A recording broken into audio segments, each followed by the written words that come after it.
To another groove out there, y'all. We like to do this for all the young ladies in the house out there. All right. Yeah. A tune called While I'm Alone. Baby, baby, baby. Baby, baby, baby.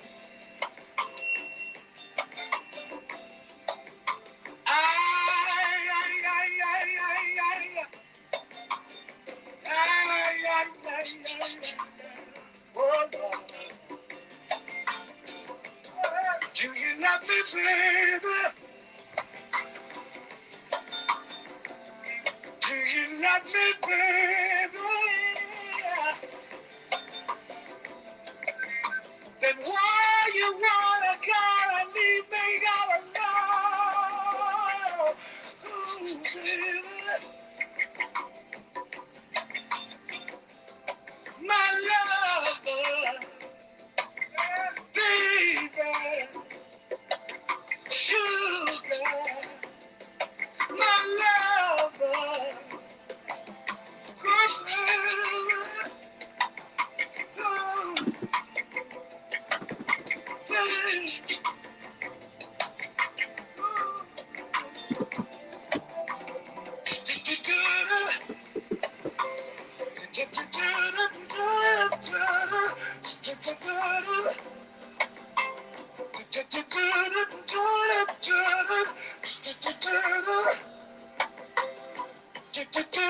Don't you want me to love you, baby, baby, baby, baby, baby, baby,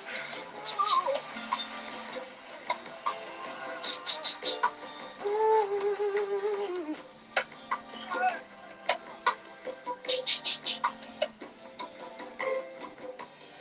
La la la la la da da la la la la da.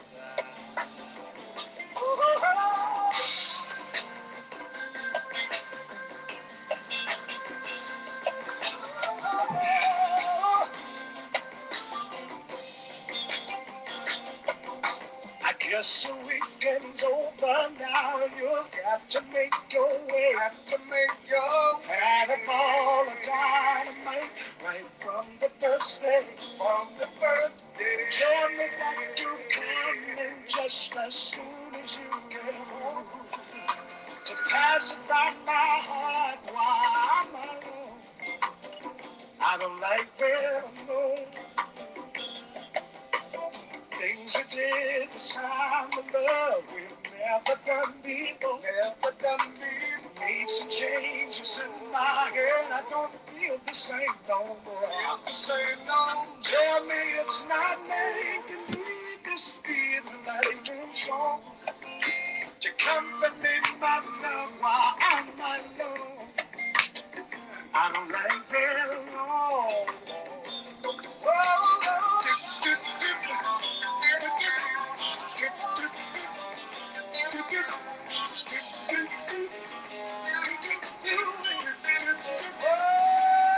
Just think of the times you left me for and we're burning out the fire. Something I can see no more, not for my foolish pride. Please be with me all the time when I want to pacify my heart right now. I don't like it alone. Hey, I don't like it. Being alone. Can't stand it. Being alone. Ooh, baby.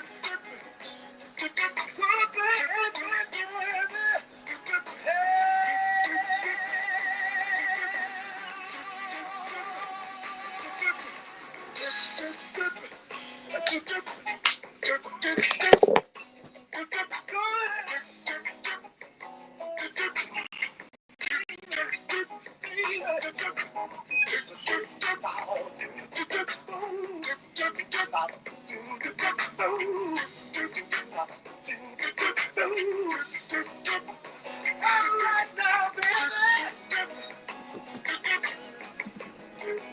You want to kiss you, baby. And all the time you know I don't love me, you're not love, baby.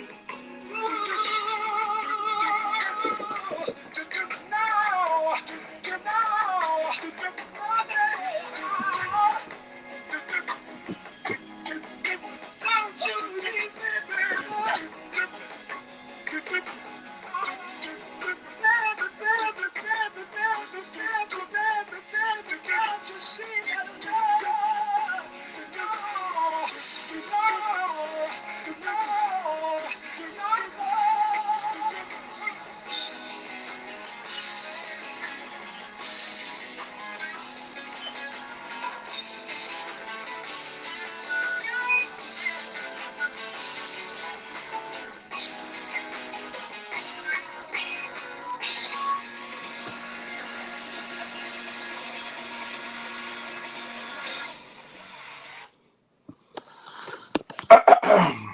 I'm smoking my midday cigar, by the way. So, whoa!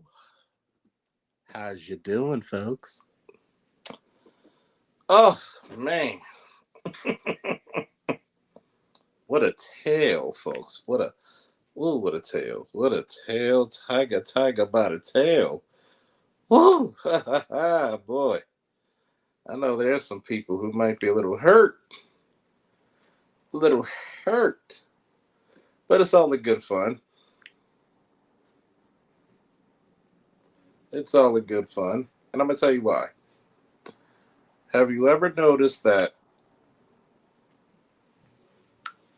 people complain about misogyny, but they never talk about the misandry that's conducted by so many women on social media, talking about because Kamala didn't win, not to ask for anything, we're bullet bags. Oh, trust me, even while way before the election, way before even speaking of running for one, we were bullet bags, abort blackmail babies,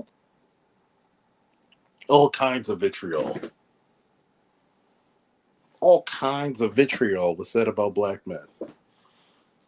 But who came to our defense? Very few women, but a lot of men. And many of times, guess what? We left y'all alone.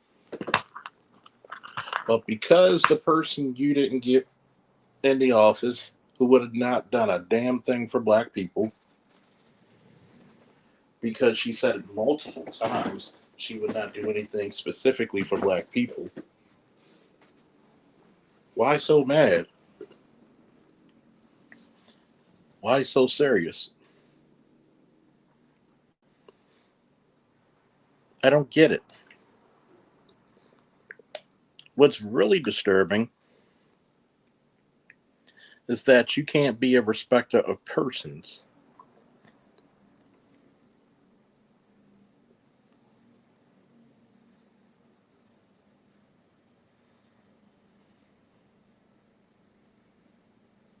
I want you to think about that. A black man doesn't have the capabilities of making a decision on his own. You feel me? You get butthurt for people who didn't vote for this chick.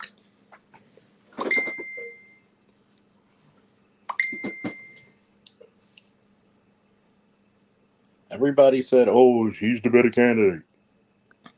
She's the better candidate. How is that so if he won?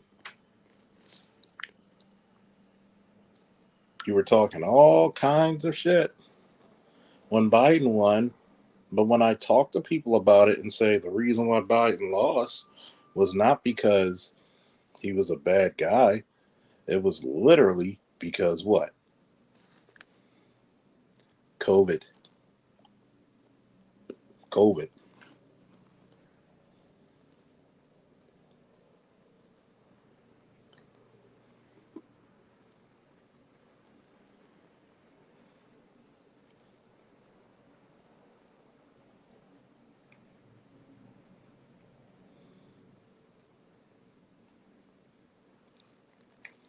But now,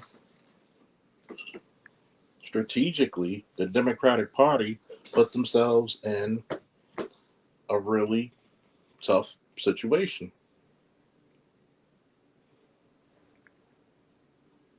And that tough situation is this: you neglected black men for black women, little blue, purple, and purple hair, blue hair, and red hair white women who are super liberal. You forsaken black men for the LGBT community. As a matter of fact, one of the biggest insults about the campaign of Kamala Harris was that you got two LGBT black men to interview her, nobody straight, and one woman.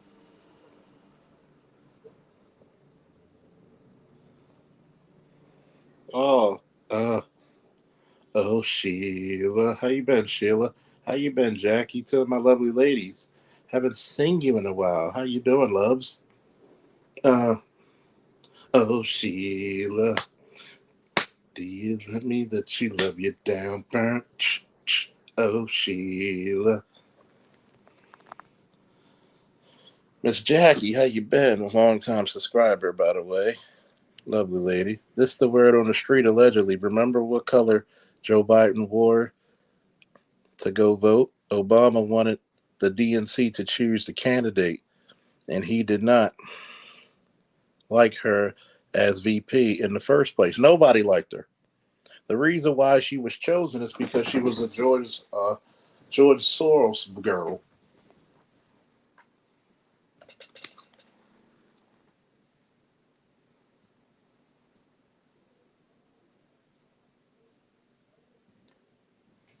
She was a George Soros girl.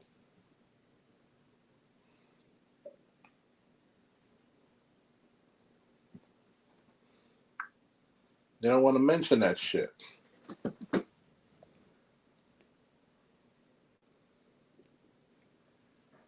lot of people don't want to mention that shit. She was not of stock of running for president.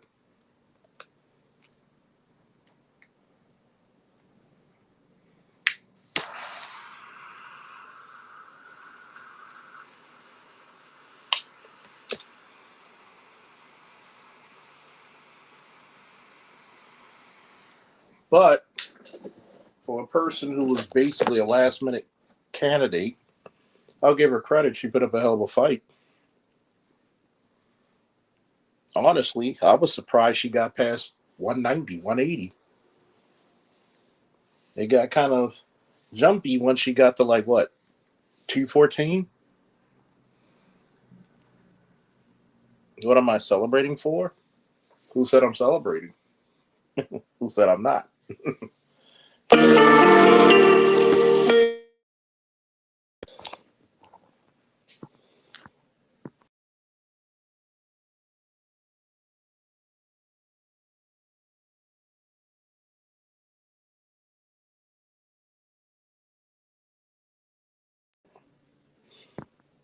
Here's one of the things I'll tell you. I like trolling sometimes, which I did all day. But you know what's crazy? Would people say the same thing or be in the same type of attitude if Kamala Harris won the election and the presidency?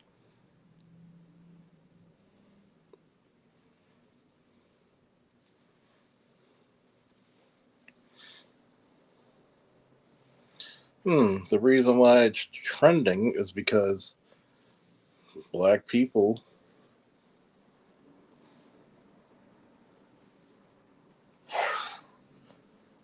were voting very heavily Republican, more so than ever. And they didn't believe it. This administration was damn sure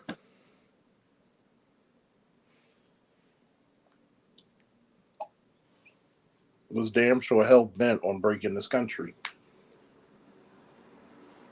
I'm going to play a few things that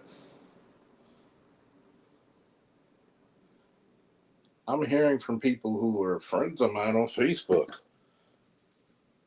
Some of the vitriol and videos they had playing. But let the manosphere play that shit. Let the manosphere play that shit.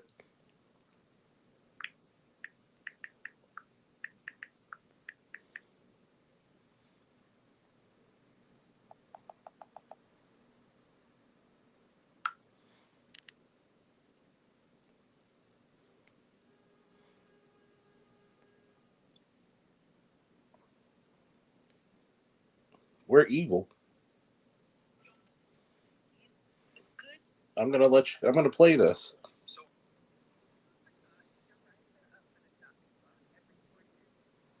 I'm gonna play some of this shit. This is what some of the dingiest shit I ever heard. We're counting sips. Grab a drink, settle in, and let's go over the rules because you're going to need them. Okay. And let's go over the rules because you're going to need them. Okay, here's where you take one sip. Anytime they say too close to call, unprecedented times. Have you guys seen all the videos of all the women from around the world that are praying for American women today? Like, they even understand how much is at stake today. And ever since Hillary lost in 2016 and that feeling of despair that we had that night, like, I'm traumatized and I don't want to get too hopeful today because, you just don't know until the race is over. I feel good. I do feel good, but I don't think it really hit me that, like, today's the day, guys. There is so much at stake. And the whole world sees it. The whole world sees it. It's like we've been dreading this day since the moment we knew that he had the audacity to run again. I want you to think about this. If we would have said the same thing about Kamala, how many attacks will we get? How many? You got this ditzy ass white girl. Oh my God, like she's under oppression. White women are literally some of the freest motherfuckers on this planet, and she's crying like Trump is going to do something really bad to her. Get over it. Stop being butthurt.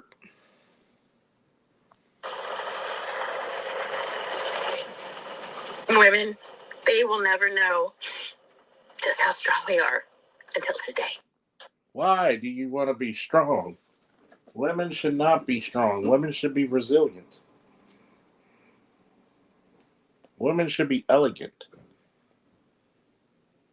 The audacity to run.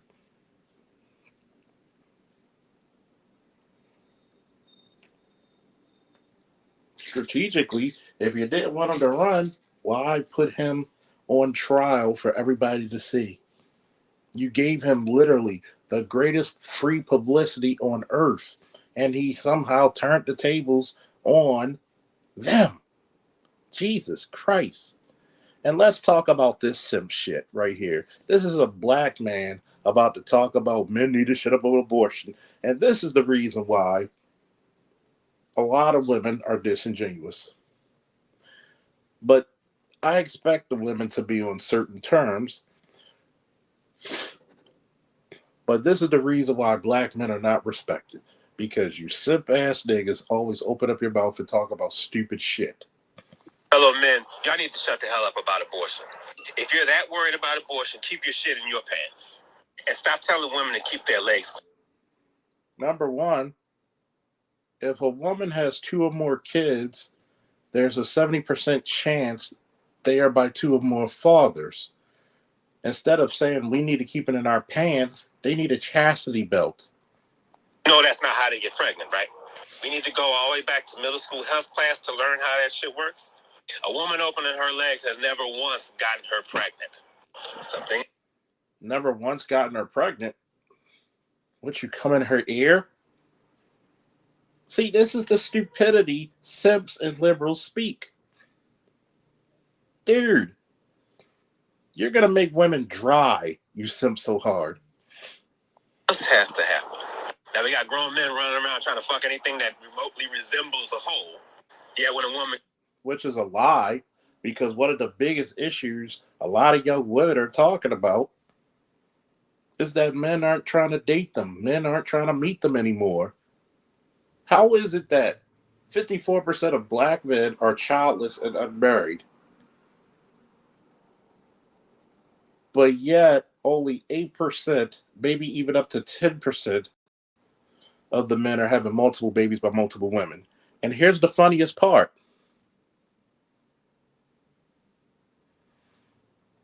Here's the funniest part. How many of those women will purposely have a baby or two by a guy who has 2 or 3 baby mothers before her? Y'all don't want to talk about that shit. And you know he's not a good father, so why do you fuck him anyway? Continuing. Pregnant is solely on them. You know they can't do that by themselves, right? And with all these stories out about grown men raping underage girls, how come you're not loud? Number one, it doesn't happen like you think. Are the teachers in the schools who are sleeping with their underage students committing statutory, are they called rapists? There's a reason why when it comes to reproduction, there's a heavier penalty on women than men. Why? Because you bring home babies. Boys biologically cannot. So, if you had your legs closed and not received literally every Tom, Dick, and Harry, you wouldn't have to worry about abortion in the first place. As a matter of fact, let Charles L. Faulkner Jr. speak to you on a real note. I cannot feel sorry for someone who has 33 different options with the exception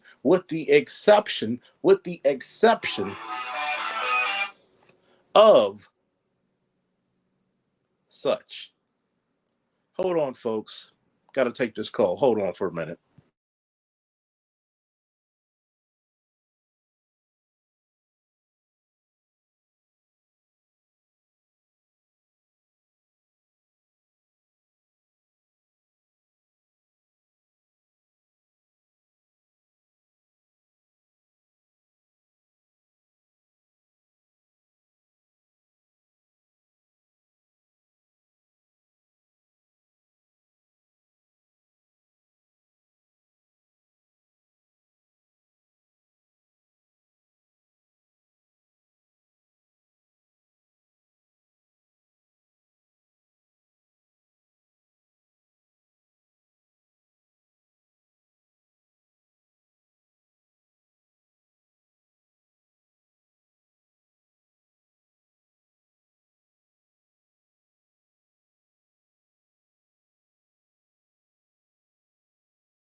Sorry about that, folks.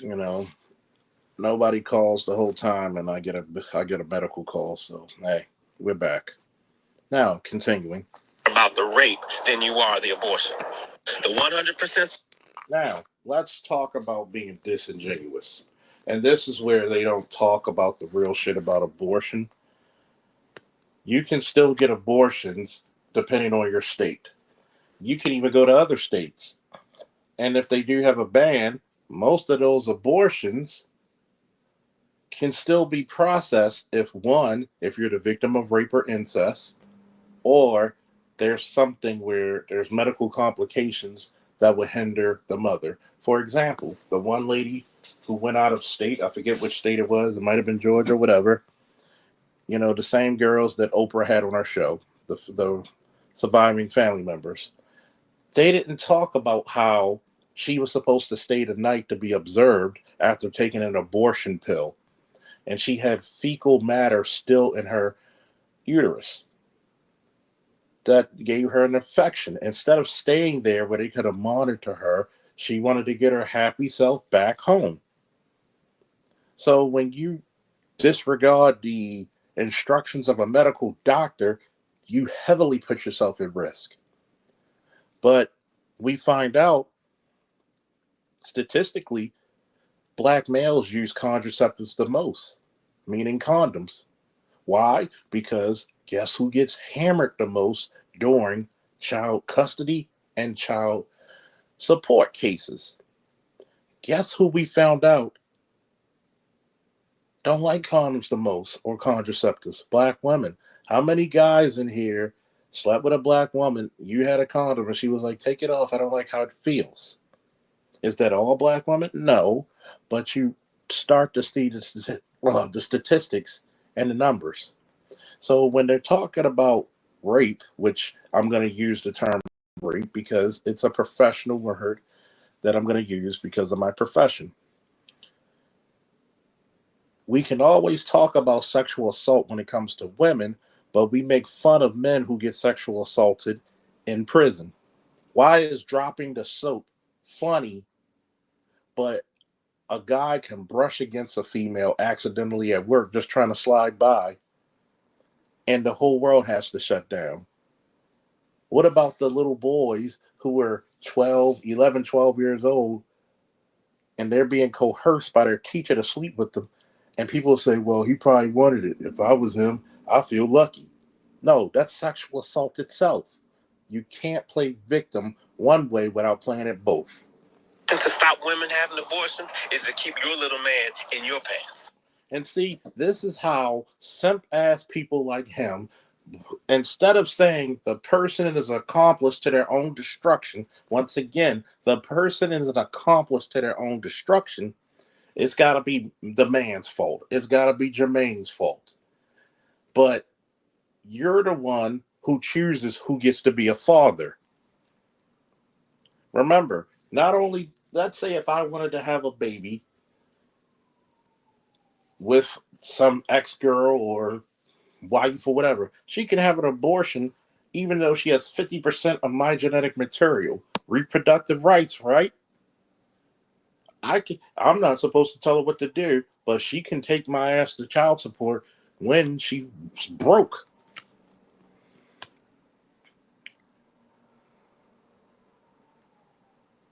See, this is the failure of the Kamala Harris's campaign.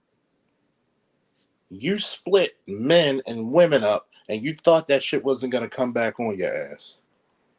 Well, we got to look at reproductive rights. Nobody can you make babies? Nobody ever stopped you from making babies. Hell, some of you have too many damn babies.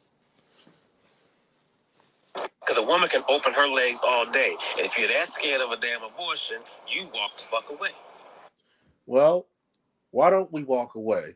Just like when women claim, oh, when Kamala Harris gets elected, intimate partner violence and domestic violence is going to be on the rise. But guess who's the most violent in any relationship? Lesbian relationships.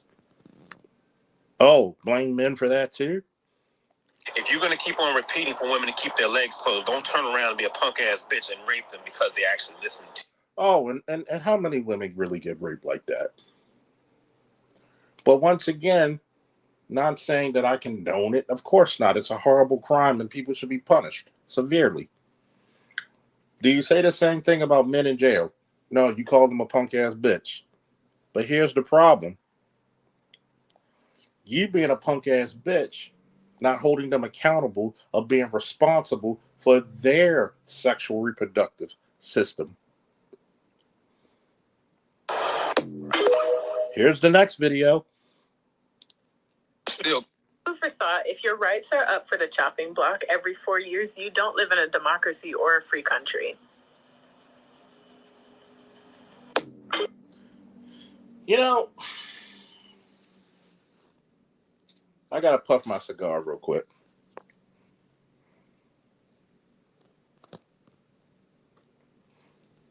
A lot of y'all need to kick your teachers in the teeth, because if you can vote on your rights every 4 years, you live in not only a democracy, you live in a republic.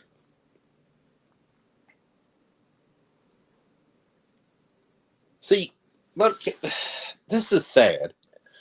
There's certain things that can never go to the Supreme Court, such as child support, such as child custody, such as, oh, now abortion rights. You have a right to an abortion, or is it a privilege to have an abortion? Let's think about that. Now, if you get the vote whether you have the right to do something or not every 2 or 3 days, then entirely shut the fuck up about it. Because that is the definition of a democracy. You have a say in it. You fucking morons, man. God damn. Y'all need to take back some of your fucking degrees, wipe your ass, and shove it down your teachers' throats. Idiots. I voted for Kamala Harris. Why is that? I have 3 daughters, 4 children overall, and women's rights is pretty important to them and my daughters. Sorry, I'm getting a little emotional about that. I didn't think that up. And have you ever noticed a lot of these guys who support women's rights are softer than Toll House cookies? So think about it. Name one right that a woman doesn't have that a man does. Name one right. Name one right that a man has that a woman does not. I'll wait. I'll wait. Remember, I'm calling people out for this vitriol shit. Name one right that men have that women don't.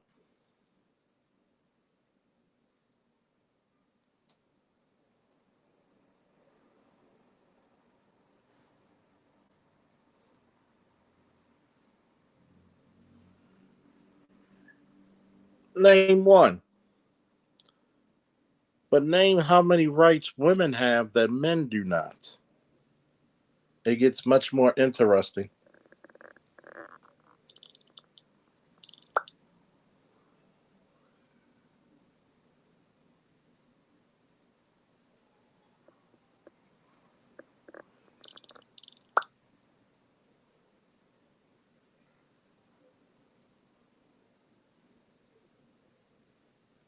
I'll wait. Do that, but just their bodies, their choice type of. But yet, I never heard one time any female, not even Kamala Harris, talk about men signing up for selective service, and we're very close to the brink of war. I don't see women saying, "I'll sign up." Everybody want war until until it's ready to put boots on ground.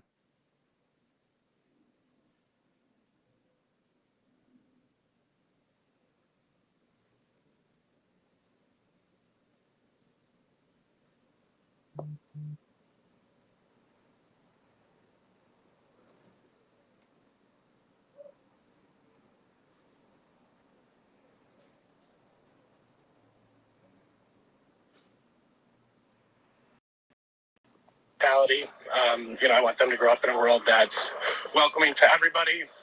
So yeah, that's why I cast my vote today.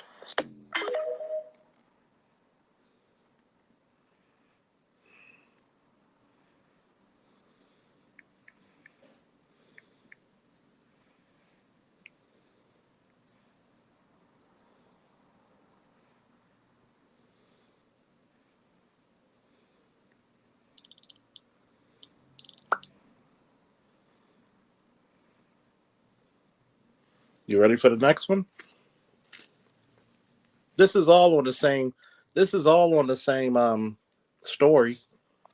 Baby, I love America. If you cut me open, I bleed red, blue, and white. Guns, women, and you know what? Capitalism, that shit works. Pew pew.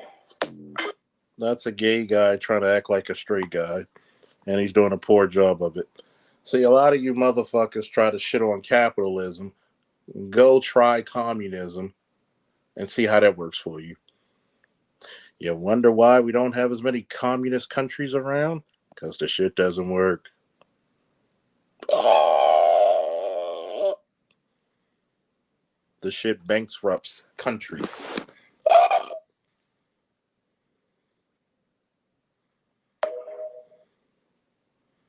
See, this is the reason why, and I know women can be very highly intelligent creatures. I just wish you act like it. And you're right, Namer. Hold a baby or hold a rifle. Choose one.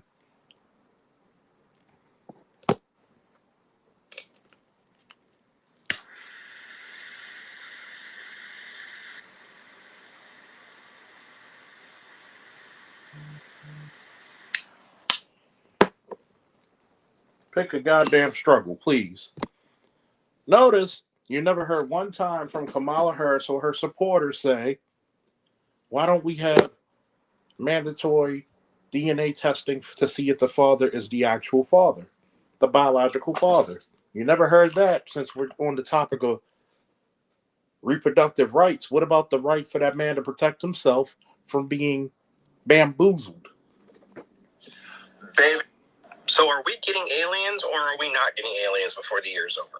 Remember on January 1st, that whole Miami Mall thing where literally every cop in the city was called because some teenagers were fighting with sticks? But then you had people say that there were creatures that were popping out and walking around the mall, and that's what was freaking people out.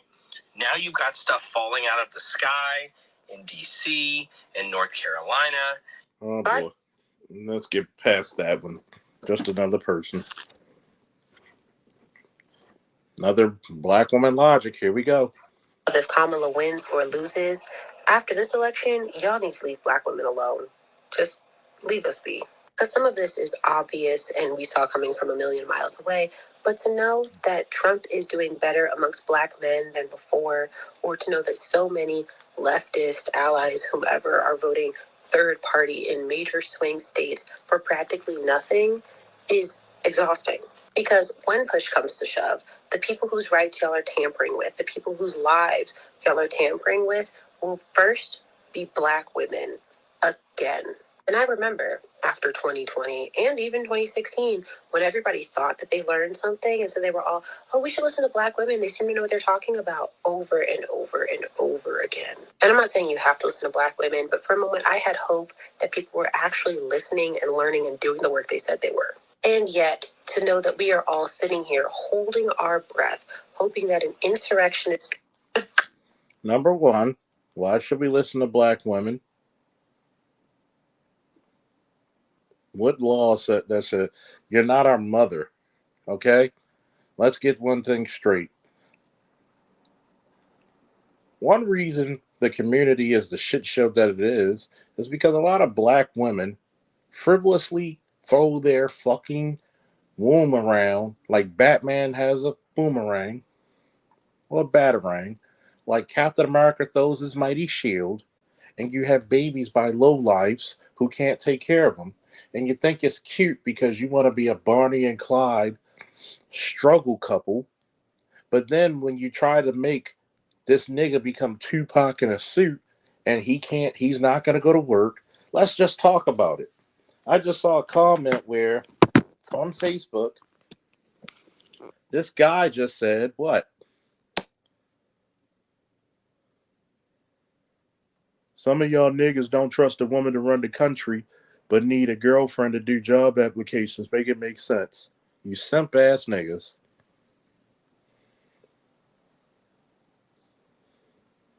Somebody yelled, check on D.L. Hughley.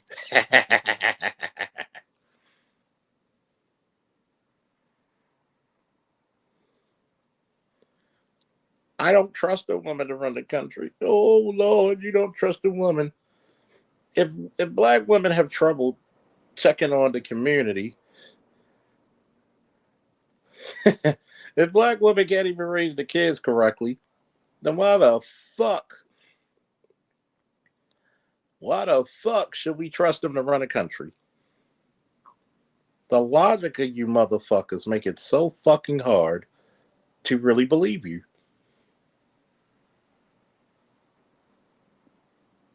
To really believe you. It's disturbing.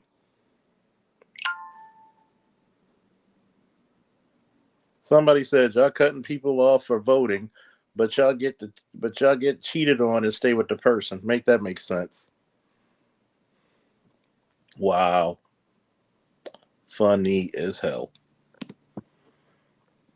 Here comes liberal white girl rage.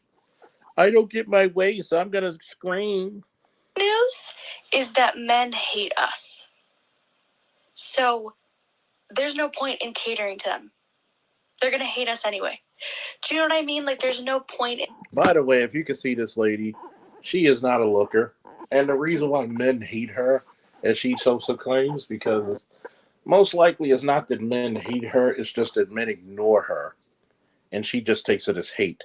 Maybe because, one, she has the personality of a damn psychopath. She's got the face of a rock. And probably she's got the brains of a 10-pound bag of 10 pounds of shit in a 5-pound bag. Like, does he think I'm rude? Does this guy think I'm rude? He already hates you. Who cares? Who cares if he thinks I'm rude? Oh, am I being loud? Am I being loud? I don't want to be loud. They hate you. Be loud. Are they going to hate you more? Okay. What? They already hate.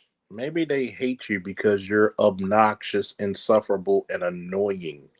Maybe if you stop doing that and actually learn how to be fit, because I'm pretty sure you can probably go walk a few blocks, do some resistance training, put down the ho-hos, learn how to be a conversationalist, learn how to be fit, friendly, and feminine. St. Kevin, thank you. Maybe you'll get different results instead of acting like a bitch and think that everybody's going to bow down to your spoiled ass. You. One man here or there may not, but men, as a rule, they hate you. So let go. Stop catering to them. You will not win. And I think we knew this, but I don't want to say I'm feeling this. And see that laugh, you could tell she has mental issues. If I could talk to that one young lady, I would tell her, nobody cares. Go back to your cubby hole. They hate us. You hate yourself. Your parents don't like you. That's why they don't visit. So, let go. Let go, be free, and chop off your own hair, and scream in the street, and eat the... And see, that's why... Oh, I'm shaking up the... I said it. I told a bunch of females, I've seen your child's father. If you chose that dude, you have no right and no business choosing presidents. Sorry. Here comes more. This time it's a black chick with a bull ring. More crazy shit.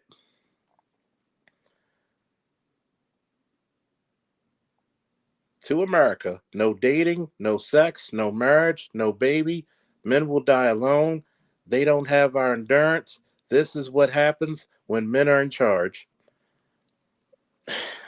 The one we just listened to was a white woman. A crazy ass white woman. We're about to listen to a crazy ass black woman. let me tell this to American women, okay? Men are very logical by nature, meaning we will go to the path of least resistance. If you don't fuck us, remember this one thing: American women do not hold the patent over vagina. Believe it or not, we can go everywhere else in the world. There are 8 billion people in the world, and there's 4 billion vaginas. What makes you special? Because that's standard issue. Here comes the crazy black girl. Even if Trump didn't win, this would have to be the case. But even more so now, women, we cannot help men anymore. We literally cannot help them. Do you really think women nowadays help us or hinder us? I want you to think about this, right? And this isn't, and notice, I'm not shitting on women. I'm just telling the truth. Have you ever noticed, fellas, that a man will progress much further when he's single?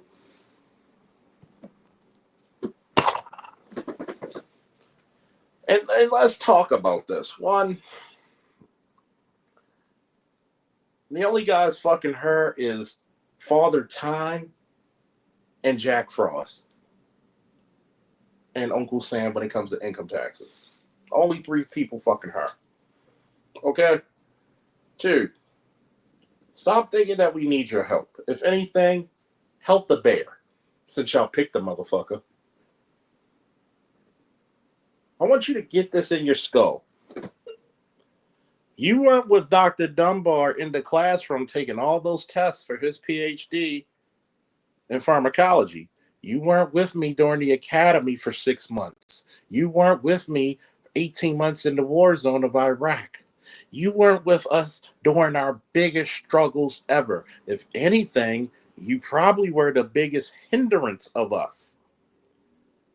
Men don't want to settle down with you until they're settled. We don't need your help. Help the bear. If anything, most of you really don't even know how to endure yourself to your phone fucking men in your family. Your own brother doesn't want to be around you because you're so obnoxious.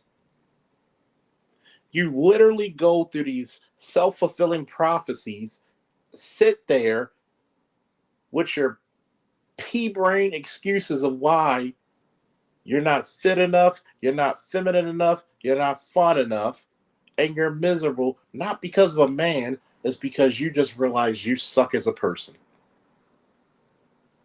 You like to just sit there and wallow in your obsolescence.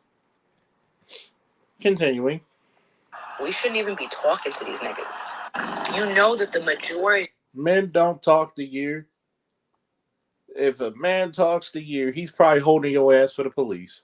Of men on this planet are patriarchal, where they've been taught to be patriarchal. Patriarchy means that women lose. You're dumb. I'm trying not to call her a dumb bitch. Can I call her a dumb bitch, folks? You dumb bitch. Men actually benefit the least out of patriarchy. Ah, you dumb motherfucker. You lying motherfucker. Shut your lying nigga lips up. Men actually benefit the least during patriarchy. You know why? He tends to die earlier. He tends to work harder. He has to prove that he could build a house, buy a house, fix the car, protect your sorry, ungrateful, funky ass. And then on top of that, some of you bringing a bunch of ill-mannered, ill-gotten bastard children with you.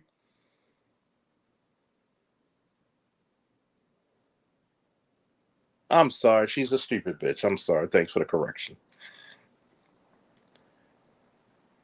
We don't benefit from patriarchy. We have to stress ourselves out because let me tell you something.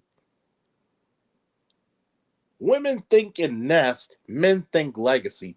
We can never be careless because there's a high penalty for men to be careless.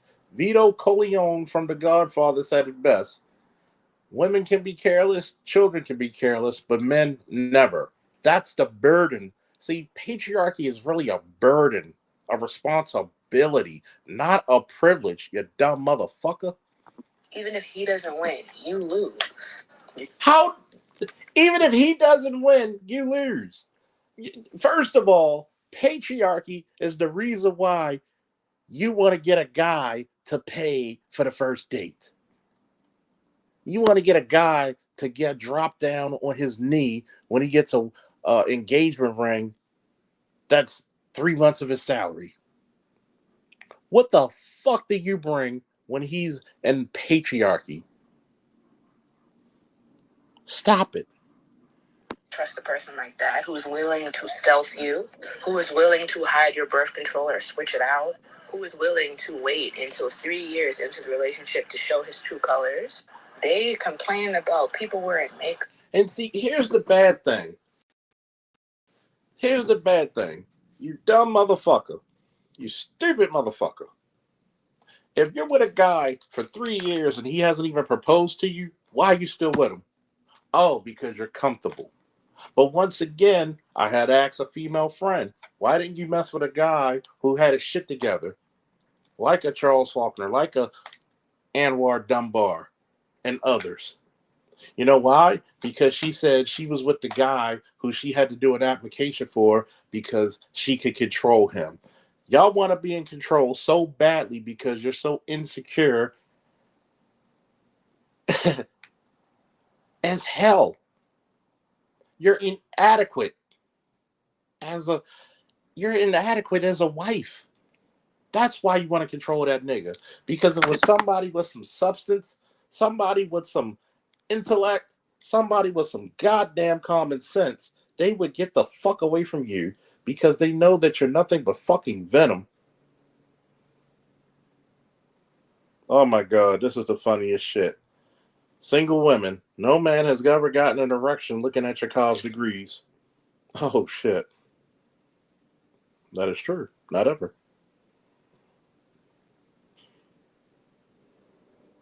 You don't even take the time to see what makes a man attractive to you. You go out of your way to be crazy, bitch. They're talking about how that's tricking them. They will lie about their entire life. There are men teaching them that. They teach them to be predators and to prey on us. 4B has found its way to America. These men care more about their dicks than the country. What? Charles, don't do it. Don't do it, Charles. If it wasn't for men defending this country, building this country, engineering this country, where the fuck would you do? You dumb feminist motherfuckers. I'm daring the first motherfucking feminist to come up here. Even your grandma. I don't care if you voted for Pip the Blood or Democrat or with your ass. But see, it's okay for you idiot ass women to spread that misandry, that misandrous attitude towards men and think we should just take it. But when men say fuck all that, you get mad. Why don't you take my abuse? Because we don't like your ass.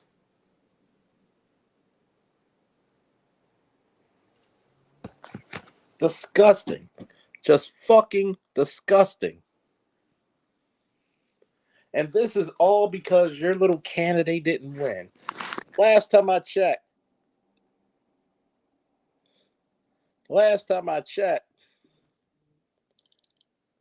you're not in the cotton field right now.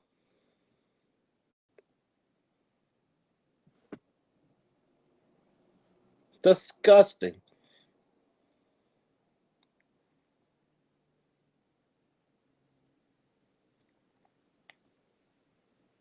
Sometimes I think that some people just had their brains bisected by aliens and replaced with a bunch of tape recorders or some shit.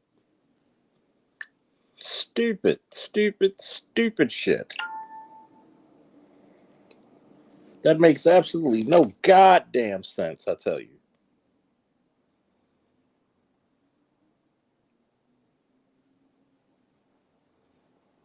God damn, man.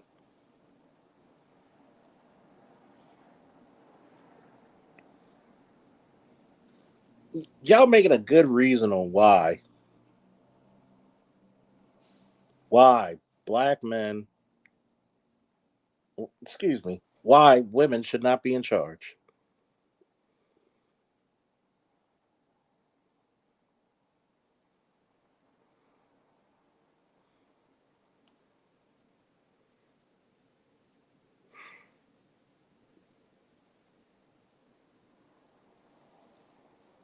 You Negroes are stupid. You really have to be. You have to be. You motherfuckers have to be the dumbest Negroes.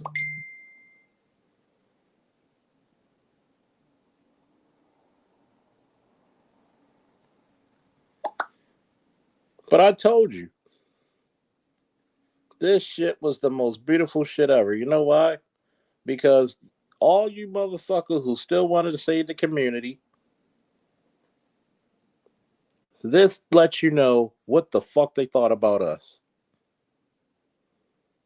And listen to this. This lets you know that a lot of these chicks are unhinged. Listen to this shit, man. I'm sorry. No.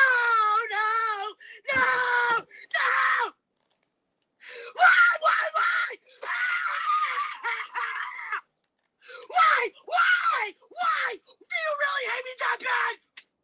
I'm sorry. No. I put 100 mil. Who the fuck wants to deal with women like this? They're sick, man. They are sick.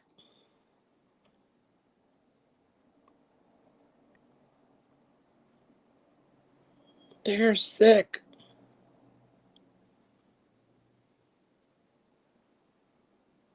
I want you to remember that shit. These chicks are sick.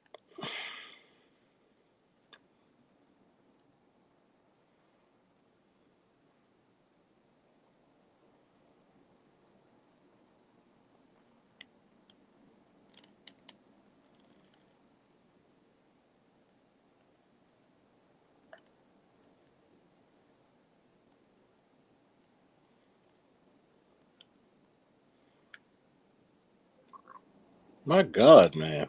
Get a fucking life. That was yeah, you're right that the number that's a response of last night's results. See, they can't take a loss because remember they were talking big shit, big shit, big shit, the biggest shit. But I'll tell you one thing: the air smells a lot more affordable today. I'll tell you that much.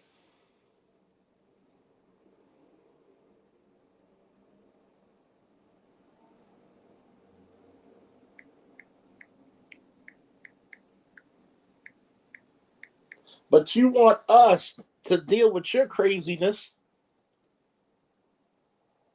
your psychosis, but you could throw up all that shit when before the election, you could throw all that shit up in our face and we're supposed to take it. Black men, shout out to Dr. Ronald Neal. It's about your agency now. You prove the reason why we're celebrating for all of you who's gonna ask that question repetitively is because we prove to the Democrats and Republicans that like Wu Tang, we're nothing to fuck with.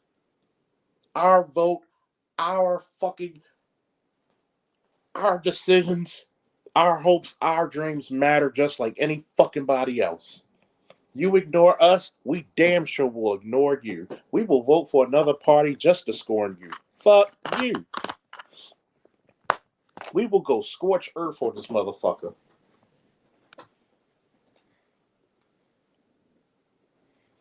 And that's the bottom line because the black male centered person said so.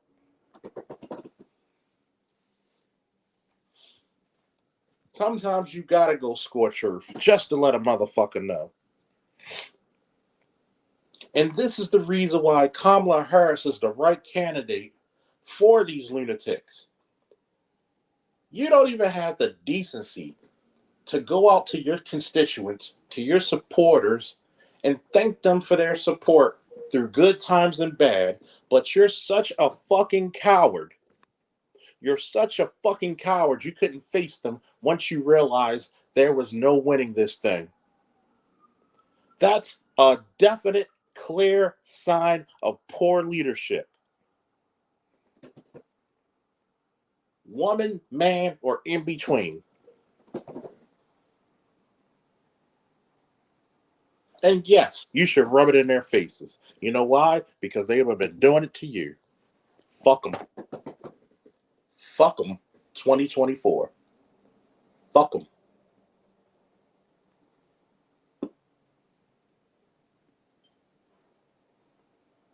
Fuck them.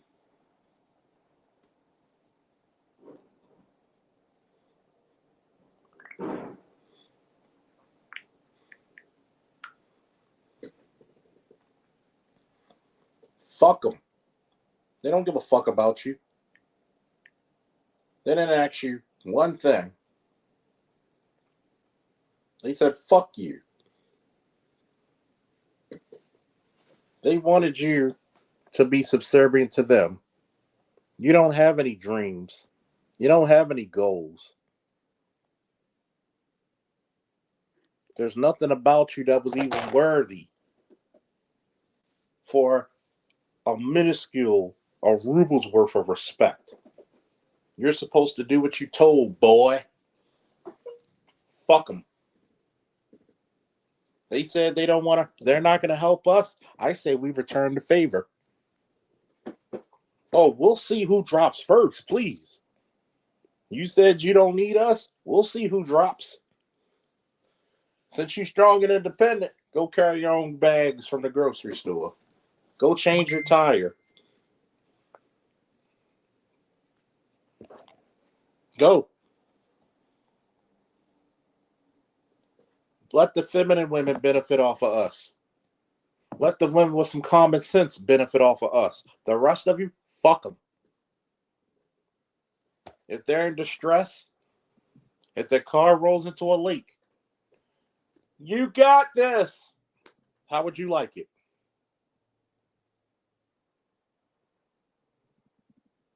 I love this election for one reason and one reason only.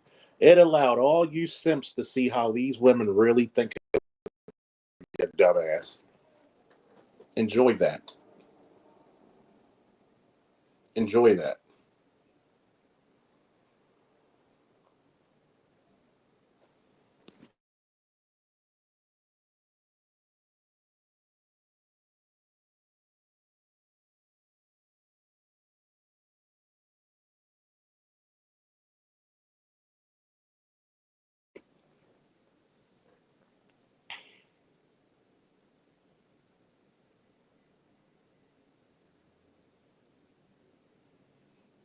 And I'm getting messages from friends of mine about these chicks that said, we didn't start the gender war. Actually, you did. But we're fighters and we'll finish it. Finish it then, motherfucker. Finish it then.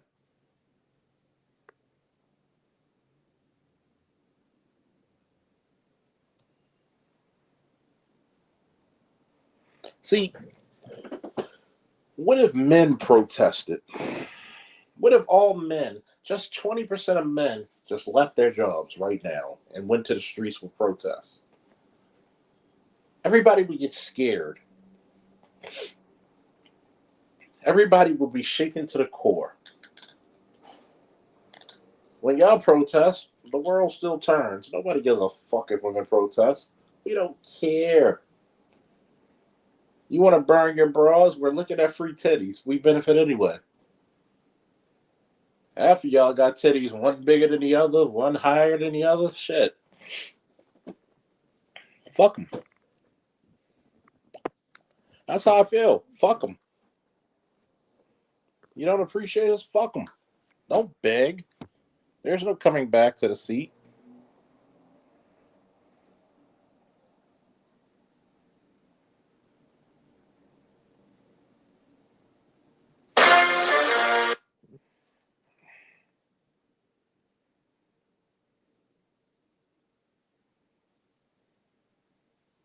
Fuck them.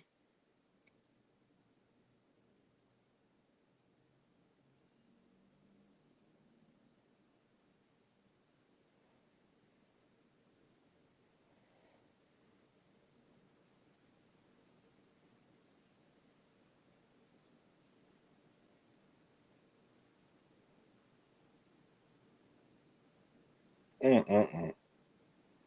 I'm really questioning this shit, man. Fuck them. And I don't have anything personally against them. But fuck them. You don't want our help? Fine. I'm not going to break my neck. Fuck them.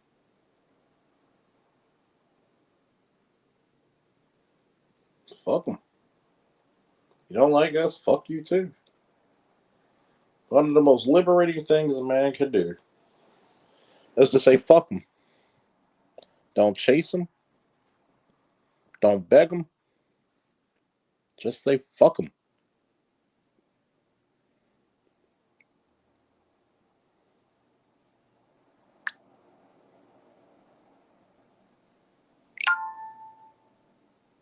Fuck them.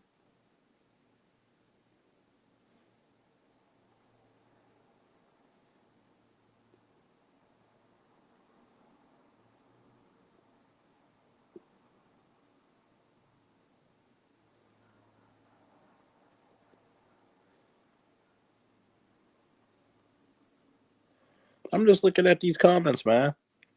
That's disgusting. You're mad because your candidate didn't win. Oh well. Oh well. Happens.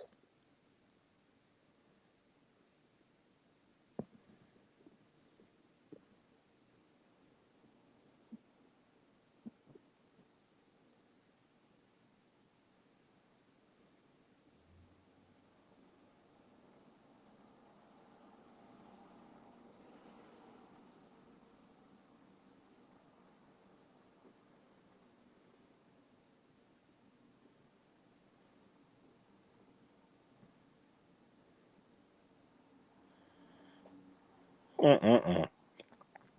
I think it's very disgusting that a lot of these people here are bad mouthing the people who actually supported them.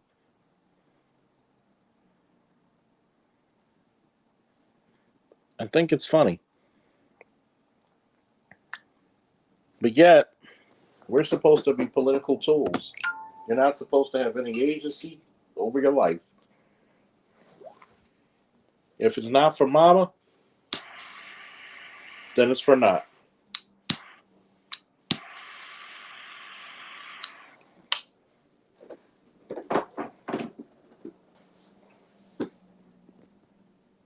Her political career is over. I agree.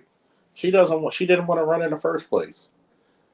She'll make her money getting $500,000 to $250,000 to $500,000. For speaking engagements. She's going to write a book, her memoirs. She's going to do speaking engagements. Flying around, visiting places. So she'll be set for life. Dr. Dunbar said, Panthro, they would have been feeling themselves today if someone won last night, which would make this even better. Oh, yeah.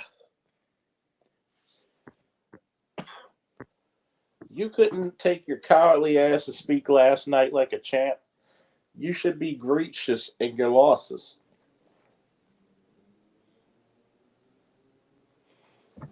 I guess I'll open up the panel. And don't forget to subscribe, man. Donate to the cigar fund, man. I'll be seeing people. I don't have a secret chat, so I have a cash app. Donate to cigar fund, man.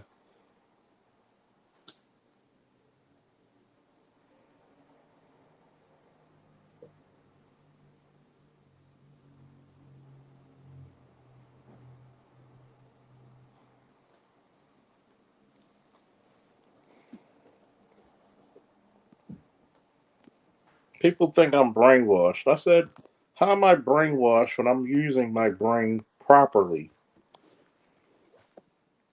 Sometimes even your closest friends will say some of the stupidest shit. You still love them, but you have to tell them, like, dude,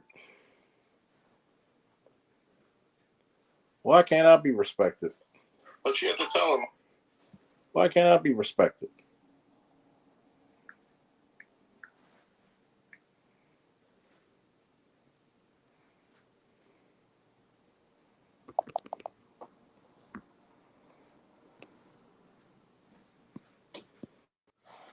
Do a little bit of building and embracing. Hey, I'm not subscribing to your channel. All you do is talk positively about black men. Hold on.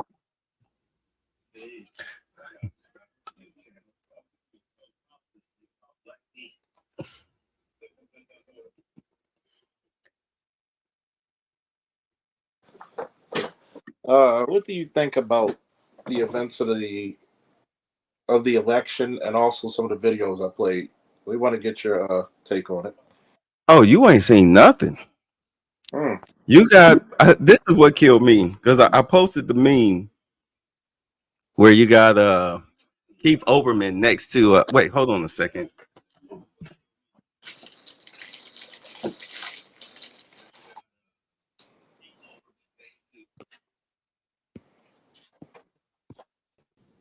Sorry, I was getting feedback.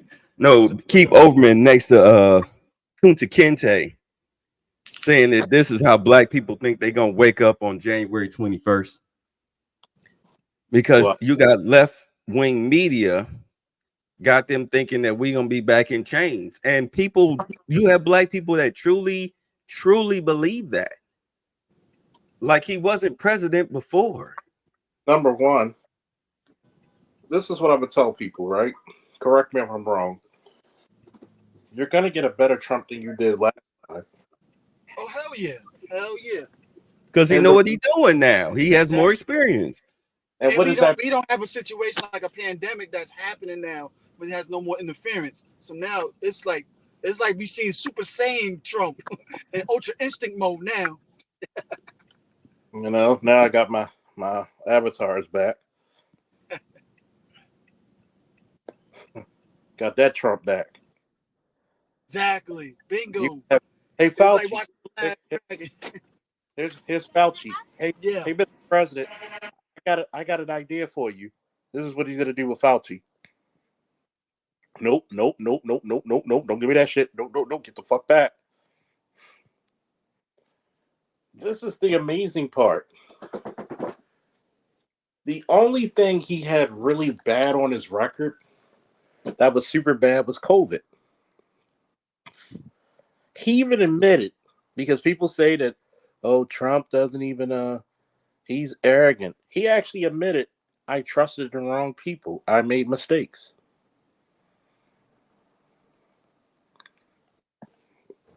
When did Kamala ever admit that her and Biden were wrong about the border? Never. She blamed Trump. Well, Even though Trump been running for president for the past 4 years. And how,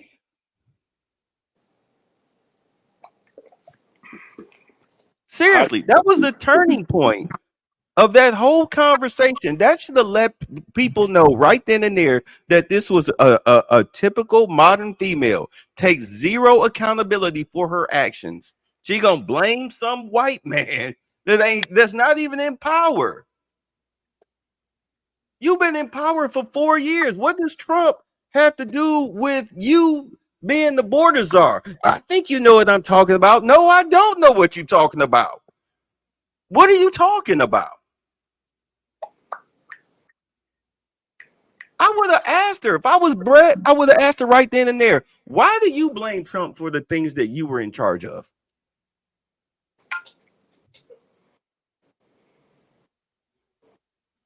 By the way, you mind if I stream this? Simulcast stream this? I want to ask if I did it. hell no. Okay. Hey, Panthro. You wanted the original. Yep. Hey, can I jump on? I'm technically still working right now, so. Oh yeah, you got to give the doctor his privilege.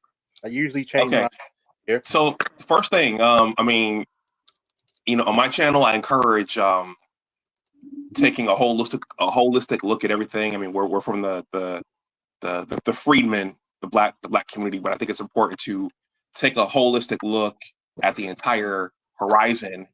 And I think that's one of the things that came out of this was that we were blamed for what happened last night, but the Hispanic brothers, they turned up as well. They turned up and turned out as well. So folks can't pin the tail on us.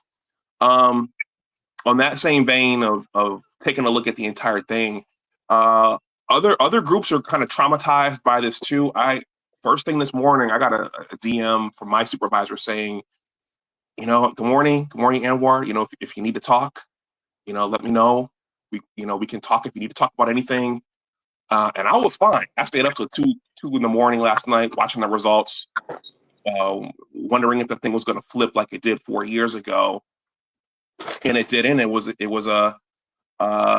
she got boat raced, and I was just thinking it was kind of like Die Hard 2, where they're on the airplane, the bad guys on the airplane, they thought that they got away. You know what I mean? They're smoking cigarettes, and all of a sudden John McClane blows the plane up. So that's kind of what this is to me. I did throw my vote towards Cornel West to protest. I mean, my state went blue. Virginia went blue anyway. I figured it would, but I like the fact that they got denied again, because if she got in there, all of our women would have just been another reason for them to poke their chests out. It would have been a victory for them too. They would have felt that they got into the White House. And so that's why her getting denied in a way is so much sweeter, because they got denied that thing that they wanted so badly. I know that sounds mean, but it would have just been more hell for the rest of us. And then the last thing I'll say is that just the sheer insanity of this is that you're so enamored with getting a black woman, a quote unquote black woman in there, you're willing to overlook the rainbow stuff, the trans stuff. You're willing to overlook the inflation. You're willing to overlook the bad economy. You're willing to overlook the fact that other countries would have seen us as weak, and we probably would have gotten attacked, and a lot of things would have been unleashed on us. I mean, we're always at risk for getting attacked, but with a weak leader, just the whole top would have blown off even further than it was. So it was just sickening to me that they were all willing to overlook that, and she went after women with the abortion. Her and Waltz, the reproductive rights. Michelle Obama, you got to get the men to do right by us. Talk to your brother, talk to your father, talk to your grandfather. Make sure they do right by us. Okay, you got to get them to do right by us. I was sick of it, man. So that all of that in total makes this all the more sweeter. And I agree with you, good doc, because this is the problem. Notice what you heard from the sisterhood, not the one who came up. Hello, how my brothers doing? How you doing, Sheila? All right. And I'm glad one of the brothers on the panel said about Cornel West. That's why I put my vote in. I would like y'all point of view why y'all didn't support him. Well, Cornell wasn't on my state. Okay. He Because wasn't I'm on West mine either. Virginian, so I did it right in. Right. Yeah. Mhm. I got the Jill Stein. I put her in, and she's got, when we were going through the election map, she got thousands upon like tens of 20s and thousands of votes. She was actually doing way better than I thought. Yeah. What was her Guy percentage? named Greer. It was her and some guy named Greer.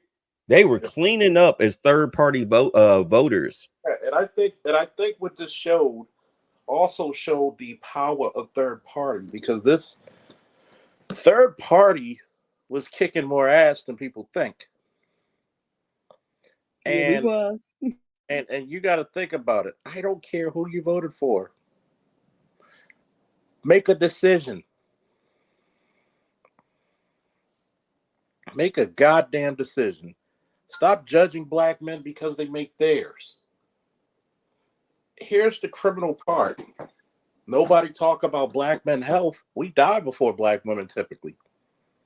How many diseases and stress-related diseases do we die from?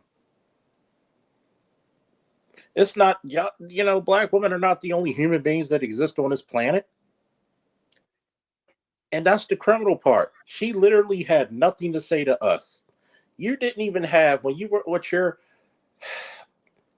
this is where I think she really messed up. And I think she was very cowardly when she didn't think her constituents and her supporters. And you just go in the back and you say nothing.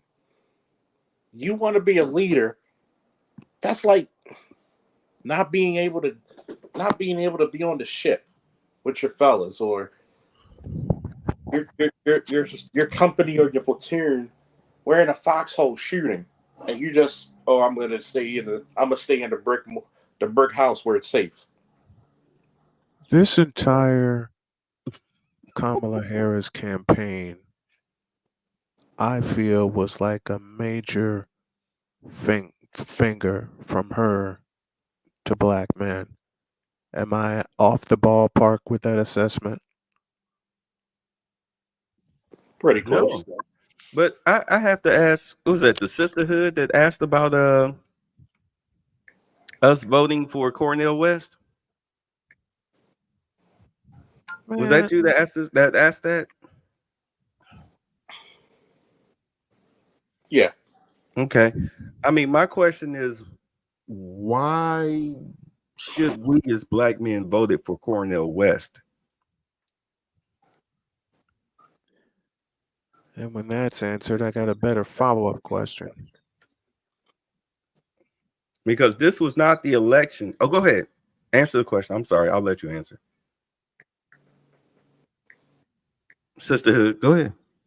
Oh no, I would my neighbor, he police officer, so he just kind of, well, share, let me know that he moved in the area. But I didn't hear your question. Go ahead.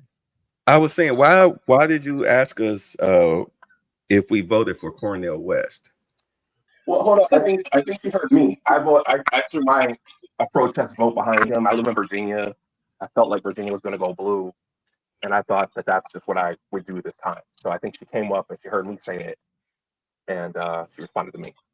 Okay.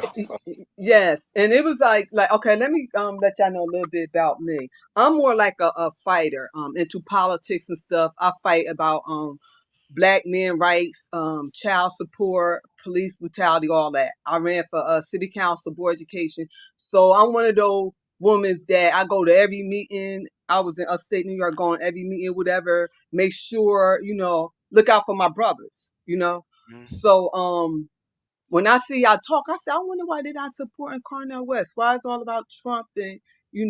So I want to know y'all point of view. Okay. Well, here's my thing.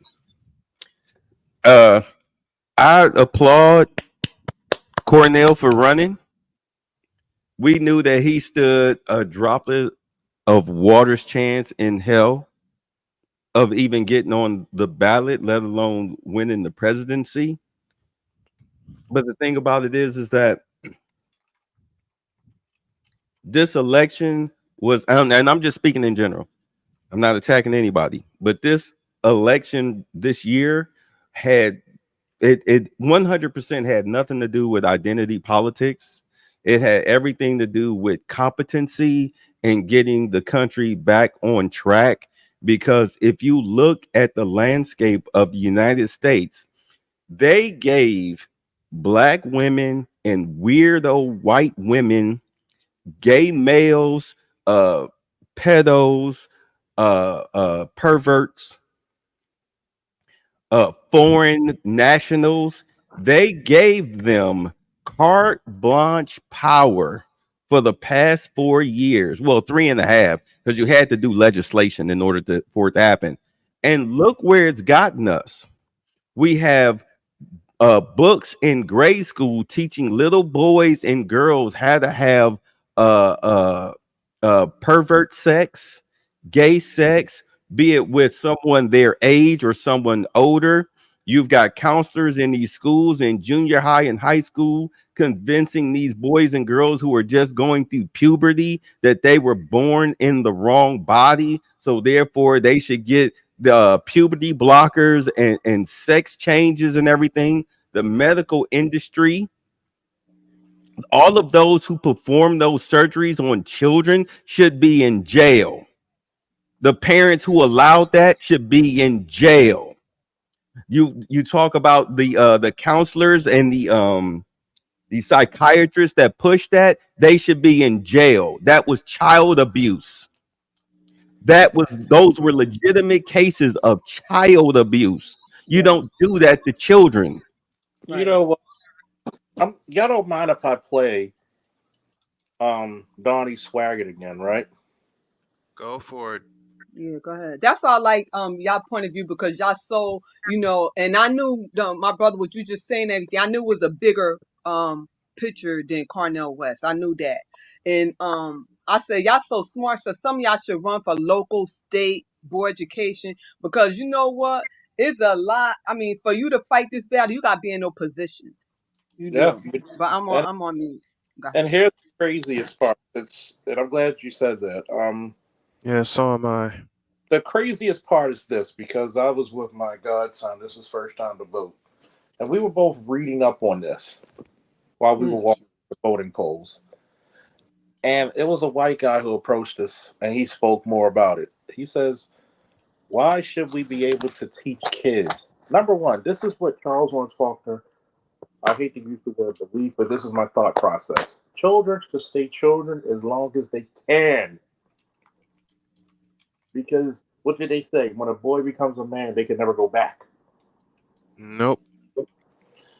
Why would I want to have a government sanctioning body of mutilating children? There's do you know what the ratio of sex change surgeries is for suicidal? Over 60 to almost 70%. Oh wow. wow. They don't talk about. Notice they never talk about that, do they?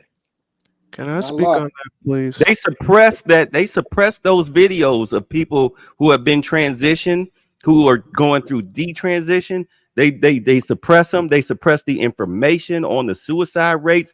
All of that. The transgender community has two very high rates. You ready? One is 60 to 70% once they transition, go through the surgery, are suicidal. Number Mm, two, here in the Baltimore area, you notice a lot of the transgenders, not all, but a lot of them, go into prostitution. Mm. I'll give you another state where that applies, and that's here in Indiana.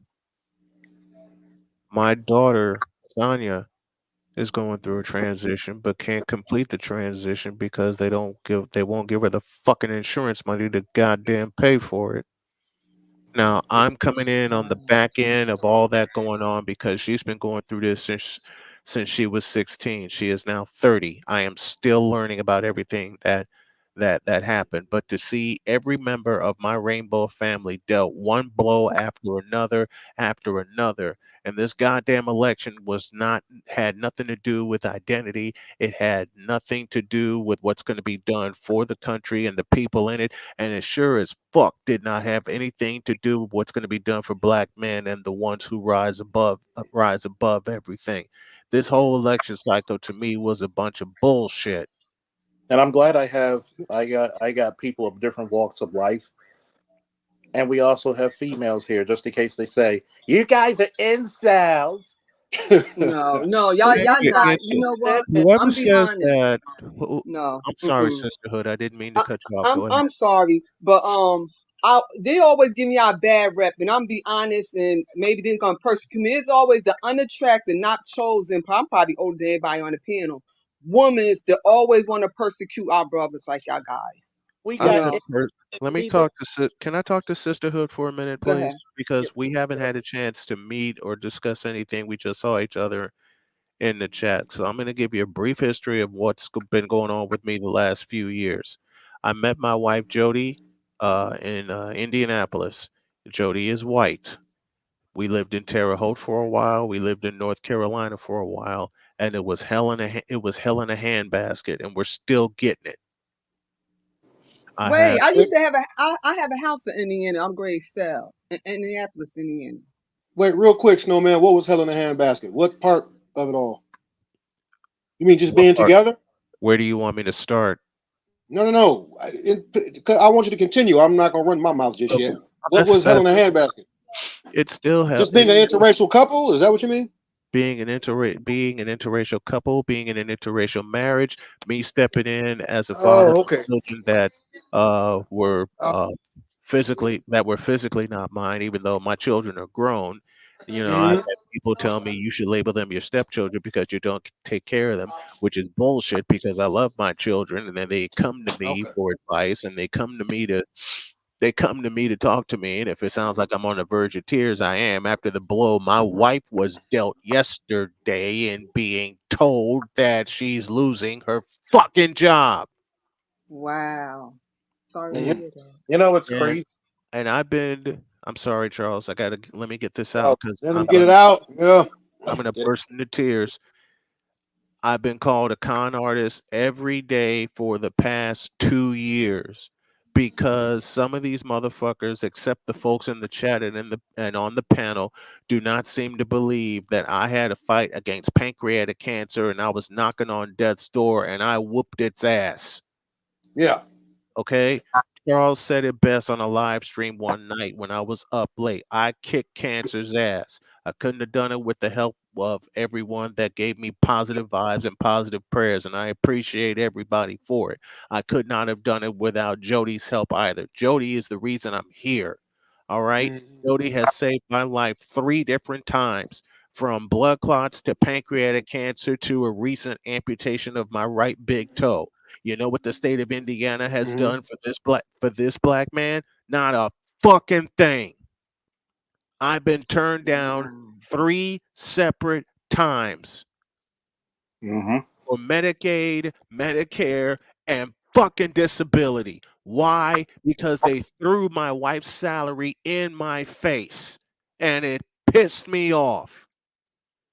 Meanwhile, I'm trying to build my business as a broadcaster. I don't mean to yell. I'm not yelling at anybody on the panel. I am just frustrated, especially coupled on top of what happened this morning, which I'll get to in a minute.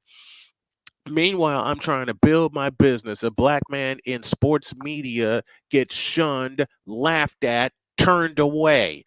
All right. I got an application in to go to Radio Row at the Super Bowl in New Orleans. I got applications in to represent my company and my wife go with me to cover the Super Bowl in New Orleans. All right.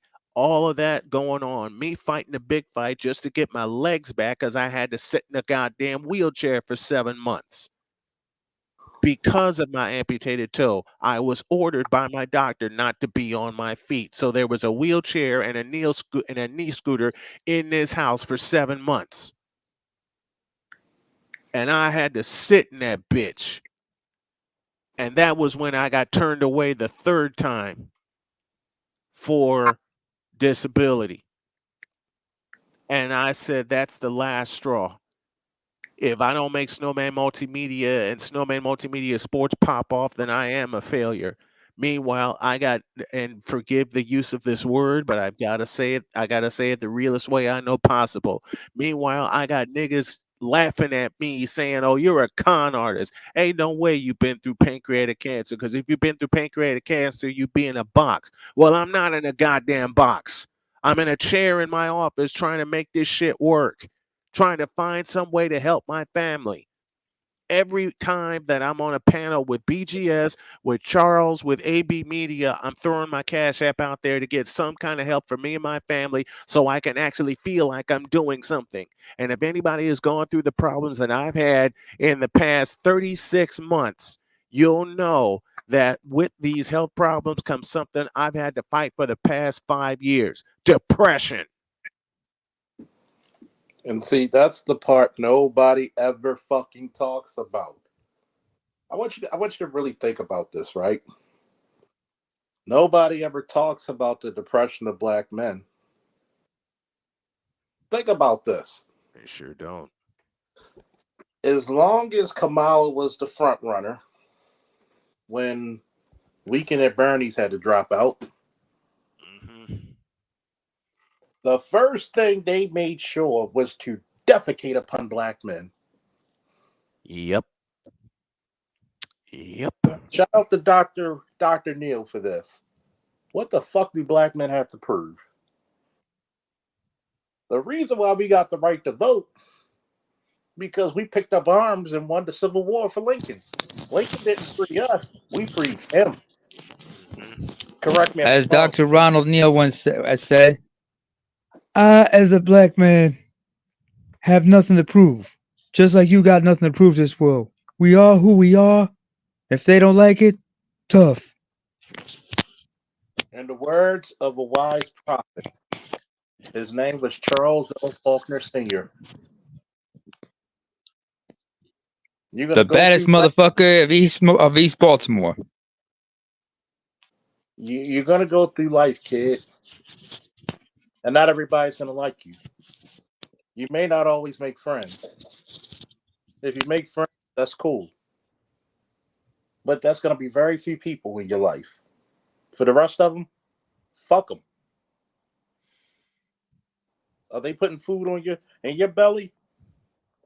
Are they putting clothes on your back? Are they putting money in your pocket? No, fuck them. I'll add a question that my dad often asked me, along with the questions that your dad often asked you. And God rest you, William Otis Snow Jr. Been gone since 2007. Rest of the big guy. Are they helping you build your dream? Are they understanding your dream? Do they want to understand your dream? His answer was the same. If the answer is no to those questions, fuck them. You don't need them. Fuck them. And that's how I feel about everybody. And I gotta say this because I know people are gonna say, you talk so much shit about. Shout out to the black women who kept funky and real. Shout out to the black Yes. women who went on to their social media outlets, who went out in the streets when the former President Obama was trying to browbeat, and they said, "How fucking dare you talk to our men like that? Who the fuck are you?" It was a few black women, and guess what? Do we shout out fellas? Do we shout out the women who are doing well? Do we make them the example of what the woman should be doing? Yes. There are I black. like that, Charles. I like that. Yeah. That's why I left the Democrat Party because they wasn't doing nothing for our black males. I'm be honest. In New York, state of New York, they were treating y'all dirty, and I was the only one speaking up. Different ones or whatever. What I told my brother, I said, "This is what we're gonna do. One gonna run for board education. The other one, we got mayor, city council, board education, county. I said, this is what we're gonna do. We're gonna y'all gonna run for the office. I'm good at register people to vote, getting them out there to the polls and stuff. Now they got the state of New York, upstate New York locked down. Our brothers in positions. So that's what I'm saying. I'm telling you, it works. And I know y'all paying because I have a brother, 5 girls and one brother. And his child was by a white woman because the way he was treated with our sisters or whatever, he said he didn't want a black woman. And then he said because they're not like y'all. See, one thing about our mother taught us to lift up our men because at the end of the day, when they leave that house, it's not guaranteed they're gonna come back because they Right. judge at the color of their skin. Say that again for the Negroes in the back who didn't hear you. I said when y'all leave that house, it's not guaranteed y'all gonna come back home. I don't care how educated you is, what kind of car, where you live at, nothing. So a lot, y'all go through a lot. And I'm one of the sisters. I'm like about my brothers. I'm straight up. Don't mess with my brothers. Let me tell you something, Charles. I'm so crazy. The police department say, "Oh God, Hegel Shield or whatever." I would shut down a city council meeting, everything when it comes to our black males, because y'all went through a lot. You're gonna give them jobs. Y'all gonna give them contracts because they go through a lot. I No, I had to Here, go through please. this if in Chicago. I had to go through this in Chicago when I was covering a baseball tournament, a high school baseball tournament, and it was the state tournament. It wasn't just city of Chicago; it was the state tournament. At one of the locations, which was about, I'd say, a mile and a half from my parents' home, I was invited by the IHSA to cover that region. The day before I was scheduled to be there, the list came out of the media outlets that were scheduled to be at Gwendolyn Brooks High School in Chicago, which is a predominantly African American school. You would think sisterhood, and others, you would think that they would be proud of a black man who has his own media company and that will cover the students the right way. You know, I was turned away by the school. I believe you. I believe you. I Well, was, Because that's you know what what's sad I too, was, Charles? We the worst one. Let me tell you some one thing. Our people, they're not gonna go to the meetings. Board education. A lot of them ain't even know board education had meetings.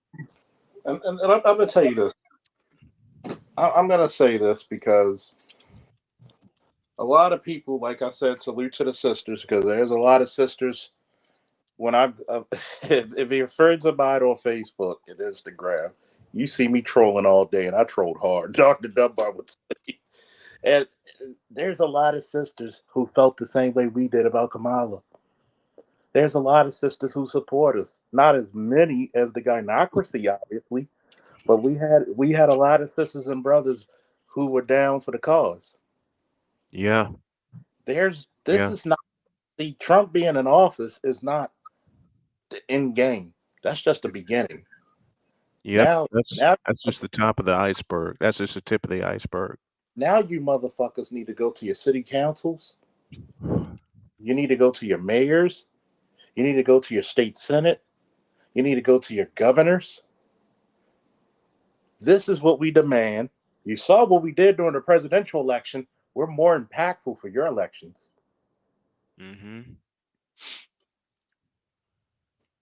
You Fuck know you. what I'm gonna do one day, Charles? I'm gonna have the mayor from upstate New York, and then we got a sheriff. He in council seat. I'm gonna have them come at y'all panel one day and Come talk on. to y'all because let me tell you something. That's why I said they put me the president of the sisterhood because some of us sisters see we could get away with a lot of stuff y'all can't. We Mm-hmm. could bully a police department to a certain extent as a female that males can't do that. So what I do is I take advantage of different things. You know what I'm saying? Fighting in a good way. Yeah. You know. So yeah. That's let why me I tell call you something. myself the sister. I I'm be gonna trolling y'all, but yeah. I'm gonna Let, go let, me- ahead let and me tell you say, something. There's there's just because a company is owned and run by black people don't mean that it's a good company. The yeah. last employer I had was a major black owned business here in Atlanta. I was so happy. But the thing about it is that you still have Negroes that are in charge. Okay. Petty, high school, silly Kamala slash Tiffany Henyard type Negroes who are in charge or are employed at those businesses. Those of you who even work for white companies, you know how it is when you have somebody black that you work with, be they in power or right next to you or in a different department. They keep up more bullshit than anybody. They cause more problems than anybody. And see You that, learn that. and that's one of the fucking reasons why. And me and Big talk offline sometimes. I'm not going to put the business out there, but you know. There's a certain organization that I've done security for. It's fun to be there. It's just not fun to work for the motherfucker. Black people will try to undercut your shit. If I went to school for corporate security management, meaning I could do threat assessments, why the fuck are you not giving me the people that I need? So, that being said, why are you trying to cut me down to the cheapest you can go? Anytime you want security, how much would you cost? How much would you want to protect your life? Because I'm pretty sure if there's an active shooter at these events, you want me to be able to take care of the issue, correct? Well, yeah. Yes. So when somebody Somebody else, needs to kill their YouTube. somebody got their YouTube going, so Yeah, because once you come into the stream yard, you have to mute your YouTube video. hey Wolfbang, you got to come back out and go back in. Um, you got to realize something. It's the same thing when I look at black business, I don't ask for discounts, but I've shopped there so regularly at certain black businesses, they'll give me one anyway. You don't, Customer loyalty. yes, you don't treat people and try to scheme on them because you'll go straight to fucking Nordstrom's or wherever and pay full fucking price for that white boy. People are think the problem with black folks is a lot of you guys like addicted to the hookup thing, you know? You expect people to give you a hookup when you haven't earned it. I remember Why do you think? And I'm glad you said that shit. Don't, nigga. Don't you escape from that shit. Why? I'm not escaping Why do you think Kamala Harris rubbed a lot of black people the wrong way? because she thought one, and this is something you probably first of all, let's look at this woman, address this woman first of all. If your track record tells you anything, she has nothing but utter animosity and Okay. contempt for black men And women. and women. She, Why she, would So, truly but- does not that despises black people. I don't know why No, people do not no, see she that. loves black women. No, she loves black women. No, I she disagree with don't. that. No, Yes, she don't. let me she's let an me put it to you. AKA, man. Come on. So Hold on. what? What does that mean? Who did like- that? Like that was me. You really think that That means was Hot something? mess. You trolling. I'm gonna I take that as you trolling. That's how they sound, though. Yeah. Hey, You almost got me. wait. Hold up. Wolf, Hmm? you needed everybody needed a good laugh today, Yeah. right? You know what? Y'all Speaking needed a of good good laugh. Speaking of good Yeah. laugh. Yeah, that was I'll put my I pinky think up and do it Charles again. is I'll put my pinky up and do it again. okay. I think Charles is pretty cool with keep it 100, right? Marcus, you cool Yeah. with him, right, Charles? Yeah. Okay, good, fantastic. He he has not a gift, a meme. He just posted it. It's Kamala Harris wearing a power suit, you know her power suits, sitting at a table with a mound of cocaine, sipping on some red wine. Almost lost my shit. I got a better one.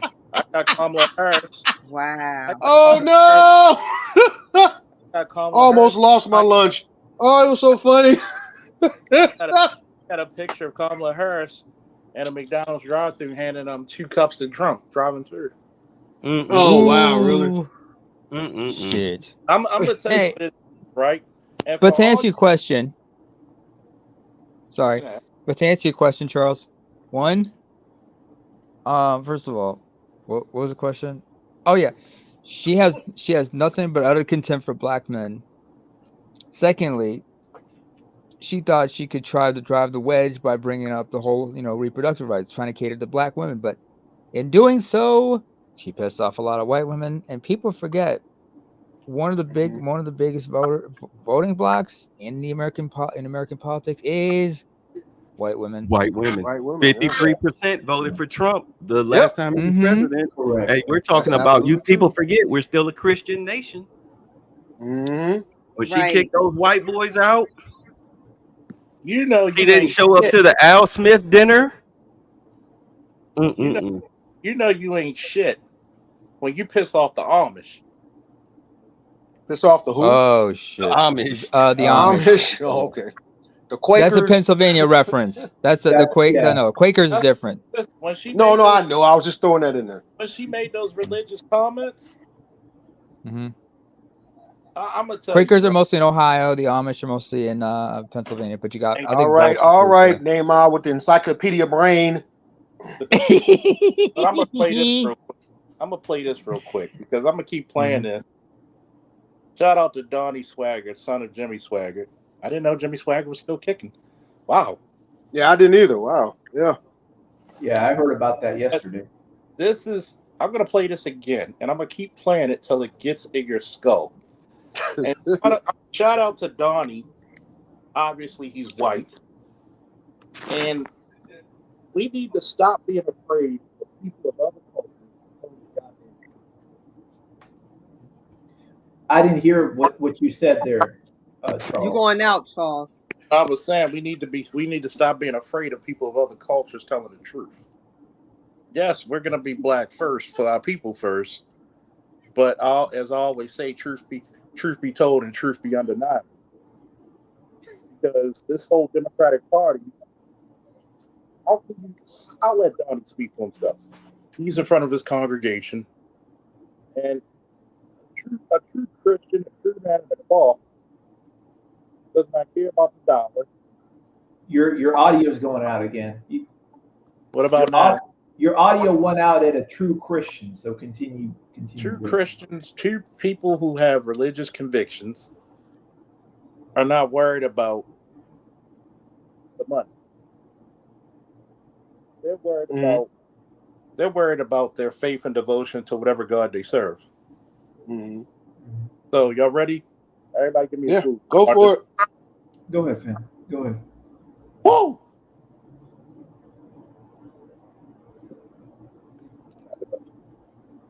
Start back a little bit.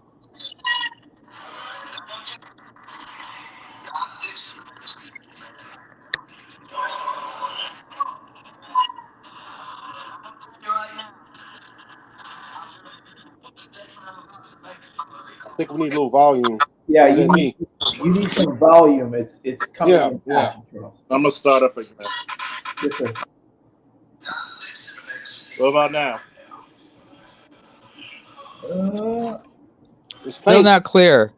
I can Still do it faint. for you. I can do it for you. I can actually present it if you want. I can present it if you want. Engineer time, yeah. Do you want me to do it? I'll present it if I know what the video what's the name of the video, Charles? I'll find it on YouTube and pretty much just stream it. All right, It'll be easier that way. I'm back, so let's try it again. Okay. Now I'm fixing to make some people mad right now. And I'm gonna tell you right now, I'm gonna be, for what mistake that I'm about to make, I'm gonna be called a racist. And I will be called every name under the sun. Somebody needs to stand up and speak to the black church. Charles, it's too faint. When the largest African American Pentecostal denomination, when that Okay, a little better.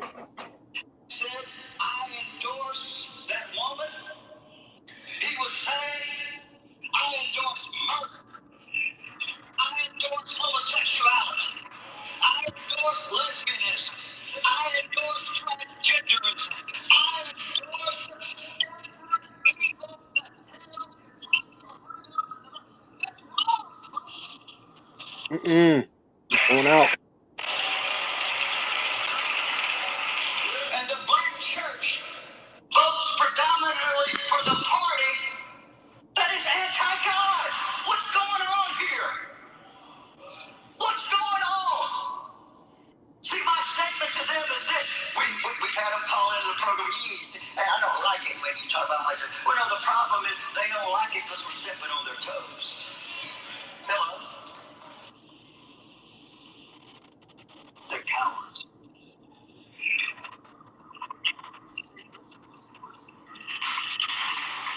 Whenever you take this video, we're going to take it to at least the people in the church.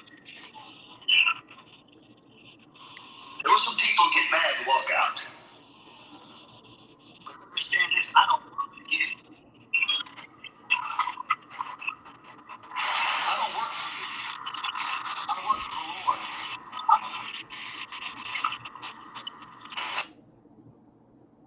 I want everybody's take on that. Since it's dealing with what we're talking about now, about the Democratic Party. And for those of you who didn't hear clearly, he says, when the biggest Pentecostal church, black church, he said, I know I'm going to be called racist and everything else under the book. But you support murder, homosexuality, transgenderism, anti-family. And he said, why does the black church support this person? You break it up. So who wants to tackle that one first? There you go. I, So I would what? like Start I would over. like to I would like to as a woman of God, everything, and that's why I had to look at too spirituality. Everything that I believe in, the Democrat Party go against my faith when it comes to abortion, homosexual, everything, and that's why I really had to leave that party too. So I agree what he was saying. Yeah. Yeah, I gave up on the Democratic Party as well. I get it. I mean, how do you support a party as a black person? How do you support a party that's done nothing but destroy uh, the communities you were building? Well, I All don't know right, about they poison. I don't know about destroy, but they haven't been helping the black community very much, especially the community of Hold black on, let me men. finish saying what I'm They've saying, done if some you don't things for mind. black women. Can Hold I on. finish saying what I was saying? Yeah, I'm sorry, brother. Go ahead.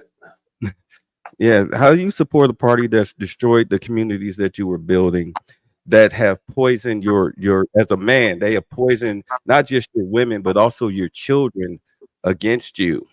Mhm. All right. A party that has financially enslaved your women, all right, and had not just them but your children, both boys and girls, grow up to Mhm. see that as something positive, where they actually convinced you that aborting your children is a good thing.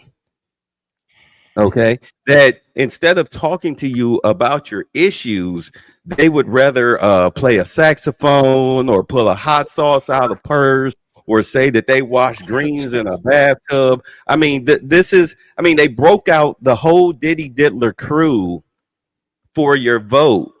And then at the last hour, they come to black men Mhm. and try to finger wag and shame you into, I mean, you even have chicks again on social media talking about, if you don't vote for Kamala, we're going to go on a sex strike. I mean, first and foremost, ain't nobody trying to sleep with you. Have you seen yourself? I I wouldn't give Okay. 2/5 of a half of a damn anyway. I'm sorry I interrupted. Go on. No, you're fine, but it's just a matter of, like, I mean, when you look at, and when you go through history between the both parties, the Republican Party, I mean, both sides have racists in them, but the Mhm. Republican Party has been the one that's done the most for black people more than anybody, and the Democratic Party, which used to be the Dixiecrats, the Mhm. party Yep. of the Klan, has done nothing but stand in your way. Look, who took away affirmative action?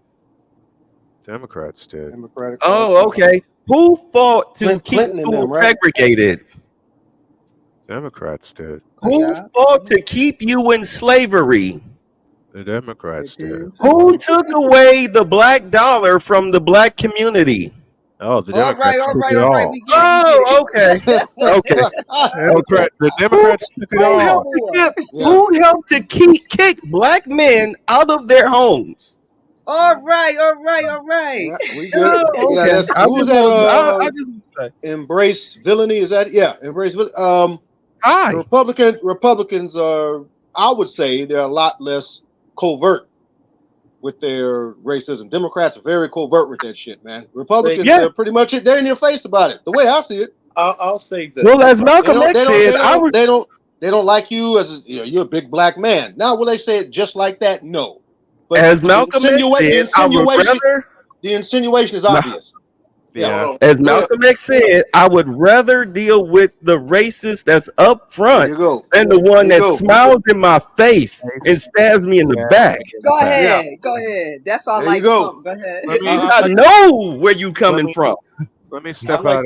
Let this. me step out of the way. I gotta do some cleaning and get my frustrations out. But Is there snowman? if anybody can help a snowman via Cash App, because with everything that's going on right now, I just tried again to apply for disability. My wife's about to lose her job, and I'm trying to get sponsors to get my business started. If anybody can help and I can like run out and get some groceries for the house for Sonia, my daughter who's going through a transition right now, for Jody, for me, for Cheyenne and Dakota, Mhm. anything to help home or business, it would totally be appreciated Yeah. because it's been held for 3 years.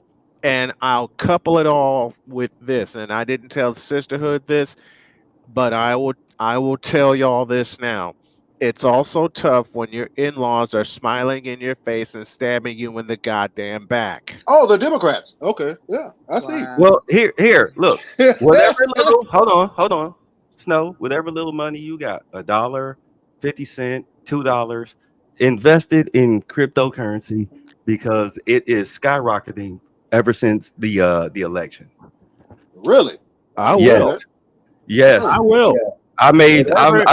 I made some money. I'll I'm take a looking piece. at it now. I'm still If I making get money. if I get any donations tonight, if I do a late game, I'll take a piece of that and I'll put it in cryptocurrency. I mean it. And there may be a position waiting for me in Savannah, Georgia. Don't know, won't know until January, but keep y'all's fingers Yeah. crossed that You we'll get can the do hell it. out. We'll get You the Now, can hell do out. it snowman, you either doing through a Venmo or Cash App. They both Cash have App is what it's. Yeah. cryptocurrency buying And I'm platforms. say this. Today Okay. is the day. I'm gonna just say this. Look, for all you sports fans out there, give the Snowman a follow on his channel. Yes, I'm gonna Yeah. sir. That's the Snowman. least you can do. Yeah. Right. I'm gonna Yes, give him. sir. Don't forget to support his channel because this is part of the networking of the Black Manosphere. Yes, Mm-hmm. indeed. Yes, it is. Guess what? I'm gonna challenge him. You know my team playing Thursday. Yeah, He's gonna cover it. I I am. was gonna ask, are you doing a I am. play-by-play of This is Thursday what night I football? am. this is Okay. what Yes. everybody should do. Turn I've made that I made that decision just a moment Oh, ago. well, it's Yes, Baltimore and Cincinnati, right? I am doing the Ravens game tomorrow. so y'all And All know right. I had how who's planned the to do opposing team? Cincinnati. I it's it's gonna Cincinnati. be. Okay, that I had should be a good planned one. Yeah. I had planned to do women's college basketball, but for the sake of Charles and everyone on this No, no, panel, no, no, so I no, can no. let me finish my statement. I'm But for the sorry. sake of everybody on this panel, and I can't do the game I had scheduled tonight because I got to cover for somebody in production. For the sake of tomorrow night, if y'all will come and support me, and Mm-hmm. if y'all will support me now and support me tomorrow night, I will call the Ravens Bengals game and I'll start the pregame at 7:45 Eastern time live. Okay. This is what All you right. should do, buddy. All right. Turn on the game, mute it. Let Nut Snowman do the play-by-play and give you the judge. Yes, sir. But my Okay. team, the New York Giants. That's my That's team. And guess that's what? what who's your They that's got favorite? what I'm I, a Giant good. fan. Who's your favorite Giant of all time? Sisterhood. Who's Oh, your favorite oh, she's Giant of all stuck. time? I can't really say because y'all I gonna know who mine question is, but me. you didn't ask me. Yeah, I'll I'm tell gonna stick with my man, and I'm gonna stick with him. Manny. I'll Hmm tell you two of mine right now. One of which I've had on my show. Middle linebacker Gary Reasons and outside linebacker Lawrence Taylor. Lawrence. Oh, I knew you were gonna you say going that. back old school? yeah. Baby, I am old. Lawrence T is number 2 for me. Guess who number 1 is, Snowman? Favorite Giant. Favorite Defense. Giant. Yeah, He's a Phil defense. Simms. he's Who? a uh Phil Michael Simms. Strahan. There you go. Snow. I Oh can Michael yeah. never Strahan. stump him. I can never stump Snowman. Yeah, man. Michael Strahan. Strahan was a cold ass defensive end. He was dope Yeah, but Yeah. with I've his only gap been a between fan his for teeth. but years. I'm a rookie. let me say it again. I got the Cash App in the live chat. Yeah. Mhm. Any kind of help y'all can send my way tonight and especially tomorrow because I'm trying to get to 3,000 subscribers. Fuck 2,000. I want 3,000. Okay. All right. And secondly, to help my family.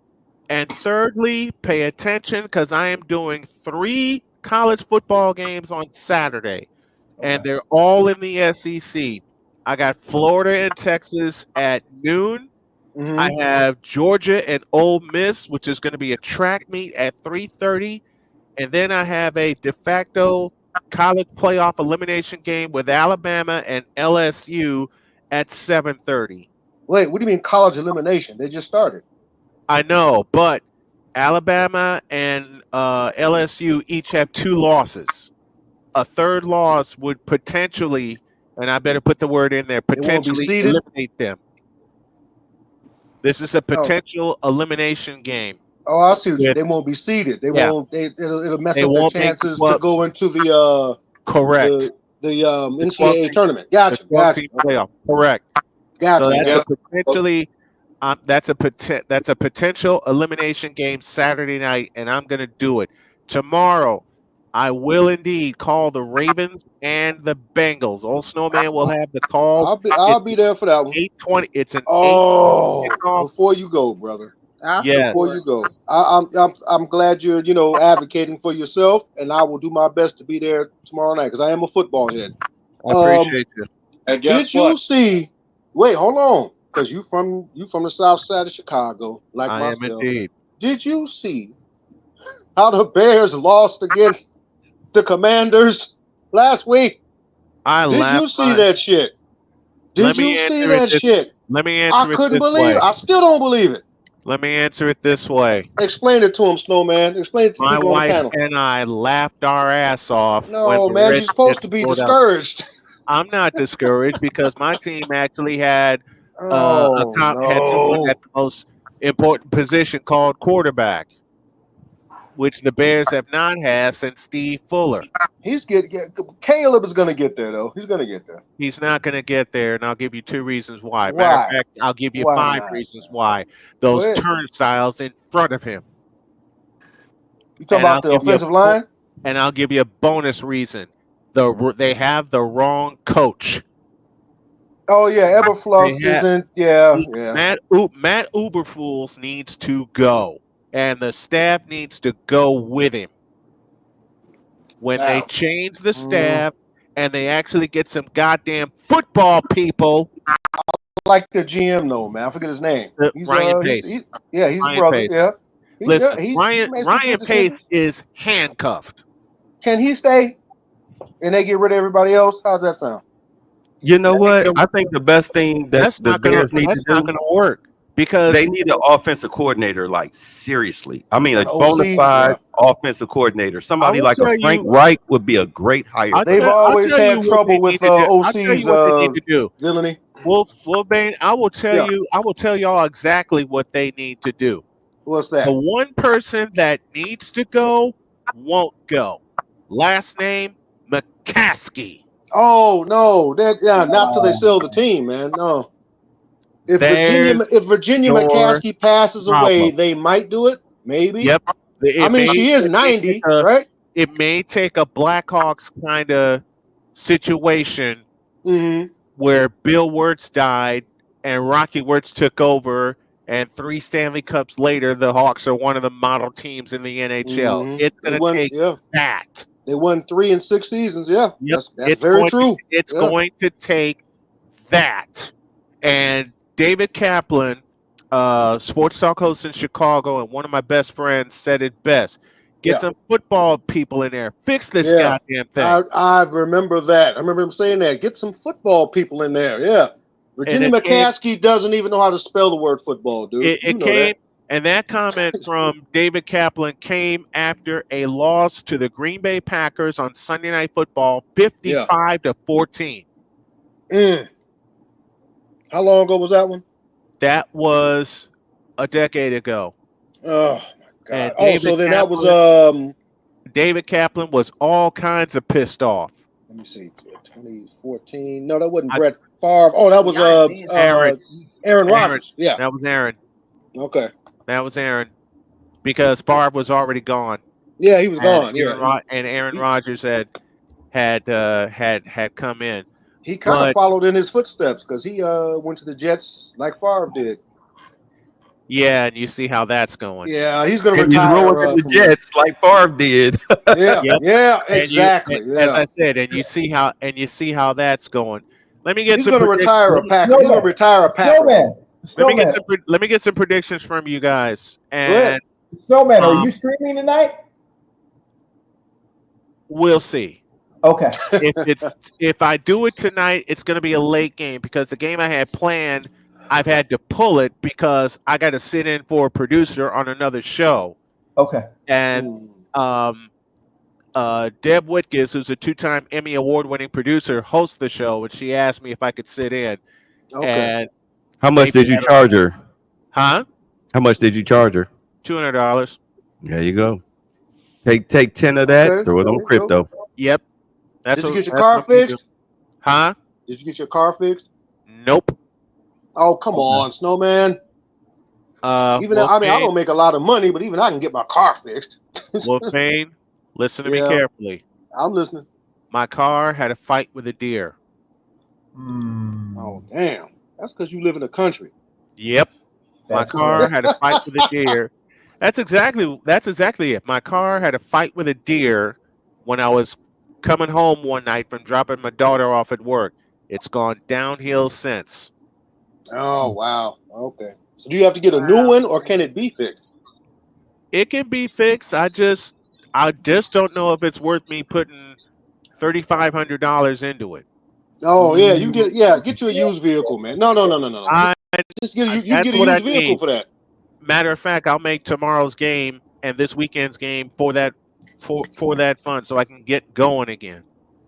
Because after what Yeah. happened today, where I got stuck on the side of the goddamn road for 2 hours because I ran out of gas, and the North Vernon, Indiana Police Department was too goddamn busy to help me. Yikes. I had to call 911 3 times. So who eventually picked you up? As it turned out, when someone was putting some gas in my car and I cranked it and it didn't go, I was told that there's a leak in my gas tank. Fortunately, I found that to not be true because after about 10:30 this morning, I cranked the car just on a whim. It started and I flew home. Okay. Yeah, but still get it checked out because it might still have that leak, man. I don't I want the car know. to blow. I don't want the car to blow up on you now. So I- did they find out what was wrong with the car, Snowman? Like what's the actual repair that they're saying that you need to make? Like I said, it's about $3,500 worth. It's a lot of structural damage. He's not a mechanic, so he can't really break Yeah, it. I hear you. I figured they told him. There's so a that's fine. gap. I am not a mechanic. Yeah, that's what I mean. You don't know the terms. You know, I'm only halfway good for it. I do not know any and everything that's going on. All I know is I got an estimate after I hit a deer, and I didn't like the estimate because it's money I don't have. You don't have it. And Yeah. here's something else. And Charles, back me up on this, will you please? Matter of fact, everybody on the panel, back me up on this. And I've said it several times, and I still don't know what to do to turn this around. And I'll put it in the form of a question. Why is it when new black YouTubers come on here, especially when it comes to sports, and they try to do play-by-play and reactions, they sound horrible? Are they younger though? Are they younger guys? Some of them are. Yeah, that would explain a lot. If they're 28, you're early 50s. You're gonna know the game a little bit better. Yeah, but still, I still say do some research on how to call the game, will you? Yeah. There's a guy by the name of I don't know if you're cool with him or not, but there's a guy by the name of Ticket TV. I know him well. Yeah. Okay. I know He's him pretty real good. well. He's pretty good. Yeah, I know Ticket well. Yeah. Well, let me get on But out of Snowman, here. you know I be coming over there in your chat now and then. I know you. when I know you see do, hon. it. Hey, I know you do. we all in there. We all in there, Snowman. The first You time know that. Sisterhood popped in, it surprised me, but I shouted around on the air. You did. I shouted around on the air. All right, let me get. All I right, want to get brother. this kitchen clean for my wife and my daughter because it's probably going to be an early night for her. Then I got to produce the show, and I got to get ready for tomorrow. Okay. But All right. I will do Ravens Bengals tomorrow. All right. Pregame, 7:45. 7:45 pregame, 8:20 kickoff. Okay. Sounds good, bro. Eastern Thank, time. thank you, All right. guys. Be good, family. All Bye right. bye. Be All right. blessed. Thank you. Yeah. Drive Charles, I'm safely. ready to Take get care of that down. foot. I'm going to get down because BGS, he giving something at 5. And it was a pleasure being on the panel with y'all the first time. I was kind of, I was like, A little I hope they don't nervous. persecute me. Yeah, I was. We Because all right. I've been in the chat for years. But Yeah. you We been not out gonna beat you my up. You panel all right. before. the black manosphere. The black manosphere is not full of monsters. It's not. That's I a know myth. that. I That's know a that. total I myth. know that. Come You on, you sister. probably need to But you guys, sisterhood. y'all different. Y'all I say y'all unique. Y'all classy. Y'all Yeah. different. I think you need to link with a black lady, a black woman by the name of Toya. You probably heard of I her. know. I be Yeah, seeing Toya. Toya. Now I love Toya. Yeah, Yeah, and she you real you educated and might smart. dig. Yeah. She's a little aggressive, but you might dig Celebrity. Maybe she's a little I aggressive remember though. when Toya first came into the sector. Yeah, because I Hmm. be over there with Kuda. I just start off with Mr. Fantastic and stuff. Do Yeah. you listen to Sisterhood? Do you listen to Messy Michonne? Yeah. No. You I don't don't mess know who with that her? Mm-mm. is. You You gotta should. check her out. You You gotta should. check her out. She's something else, man. Yeah, her and Pink Book Lessons. Yeah. Yeah, I'm familiar I with don't her. know who Yeah, that is neither. yeah. Pink Book doesn't show her face. She does, but she does cool videos though. But she does some Okay. good damn videos. I give it that Yeah, much. yeah. She's an Okay. advocate for black folk, including black Okay. men. Absolutely, Yeah. Okay. absolutely. But you've been Okay. on my panel before, sisterhood, so you know how we go. Oh, Hey, you've Okay. had Yeah. Pink Book on your channel, well, Charles? not Pink Book, but sisterhood. Oh, sisterhood. Okay, my bad. It's kind of Yeah, I funny because changed I'm still the E. I just changed my name to Sisterhood. I said, yeah, yeah, I Yeah. said, I know. I know. when I, I know. Shoot, I was in Kuda's chat too, Sheila East. So we already know. yeah, they were like Sisterhood. They got mad. I said, it's still an E. I said, I'm Mhm. going to mess with them. Yeah. Yeah. Because Were they you always on told me, you the Roger's Sisterhood, Sheila. were you on Roger's channel earlier? Sisterhood I was earlier on today, I who? mean. hey Mel, go. Okay, now you back. Oh, sorry. There he is. Hear Yeah. me? I'm on the speaker. Hey, Sisterhood. I just hey, got one thing Yes. to say. hey, what's As up, the kid? Hi Katie Jones. As the only outsider here, don't get mad at me if I start cracking jokes about Uh, your name, I'm, Sheila. I might start Oh, singing "Ready for the World" song. Oh Sheila, just to and did mess with you. Sheila, BGS Charles, y'all all do that to me. Ooh, Sheila, uh, I'll be laughing. uh, I'm like, Oh, oh. Yeah. oh, oh, shit. hey, Sheila. I'll get the Jerry Curl wig if I got to, and I'll be doing the soul When glow. that name That's came out, I for was in high the school. I was like, yeah, yeah. What year? What year was that? What year was that? What year was that? That was 80s. in the 80s. I'm 80s, man. 57. You're 57. All right. Oh, Okay. Yeah. I don't look I got some it, relatives thank your God age. for that. But I'm old If I'm school. gonna make fun of your name, I'm gonna attempt to sing "Glamorous Life" or something by the actual Sheila Okay. E. Yeah. Yeah.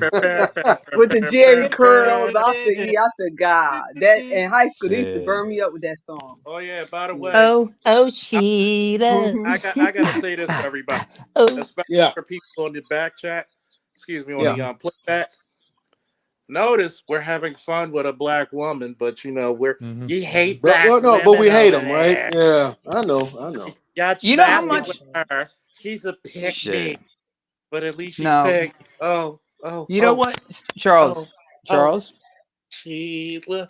Go ahead. You know, you bring up. We always talk about me being the outsider. I always big up black women, right? I The big up the outsider. women of my tribe. Wait, why are You, you an Yo, look at my outsider? avatar. No, he's you not the from outsider. I'm You not want of as you well. Why are you an outsider? I'm because I'm not of you. because Because I'm he not Not in of the you. U.S. What That's do you why. mean he's you're I'm not from not an of us? American. he's from Oh, Africa. I see. You're doing the non-ADOS thing or the non-FBA thing. Because I'm not ADOS. I own up. Yes, I'm not an ADOS. So what? But check this out, man. He My thing trolling. is, I think black folks are black folks all over the planet. So True. I'm kind of a Hmm. semi Pan African like that. That's how I am. Fair enough. We You just have know. Okay. different cultures, even though Yeah. name Mhm. Namer's a motherfucker. We love him that way. Yeah. But Right. but Sheila, if you see this if you look at my avatar, you see that woman in the front. Yeah, I could barely see her though. Yeah, I Uh, see it.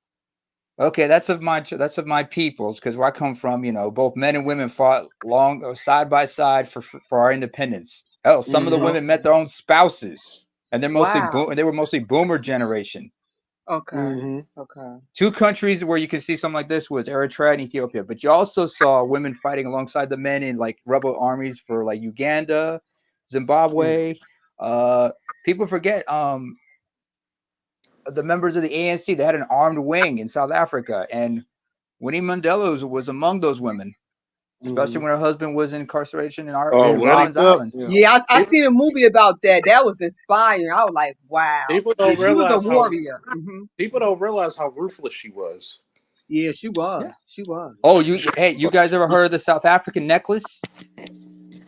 No, what's that? Is No. that similar to the Colombian necktie? No, no. A little Okay. something similar. Whenever somebody was suspected of being a collaborator with apartheid, the South African necklace was basically their way of was taking them out. What they do was they take a tire, wrap it around them, and then they turn that person to the Human Torch. You mean a car tire? Yeah, a car tire. Wrap them in a And car set it tire, on. and then Oh you yeah, set in because the rubber blaze. doesn't stop burning. Oh, Yeah. Yeah, One they cook time, you real Desmond good. Tutu.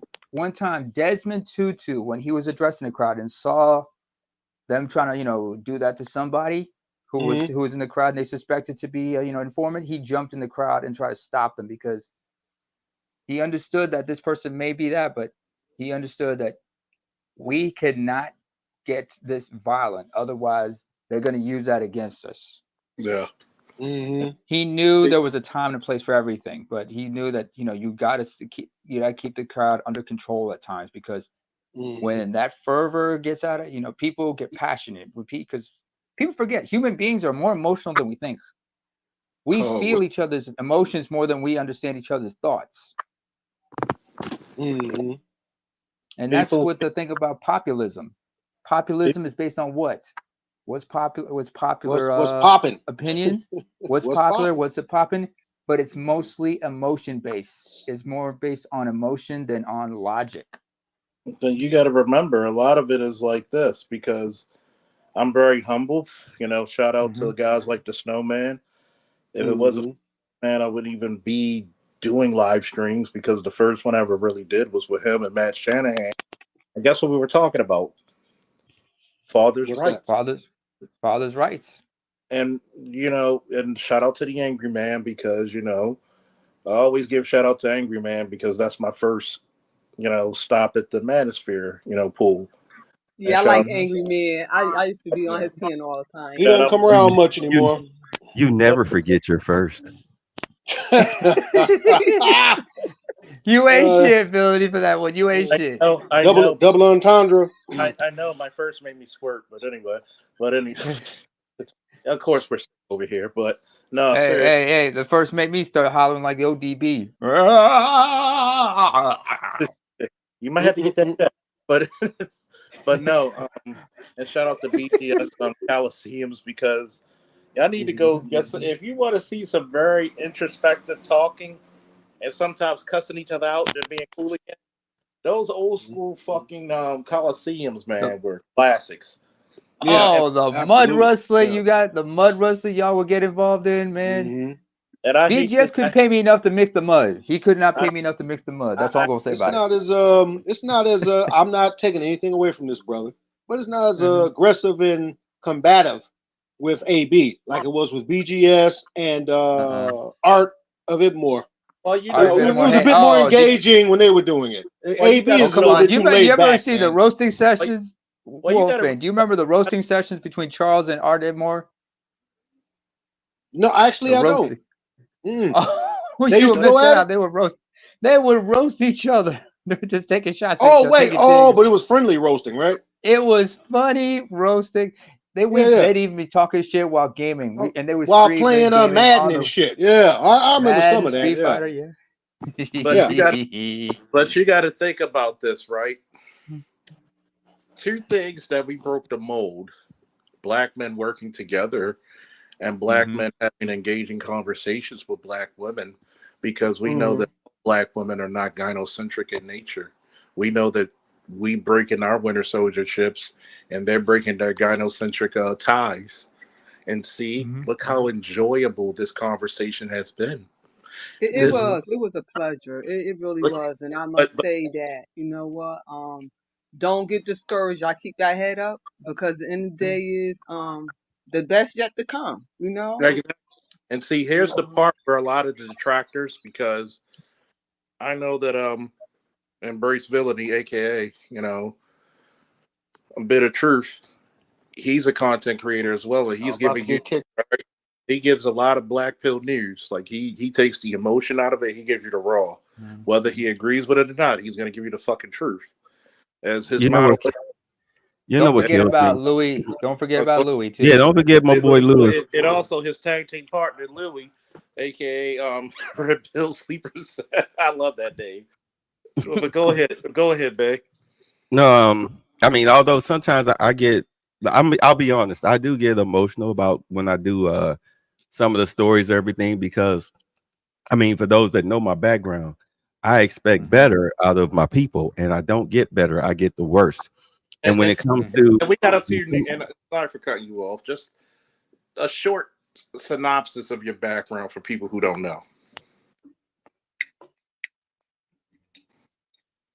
I don't really want to delve into it Oh no. because I feel like I hammered into the ground. But I will say that when it comes to talking about women, there is a difference. That's why we go out of our way to say modern and feminist, because we understand that not all women are a monolith. If they were, we wouldn't exist. We Yeah. wouldn't exist. There is a difference. The problem is just like how we talk about racist white cops or even racist black whatever. We don't know until we come across you. So everything is, we deal with people with a grain of salt. We give you enough rope to hang yourself, and if you don't, then fine. Am I making sense? Oh yeah, Yeah. You is. You Bay making sense. BGS and Angry Man will tell you.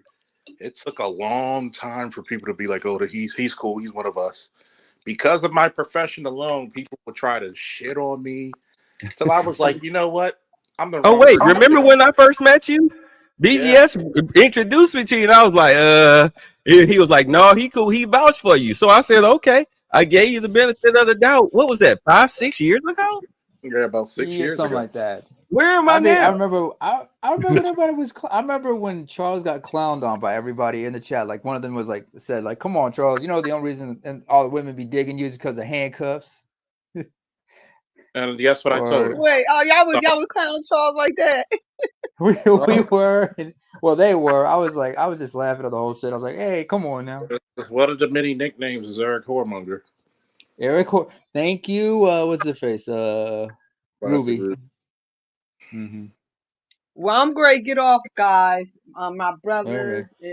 It's always a pleasure. Don't be a stranger. Okay. Okay. Everybody Have had a Bye, the Sheila. okay. Bye Don't be a stranger.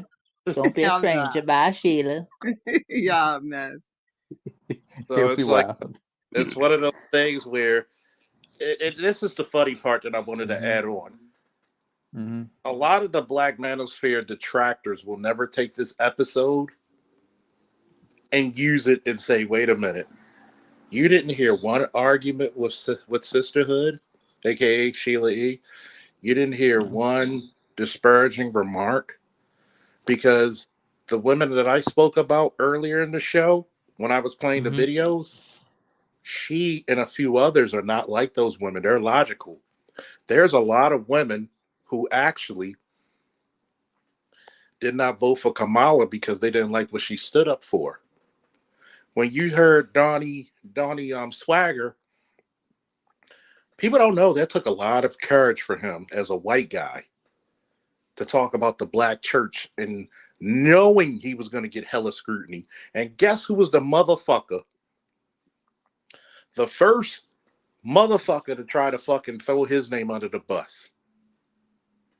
Roly Poly himself Eh. with a bunch of black preachers. Instead of looking at the content of what he was saying, how can you call yourself pastors but you're okay with the Democratic Party stands for because those motherfuckers sold out.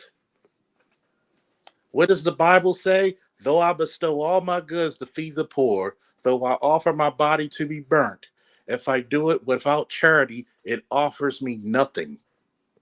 They forget that one scripture, okay? But Notice I Creflo need that Look jet at so he can get to Africa quickly. Isn't that charity? get that's the wrong type. They do it without charity. They do it for greed. And they also leave out faith without works is dead, but Say it with us now. Faith Without works without is works. dead. I'm good. What's and going on, gentlemen? Hey, if the this Oh, king, by hey, the way, No, wait. Say that one more time loudly, everybody. Faith faith faith without Faith works is without without works without works dead. is is works dead. is dead. dead. so when you're talking about the movement of the Mhm. Black Manosphere, when it came to this election, we didn't need 100% of black men to get our thoughts across politically. We just 10, 15, 20% of black men, and even black Yeah. men who are black men and black women who are not connected to this space. We had a message so loud that that reverberated through the system and said, Yeah. "Excuse me, hold on, excuse Yeah. me, Go ahead. I'm sorry. Ex- excuse me, Mr. Former President Obama.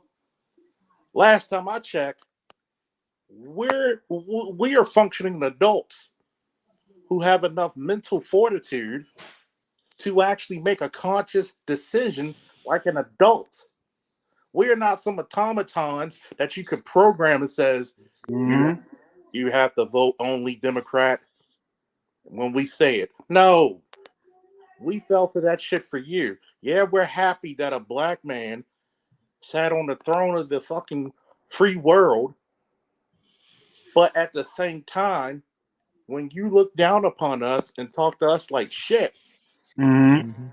you actually were one of the reasons why the trickling down effect when black people said fuck this chick. What did I remember Mr. Z brought this up in one of his streams. He said like Obama, whatever political capital he had was spent on I think Obamacare, the Affordable Care Act, and nothing else. Secondly, Well, no, he tried my brother's keeper, but you know what yeah, my happened to brother's that. keeper. Go ahead. Yeah. Go ahead. And also, same-sex marriage being legalized during his time, but there was nothing tangible that he provided for brothers other than my brother's keeper. And Mm-hmm. then like BGS, but like everybody who voted Republican, hey, that's your choice. I respect that. Mm-hmm. But we got to see what they're going to do for black folks in the next 4 years. And if they don't have anything to What's offer, going to we have to happen? let them know. But Hmm. look, did you fellas peep how they rolled out for I mean, look, she gave the old college try. Did you Yeah. peep how they rolled out? How black men rolled out for Kamala Harris towards the end there? And real quick, I want to slide this stat in: 80% of eligible Black American male voters voted for Kamala Harris. 80%. So they cannot blame her losing the election on us. They can't do that. It's the majority in every state. Like the average of, including the key state, the majority is like 70-75%. But Yeah, yeah. that's okay. But So at this real quick, point, hold on. My anyone who's examples. tweeting, Hold on. My examples. You know that Black Man Summit on BET, which is pretty cringe. And then there's a TikTok video with these brothers talking about my job is to vote and vote for Kamala Harris. There was only one brother who just said my job is to vote. He didn't mention Kamala Harris. Was it So that gonna pay him for suggested the rest of his life? he wasn't. Wait, hold on. That suggested he wasn't voting for her. All the other brothers was like, my job is to vote, and I'm voting for Kamala Harris. This was a TikTok thing. It was separate from the Black Men Summit on BET. It had nothing to do with that. And then there was there's one more push. The Barack Obama finger waving. well, They I tried. mean, I mean, they tried. when you look at the numbers, it work. I mean, honestly, when you look at the numbers and how most black men voted for her, clearly it worked. I mean, even though they lost because they were always supposed to Well, be out there as working far the as them first day of voting, it election. worked. It didn't work for her winning. No, it didn't work for no. But the point, no. But the overall point was to get black men to vote for Kamala, and the majority of them did. And they did, yeah, absolutely, yeah. So I mean, yeah, they still lost, but they lost for an entirely different reason because you was so busy worried about black men, you forgot about the other freaking. You forgot about white women. You forgot about 53% of white women, right? You forgot about the Latino. You forgot about the Latino community. Mm-hmm. Yeah, they voted overwhelmingly for Trump. All them. You were so busy worried about the 7%, the 7% of the entire freaking American population, but forgot all about Latino men and women. And Latino men voted overwhelmingly for Trump. That's because of the migrant situation. Y'all know it is. Yeah. Yeah, because they coming in sucking up their resources. Yeah. But here's something that the Latino men who voted for Trump are legal, obviously. Here's something legal to be here. Here's something that we forgot. Go ahead. Because Kamala tried to say that the reason black men were voting for Trump was because of a stimulus check that everybody got 5-6 years ago. That's over with.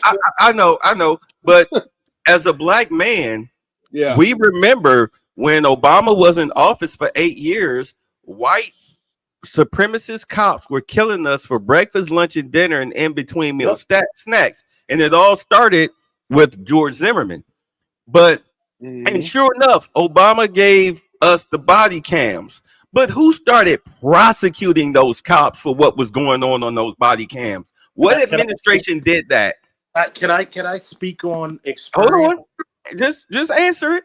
What administration prosecuted cops for what was caught on those body cams? It was the Trump administration and the DOJ, which was very heavy towards. See, this is the part, I may have a little experience about the law enforcement community. I may not. Maybe, I can't say for certain. I may or may not have 3 times the law enforcement career of Brandon Tatum. Unlike Brandon Tatum, I actually served in the military as well. Hey, Brandon, can't wait to speak to you, on a panel. We can have a dialogue. It doesn't have to be. Have you spoke to him before? No.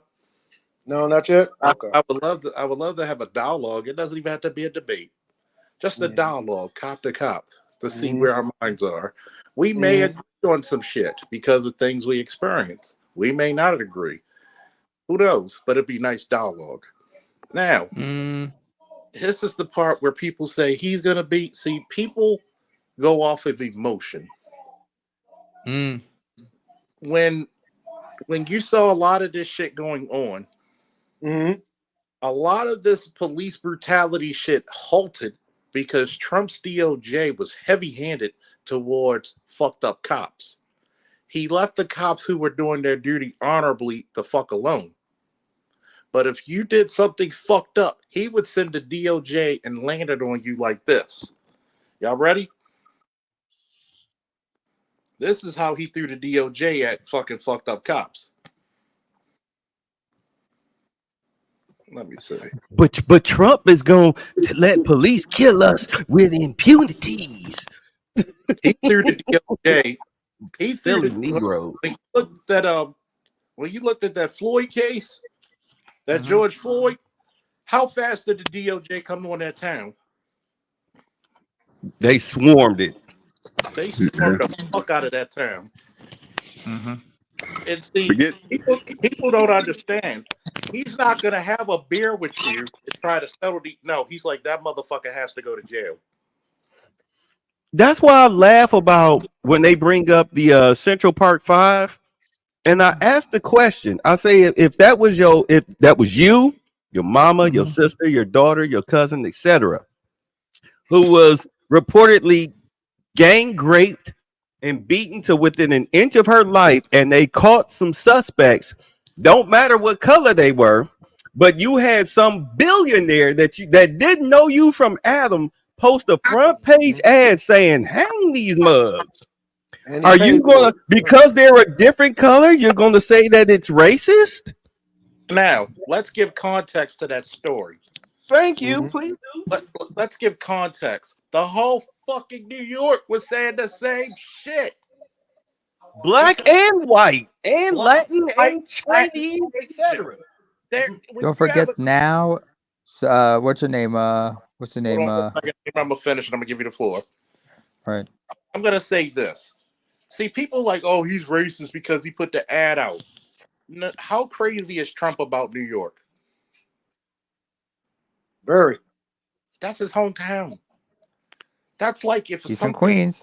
Think about this: a white guy, 4 blocks from where I live, where I currently live now, was brutally assaulted by 3 fucking teenagers and kicked unconscious and almost killed in the middle of the street.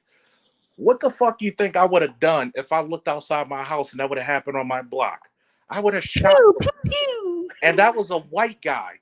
A 60-year-old grandfather was brutally beaten and robbed. I would have shot the motherfuckers. But you know what people would have said?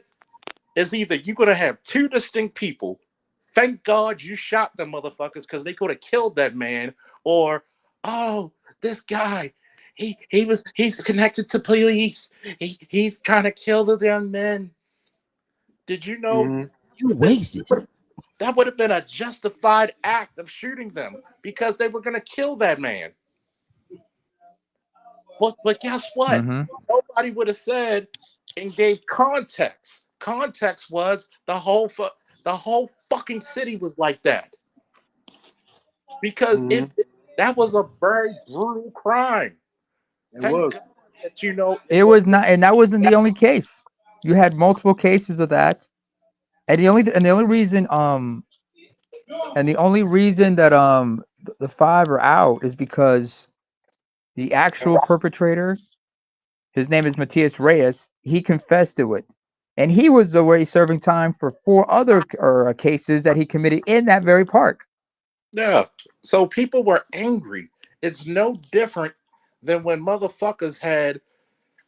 I remember this. This is way before my time as a cop. My sergeant was telling me you had a 14, 15-year-old who was a paid hitman for drug dealers. Mm-hmm. And he would take a sawed-off shotgun, get up close because nobody expected a little kid, and blow people's heads off and run off. What do you think happened in Baltimore? People had an outcry. When you had shootouts, it's no different than when you went to Uvalde, what is about a year or 2 ago?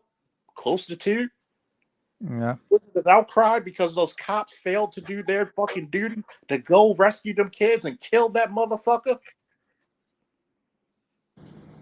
No different. What? Now, when people say, oh, he's racist, guess what? You would have said the same shit too if that happened in your town or your neighborhood. In fact, Charles, there was a 17-year-old black kid.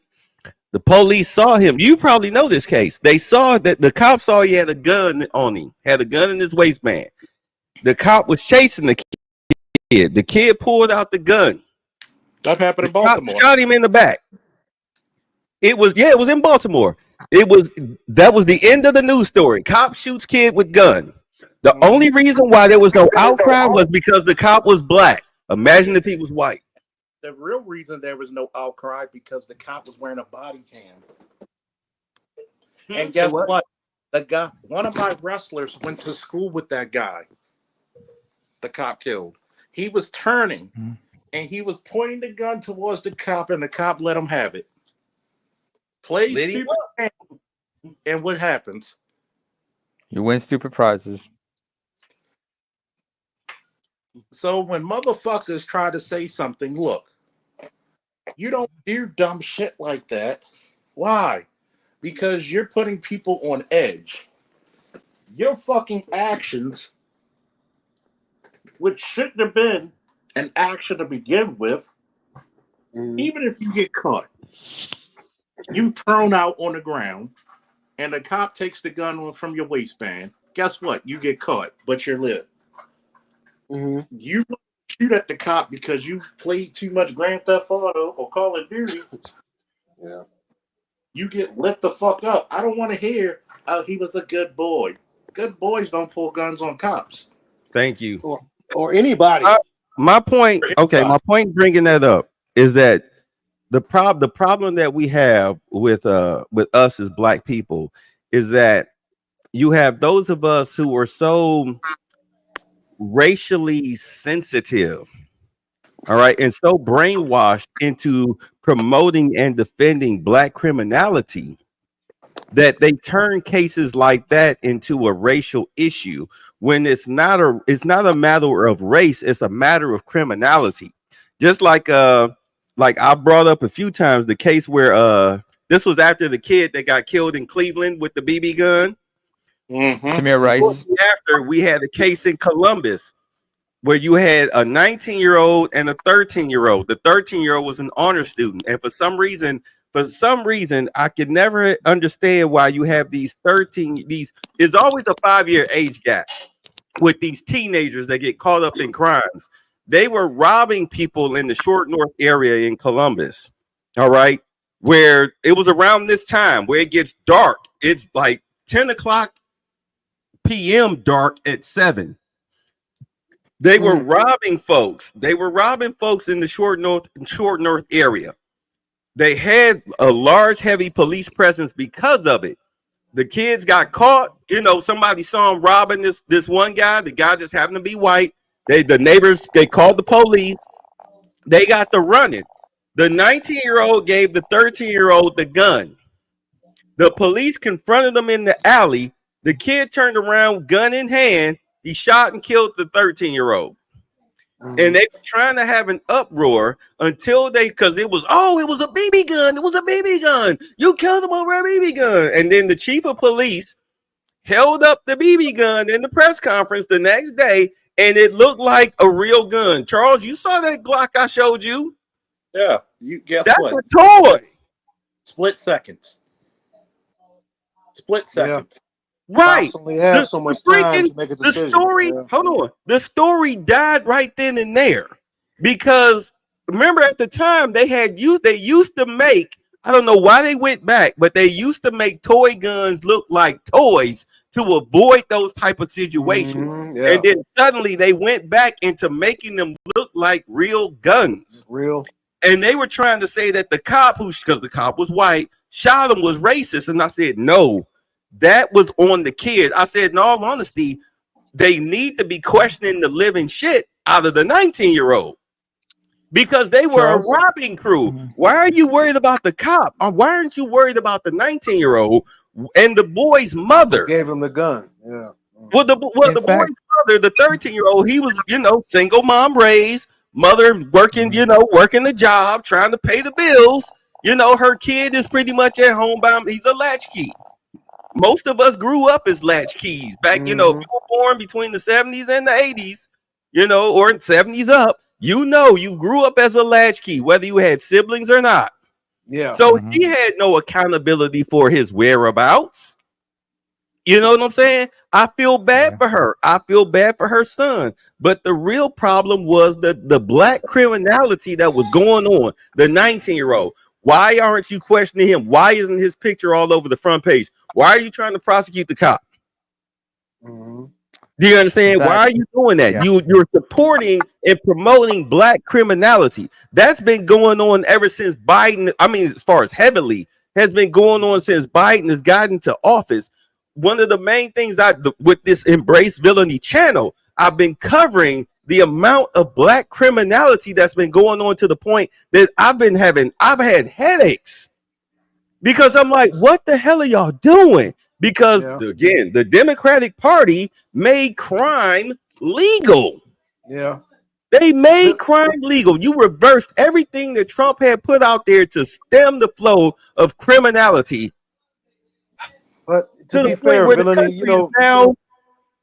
Hold on. I'm sorry. Go ahead. To be fair, Villainy, it's a fine line because sometimes those kids don't deserve it. Sometimes they don't have a gun on them.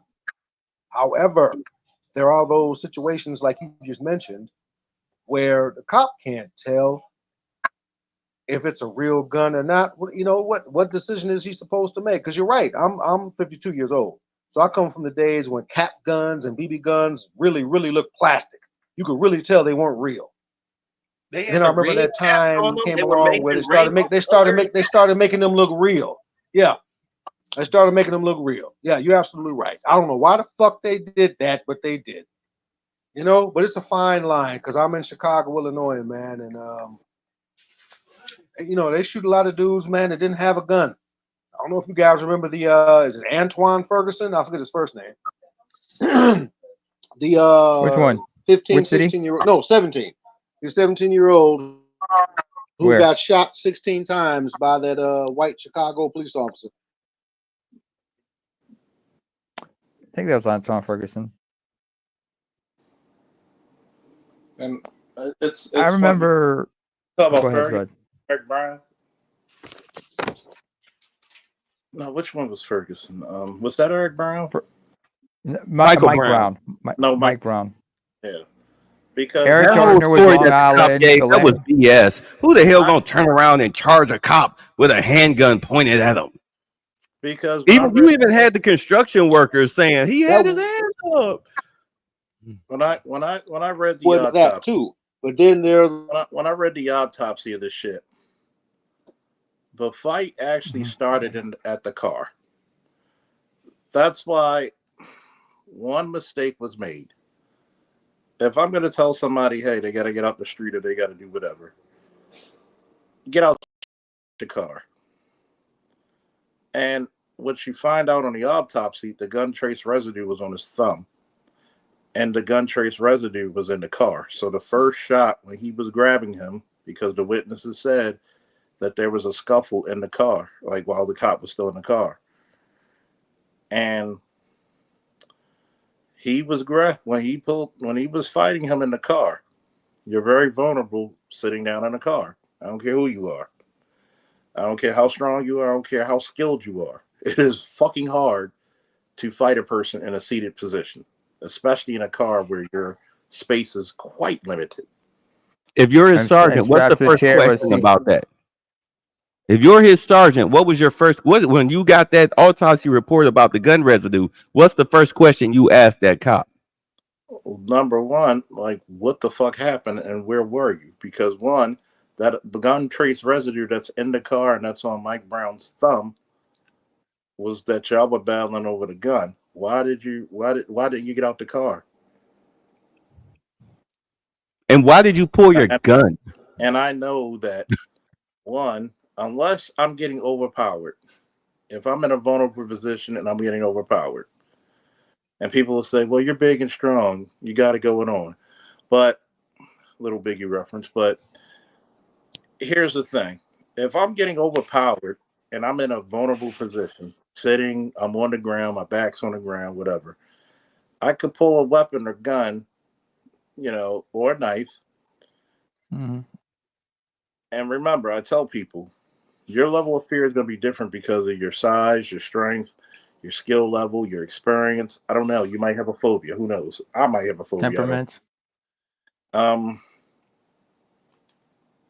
And a lot of stuff goes into play. Mm-hmm. Because when you look at Mike Brown, and Mike Brown's about 2 to 3 inches taller than the officer. How The tall only was Mike Brown? he was like 6'2", 6'3". Yeah, he was a big About dude. 300.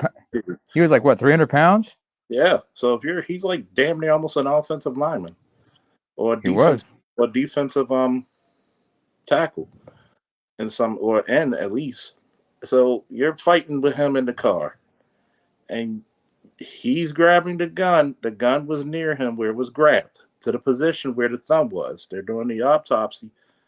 And I'm like, dude, of course words were exchanged. We'll never know what the fuck they said.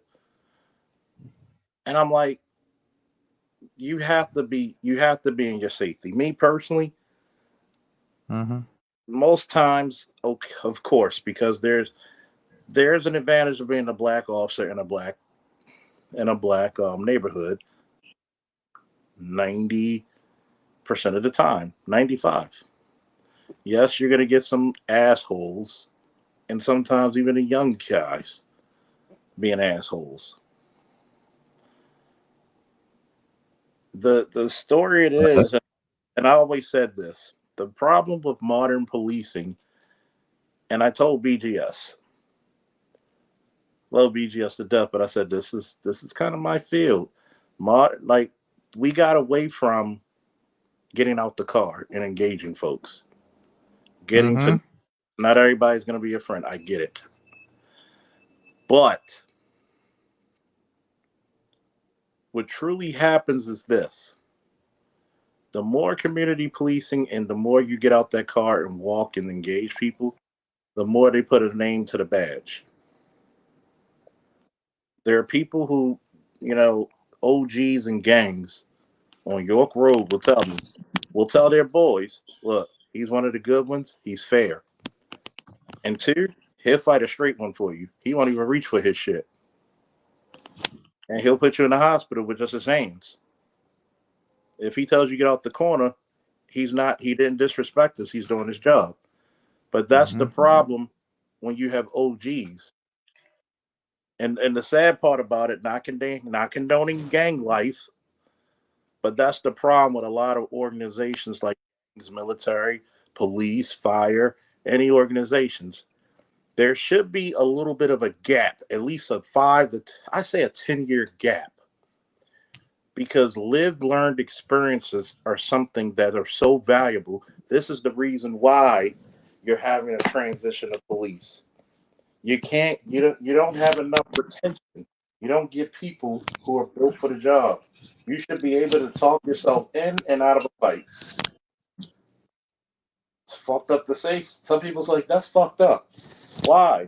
Because one, some people are just fucked up people to the community. Let's just admit that. Some people gotta go. Hey, you gotta go. You gotta be physically fit enough to do the job, but you also have to be mentally, emotionally, and spiritually fit for the job. And this is the problem with the black community when it comes to law enforcement. You have to respect the citizenry, and the citizenry has to respect the officer, or the fucking system falls. What do I always say? What's the first rule of protection? Is what? Obedience. If I was married and had a wife, how can I protect my fucking wife if she does not obey me? Protection, and this is a problem with a lot of modern women, like they mentioned earlier. A lot of modern women think protection is, oh, my man could go beat this guy up. No, true protection is avoiding the greatest reversal my wrestling coach ever said, and I'll say it again for those who haven't heard me say it or hear me say it, is to never get in a situation or hold in the first place. I shouldn't, if I'm wrestling a guy, I should not be trying to get off my back where it's the most dangerous in the sport because you're losing greatly. And so it's the same thing. Don't get in that situation or hold in the first place because now you got a different problem. And this is what comes back to community policing and also knowing how to fight. One, basic, if I ran the academy, defense tactics would not be just the thing you push people through. Basic boxing, basic wrestling, basic ground fighting.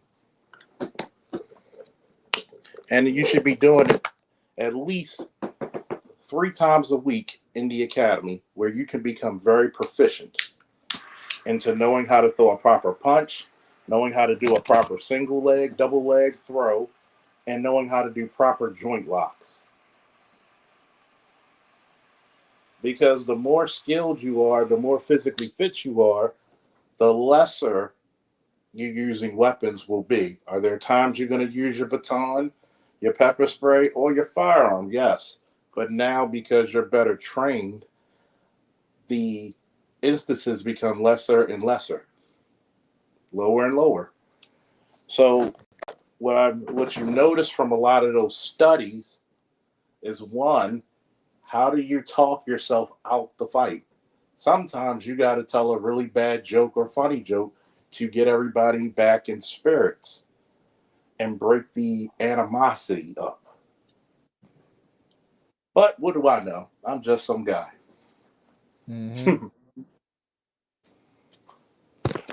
But you are convincing when you speak it.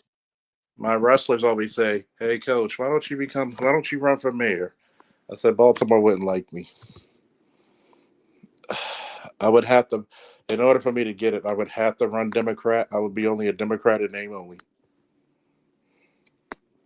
And I don't know if the city's ready for the revolution. Like, look, to curb this crime, one, you're gonna have to revamp the education system. And Babe probably did some news reports on how does Baltimore get so much money per student, but yet they I took, did. and he did, and you get so much money. Literally, this is how much money Baltimore gets. 200,000. Oh, that your what? Your education director, whatever you want to call them, was making over 250K a year, and they were cheating in the school system as far as when it came to the reading proficiency, all of the tests. They were cheating. Those kids can't read for shit. And this is the bad part. Baltimore, out of every city and town in the United States, Baltimore is ranked in the top five, sometimes number two, one time number one, of how much money they were getting per student. With that level of resources, you're supposed to be producing engineers like China. Should I say that again for the niggas in the back? You're supposed to be producing engineers, doctors, lawyers, architects, bricklayers, carpenters, HVAC techs, plumbers. You're supposed to be producing high level motherfuckers, EMTs, paramedics, cops, firefighters. You're supposed to be producing skilled people. But guess what happens? People embezzle and fornicate with the money. You had one woman who felt that her son should have gotten valedictorian with a 1.9 grade point average in Baltimore. Yes. And there was one woman who didn't even know her son, when he was in the 12th grade, how did he make it to the 12th grade? His all time high school average was 0.13. No, not 1.3, 0.13. Motherfucker, you get points for just writing your name on the damn list. Yes. How the fuck does that happen? And No this is child left behind. exactly. And this is the reason why, another reason why I cannot support a person like Kamala Harris, because you and your elk from the Biden Harris administration, just like if Trump fucks up this time, it's gonna be the Trump Vance administration. But hopefully he does not. You did not put an emphasis of education in the community, not just the black community, but the entire nation. You failed to educate our children properly. You know You did what? I'm sorry, go ahead. you did not hold those people accountable. Go ahead. He he said he was going to revamp the education system. He's going to gut it. And of course, the liberal media said, "Oh, he's going to destroy it." Like, no, the American public school educational system needs a complete gutting and revamping. Mhm. I mean, we don't teach the kids any type of computer skills. We don't teach them any type of engineering skills. We don't teach them any type of financial skills. We don't teach them anything to help them compete in the ever changing world. We're still running programs from the 50s minus home ec, minus engineering, minus carpentry, things that they need skill. Okay, let me put it to you like this: back in the day, back before Clinton came into office, the American educational system, you could go out and get a high paying job with just a high school diploma because you learned blue collar job skills in high school. My generation was the last generation to have trades in the school. Yeah. Okay. And I'm 42. So where are these kids gonna? That's another reason why the Great Faulkner Initiative, which I'm gonna put in my community tab. Why did you think? Shout out to the professor Cerulean Gray and myself. when and how much pushback, Bay, did we get, Namer and Bay, when Cerulli and myself introduced the Black Manosphere to the Great Faulkner Initiative? A lot. And A guess what lot. people and guess what people are fucking asking for now? The Great Faulkner Initiative.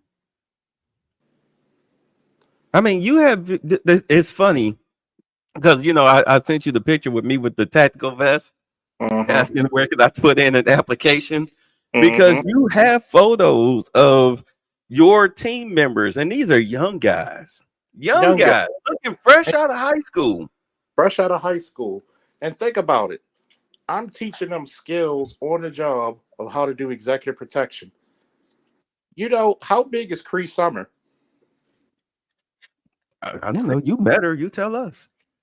She's Cree still a Summer. thickum. I mean, when it comes to Hollywood, she's a small lady. But is she a thickum? Oh, she's still beautiful. She Okay. was, she was when she was on a different world. She was that goddamn. I had a crush on her. But you got to remember, she's famous for being Freddie on a different world. But she did over 500 characters and counting. She was just on Vox Machina on Amazon. She's a voice actress now, isn't she? She let me tell you how she was a voice actress since 9. Guess who she voiced back when she was 9? Anybody remember the cartoon Inspector Gadget? Yeah. She was Penny.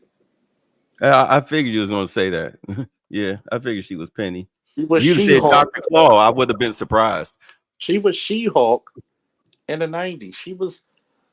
She's of course number 5 from Kids Next Door. So she's done over probably 600 characters. She's gonna do Marvel with Ironheart. So she's gonna be making Marvel money. So you're telling me you fresh out of high school, you're 20, and you're bodyguarding people who starred in Marvel and Star Wars movies and shows. Original Power Rangers. We actually were protecting Joy Reid at BlairCon, even Mm. though I didn't like the fact that The job is the job. I didn't like the fact that the CEO didn't tell us that Joy Reid, we should have, because I said we could have sent a detail to walk her down when she was giving her speech. You didn't say anything. Well, it's not that important. Nobody gonna attack Joy Reid. You don't know that. That's why you hired us, dumbass. And this is the one of the reasons why I said it's hard to work for black owned business.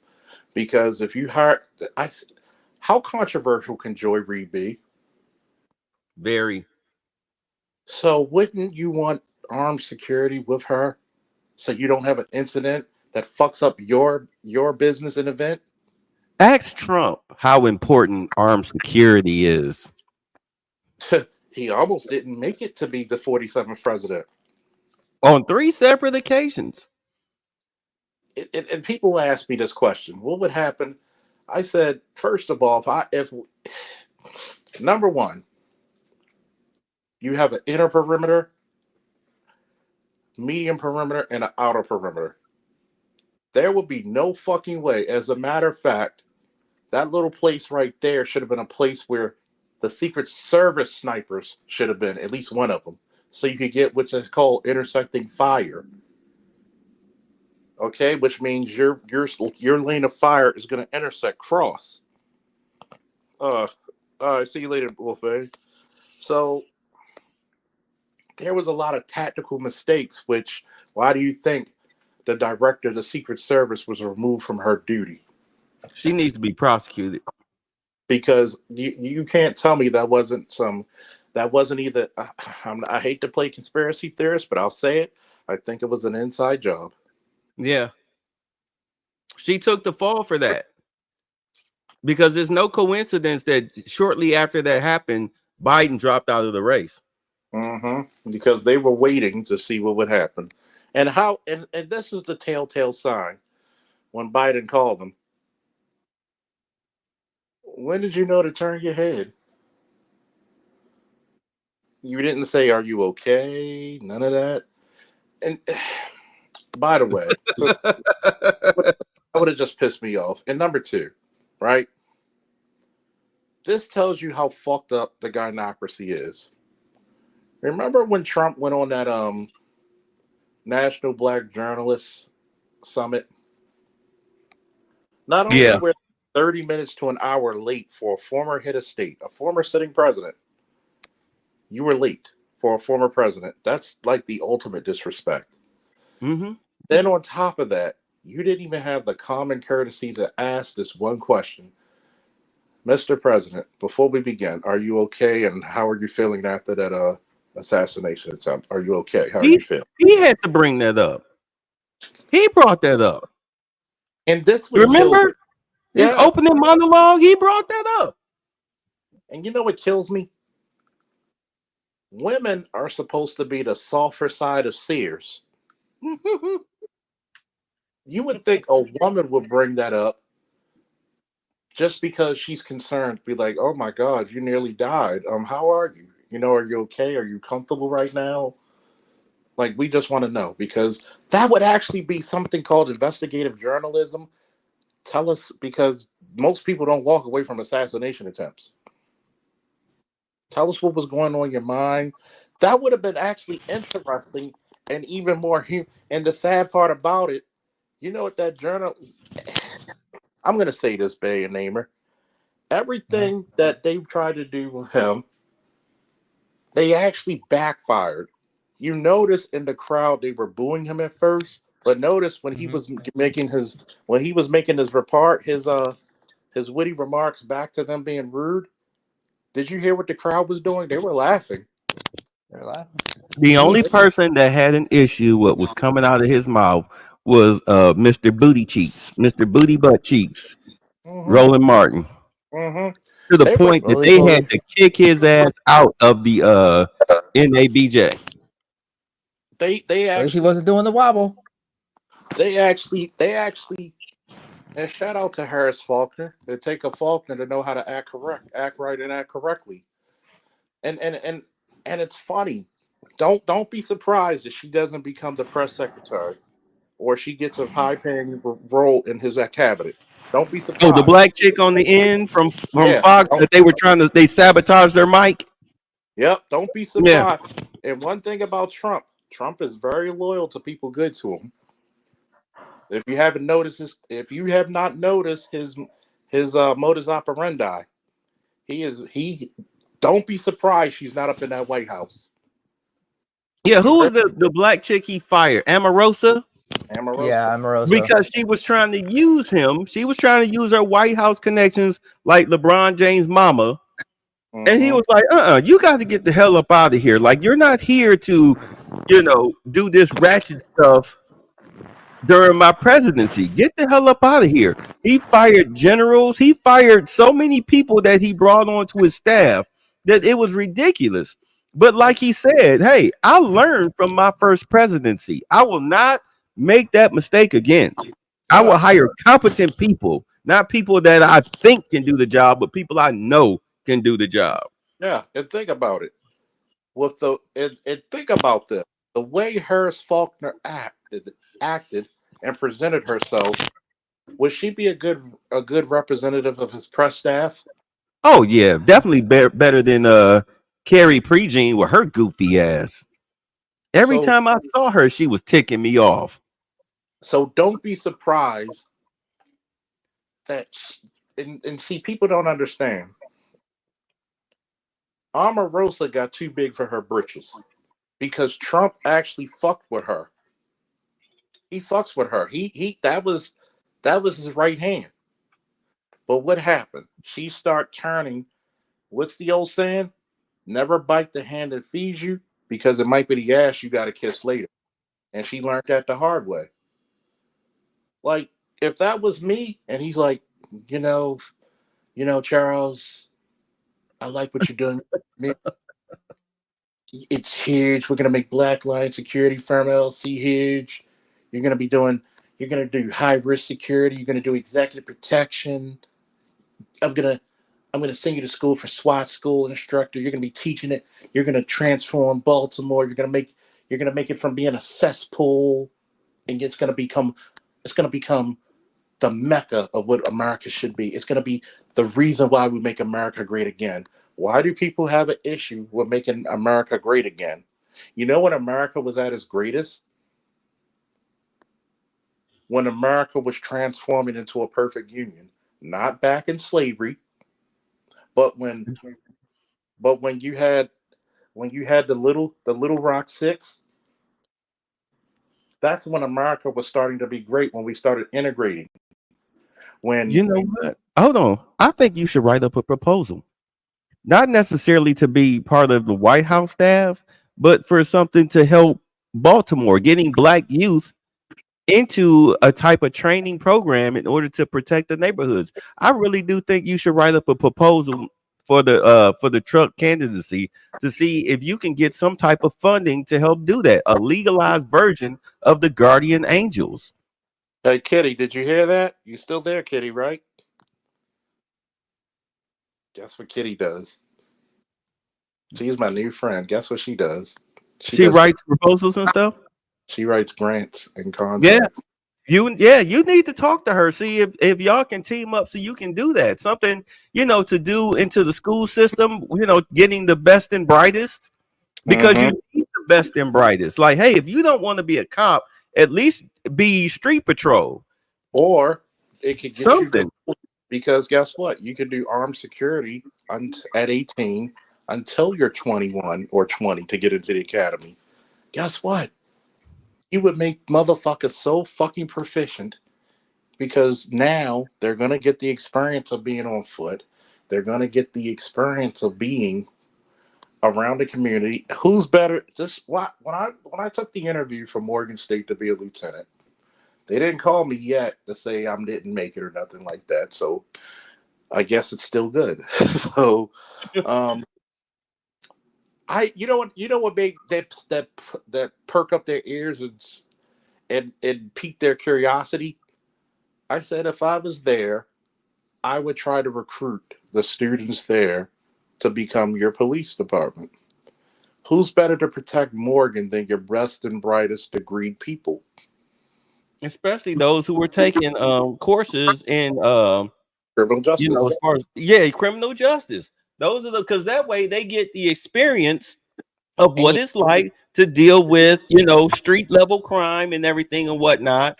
And then when they go, whether they want to be a lawyer, be the prosecutor or defender or whatnot, because they've been in the trenches, they have a better sense of how to handle things. yes, Because not everything is black and white. and guess who's usually your best lawyers? Former cops.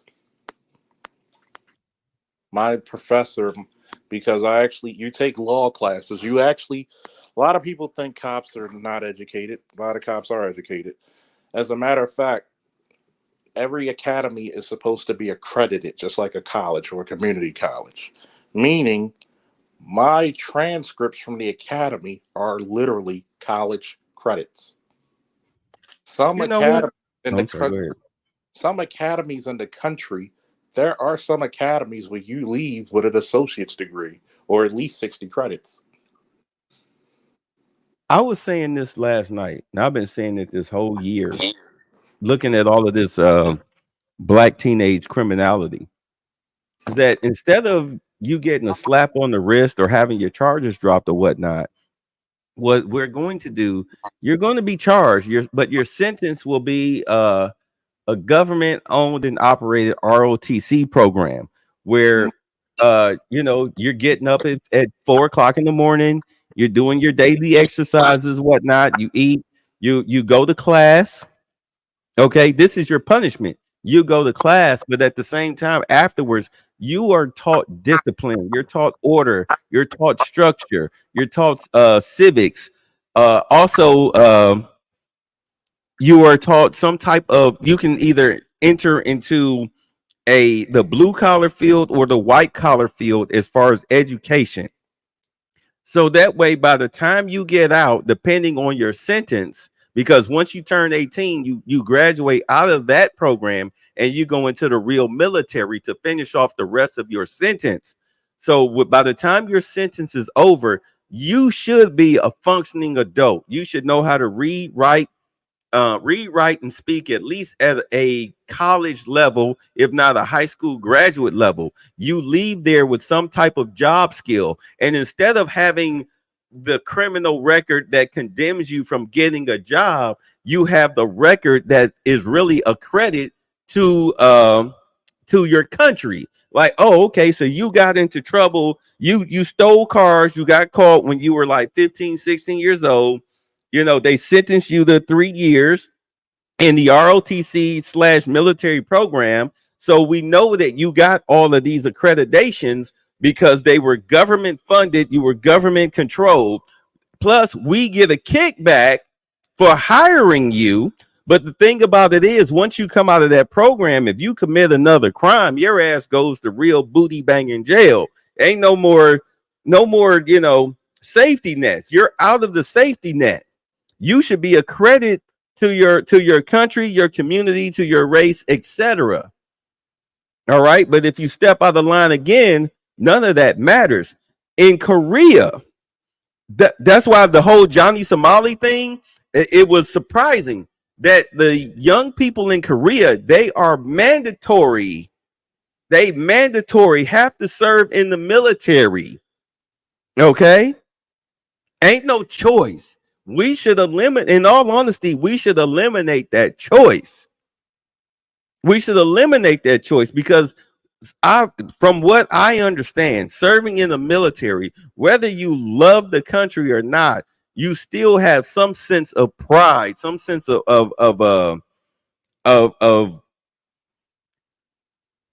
help me out here. You should pay a penance for that.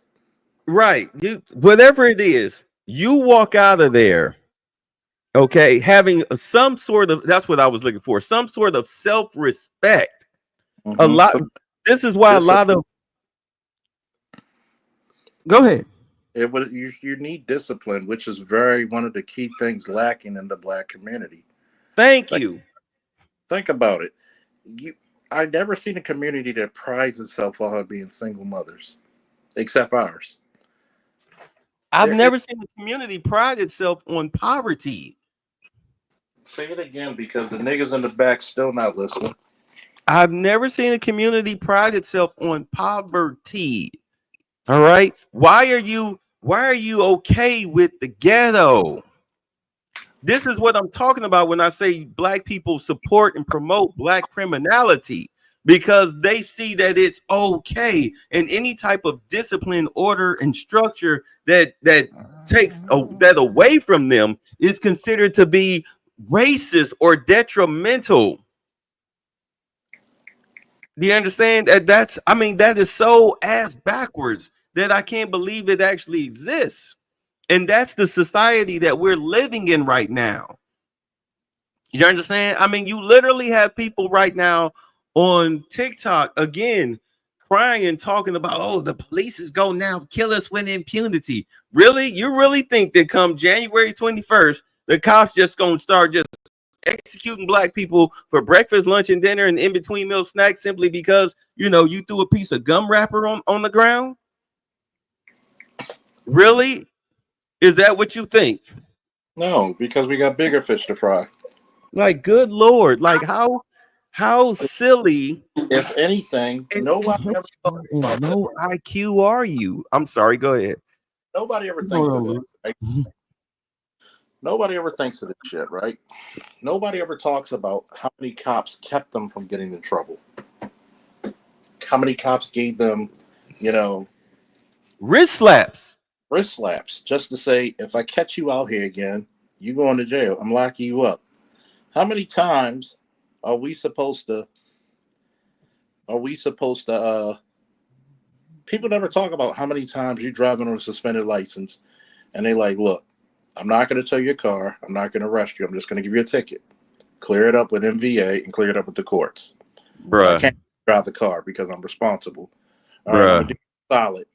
Bruh. A license to come park your car or drive your car. Bruh. Do you know how many body cam videos are out there just in the past month where people they get pulled? I mean, you see how lenient the police are now with crime and criminality. They get pulled over for the minor infractions. No license, no insurance, suspended license, etc. The cop just want to give them a citation. And then they act a goddamn donkey's ass. They turn a simple citation into a felony arrest, and then and this is what kills me at the end of the video. The felonies are dropped. Yeah. Yeah. But you ready to fight the cops even while there's a video out here now. A chick from Texas was with this white chick and her black boyfriend and the girl's mama. She black chick from Texas with her two daughters. She out in Walmart in Florida trying to steal a whole cart of groceries. Only thing she rang up was a soda. She gets stopped outside the Walmart. They bring her in the store. The cop, got to arrest her. The girls are crying, so the cop, the friend is knocking on the security door. So here, take the girls out of here. We don't want them to see this. The girl, handcuffed, called herself trying to fight the cop. The white cop. She trying to fight him while handcuffed. And then had the nerve, because he wound up having to drag her because she dead weighted him when they got her outside. And had the nerve at the end of it to say racism. And think about this. But cops are racist and they violent and they kill us.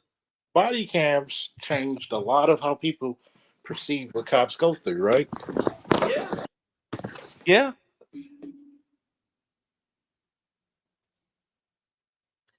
You there? I think I'm still there. Yeah. Would you drop your phone or something? No, keep up. No, you're right. It's like the body cam footage is real. Because with when I had the Bitter Truth Show channel and everything, and I used to talk about racism and racist cops and everything. And now that we are getting all of this body cam footage, I'm like, wow, back in the day, I would probably call this racist. But now I don't call it racist. I call it entitled attitudes that are not that only women and soft-minded, low IQ black males call racism. But I'm like, why didn't you just comply? You did it. You got caught. Just common sense say, and even Khalid Muhammad said this way back in the 90s. Your job is to make it home. Your job is not to argue. If they ask for your ID, you give them your ID. You answer questions as minimally as you can. Okay? If you get arrested, just take the arrest. Take the arrest. What is the point of adding more charges or endangering your life over something so minuscule as stealing, a couple of packs of cookies from the grocery store? You driving on a suspended license. What is the point of leading the police on a high-speed chase? You done now skidded out because they done used the stop sticks. You done hit a tree. You done killed the passengers in the car. All because you didn't want to take a ticket for driving on a suspended license.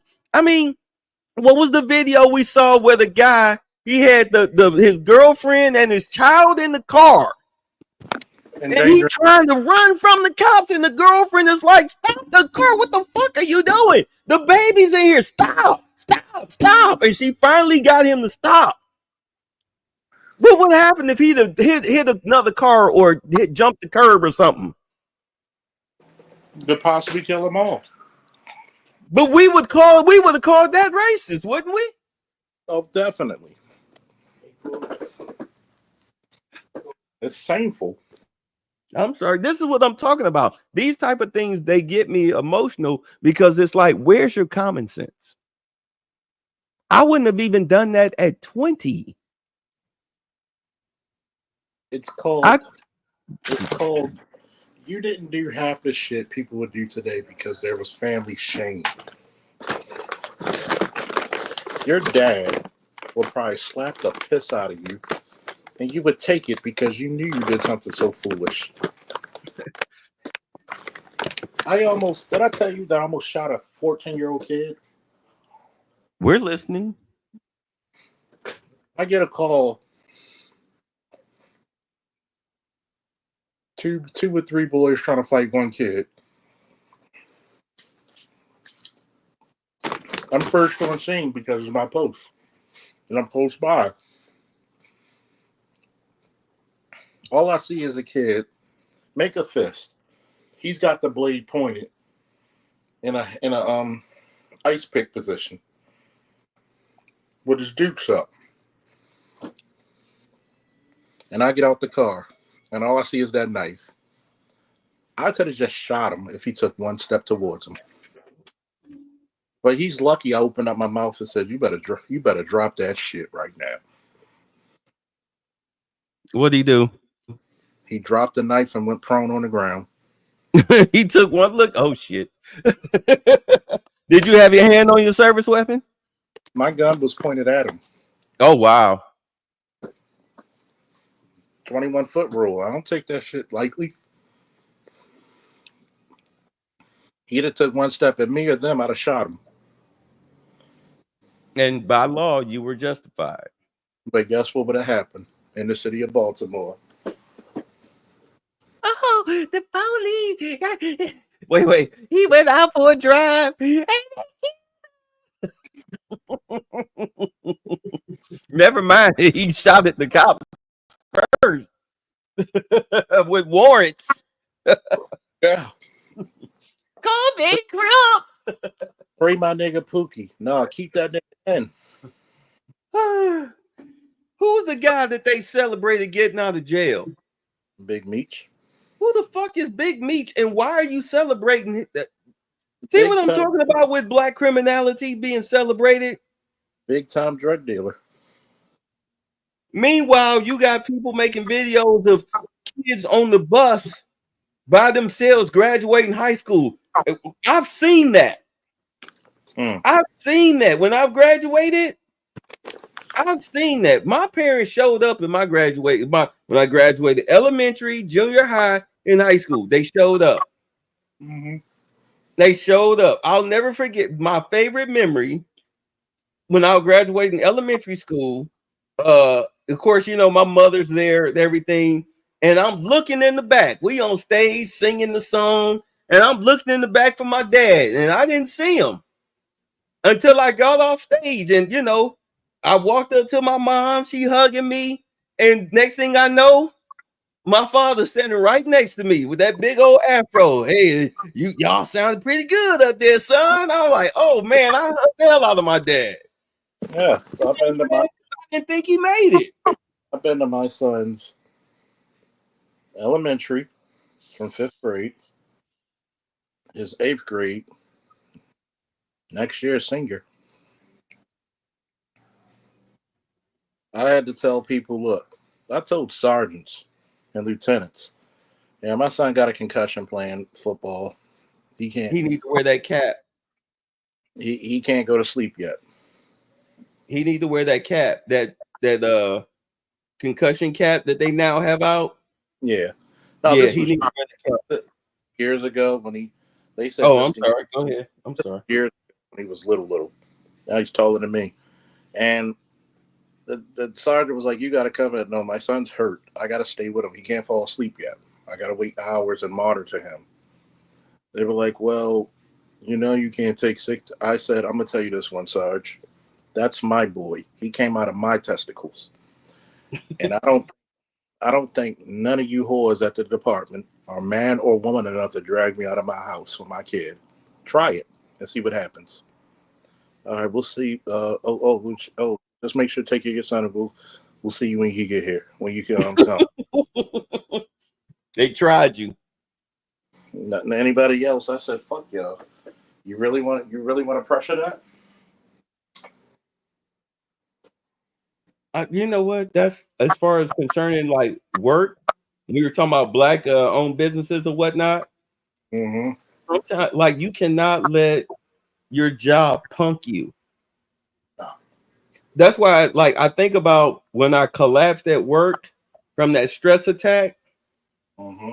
Oh, The that killed. only reason I did it was because I didn't punch the GM in his face. And I look back on that moment, especially with how he blackballed me and everything. I really wish I would have punched him in his face at that moment just to get that stress off of me, because I doubt very highly I would have collapsed. I may have been arrested or fired or whatnot, but I wouldn't have had a health concern. I would have almost died from a heart attack. Yeah, and people don't think that shit's serious. I had to After learn that, that. I took no more shit from a job. Not supposed to. You tell them motherfuckers eat a dick, eat all the dicks, for all I'm concerned. Nigga was he was gaslighting me. Ooh, he was gaslighting me. I had to fight the instinct, man. I had to fight you. You know how you had reflex hit you. That reflex, it hit me. I should have dropped him. I should have dropped that little white boy. I should have dropped him. And sometimes the little white motherfuckers deserve it. Yeah. No, but overall, getting back to some points that was made. That kind of let fly. Right. This election was about the culture war. It's like, do you want men who are perverts pretending to be women in those spaces? Why am I getting feedback? I don't know. Let me read it. Okay. You don't need those. We told women years ago, no, you don't want what you're asking for about this, identifying as women. You don't want that, because you have no idea the depths that men will go to for sexual gratification. You do understand you have some men out here who will put on a wig and a skirt and some heels to go into a locker room and sit there with a freaking hard on, staring at you and your underage daughters for their own sexual gratification. Remember the video going around where the guy was running around filming himself being gendered properly, but he was saying, "Oh, go get your manager. I'm a ma'am. I'm a ma'am." You remember that white dude that was doing that? At any rate, he come to find out, he got outed by the trans community, the gay community and everything, as a fraud, because he was trying to get women in the, like, straight up biological women in the community to make OnlyFans videos and everything. He wasn't, he was faking it.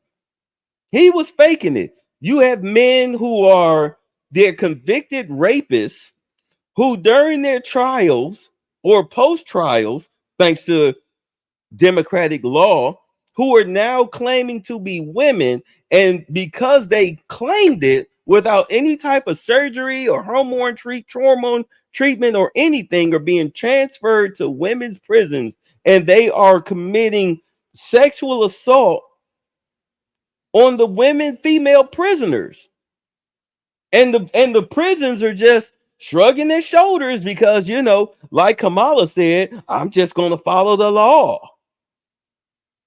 Like, what are you talking about? You're talking But about, the biggest cop out, the biggest fucking cop out ever. right? Be like, how about you? Keep these? These are like, look, these men. I don't care what you identify as. You're biologically a male, so therefore, we'll house you in a male prison, but we'll give you a separate cell block area. One guy, like, going through a rabbit hole, like these guys were talking about their jailhouse stories, and one guy said that he wound up getting housed in the gay unit, and he said an old queen was telling him, he said, "Hey man, you only here for 6 months. This area right here for a guy like you, Cadillac, Cadillac, and which means that, this is a smooth ride." He wanted out of it because he was hearing consensual male on male sex. He couldn't handle it. He got transferred out. He said, man, he was like, I should have listened to that old queen. Yeah. Because what he wound up witnessing and experiencing outside in regular gym pop, he was like, shit, like I made a mistake. But anyway, I'm getting off track.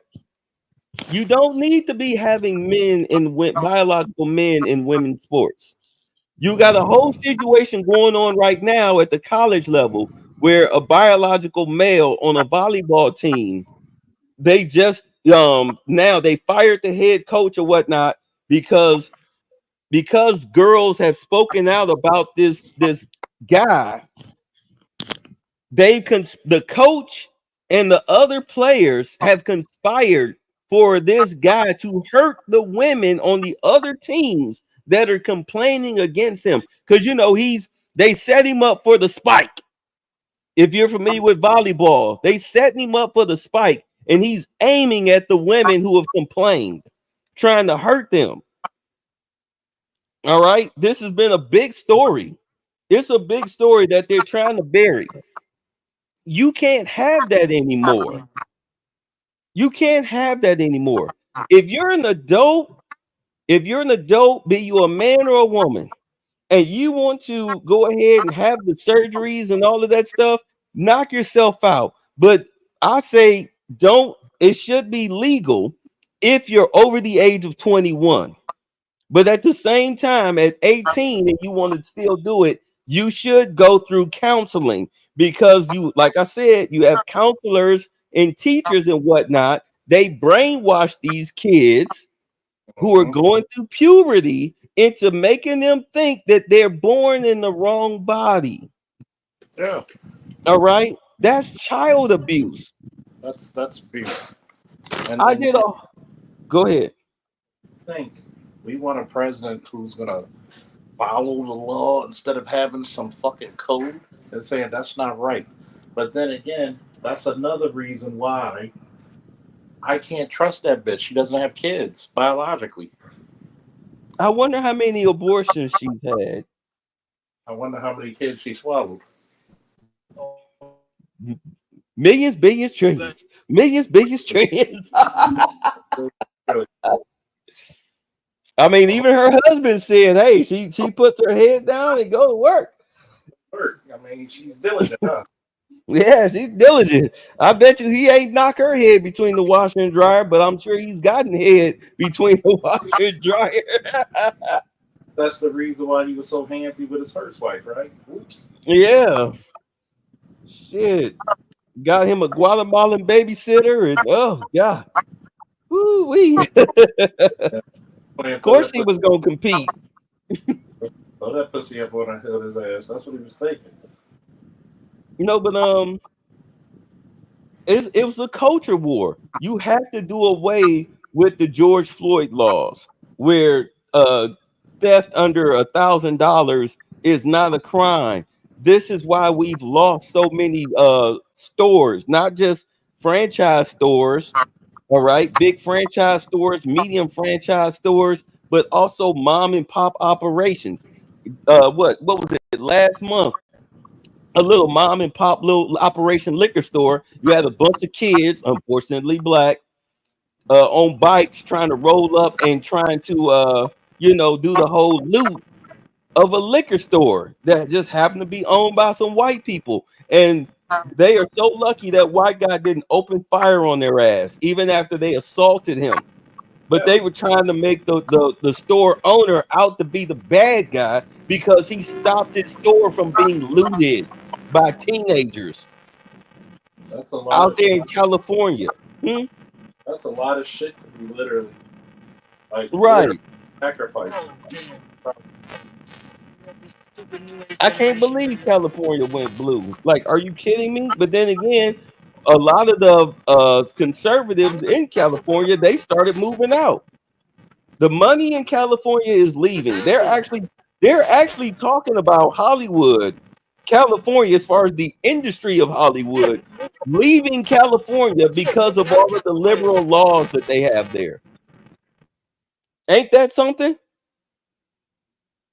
Ain't that about a I'm fifth? saying Yeah, because basically remember Hollywood started in Chicago. Hey, Mel, drop out and come back in. hello, can you hear me? Yeah, but crappy as shit. Staticky. I have my air conditioner on. Can you hear me clear now? No, no, it's your mic, bro. So My go ear? down and come back in to reset your mic. Hello? Go drop down, Let me try leave, now. and then come back so you can reset your mic. No, I'm not. Oh, I'm on my iPad. That's what. Yeah, it's hard to Yeah, understand. because I got the data on my iPad. So yeah. You sound like you're 10 feet away talking And through a Tonka toy microphone. Oh, not yet. That's what I'm saying. Yeah, I'm driving. I'm on my iPad. That's what. yeah, it sounds horrible, man. It sounds horrible. Yeah, I'm like we could barely even hear him. It sounded like he had one of them Transformers microphones. I am Uh, Optimus Prime. it sounds like you about Megatron, man. uh, Shoot. And this is the reason why a lot of people did not want to vote for her because her stance was really afflicted. Her it was stance was more of what's destroying the country. yeah, She yeah. couldn't answer a question to save her freaking life. Her every time you asked her a question, she would more than likely start off with being raised in a so-called middle class family, not mentioning it was really an upper class family in Canada, and then blame everything on Trump. And Trump. You basically blamed Trump back into the White House. Right. How the Well, fuck she did you can definitely blame Trump for being president.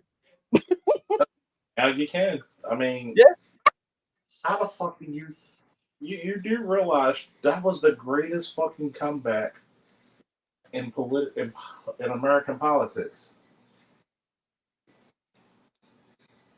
the No, last I looked, he had 280 something electoral votes. he's probably at 300, He won all of the battleground states except for one. which is Cali. No, no, battleground states. Oh, you talking battleground? Yeah. Right. He won all but one, which I think was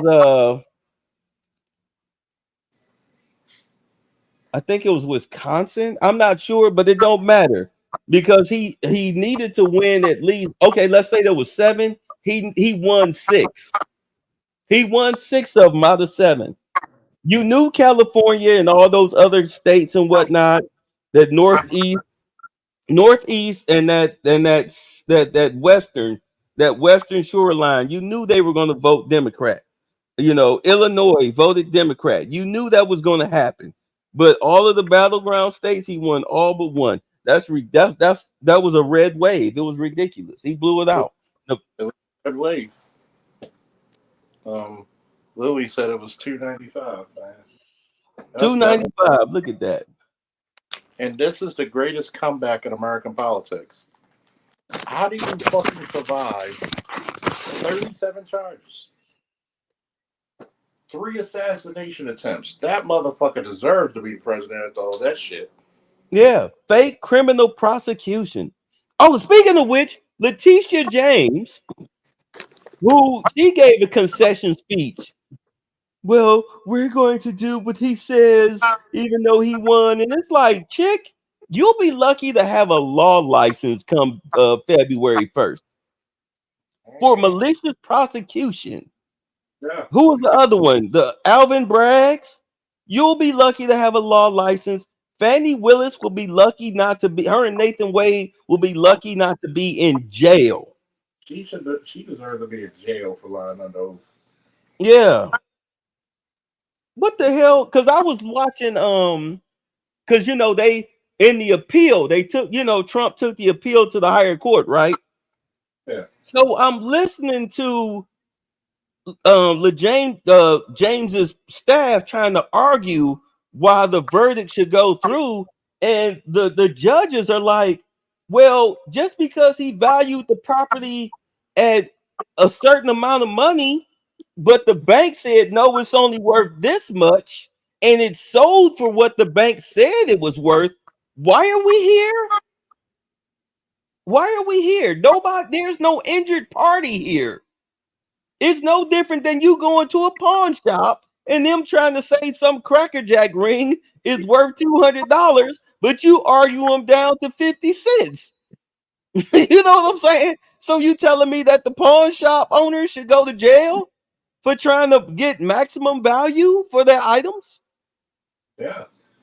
Or better yet, how they undercut you. I remember taking somebody else's that's a story, but I took an item, to get pawned.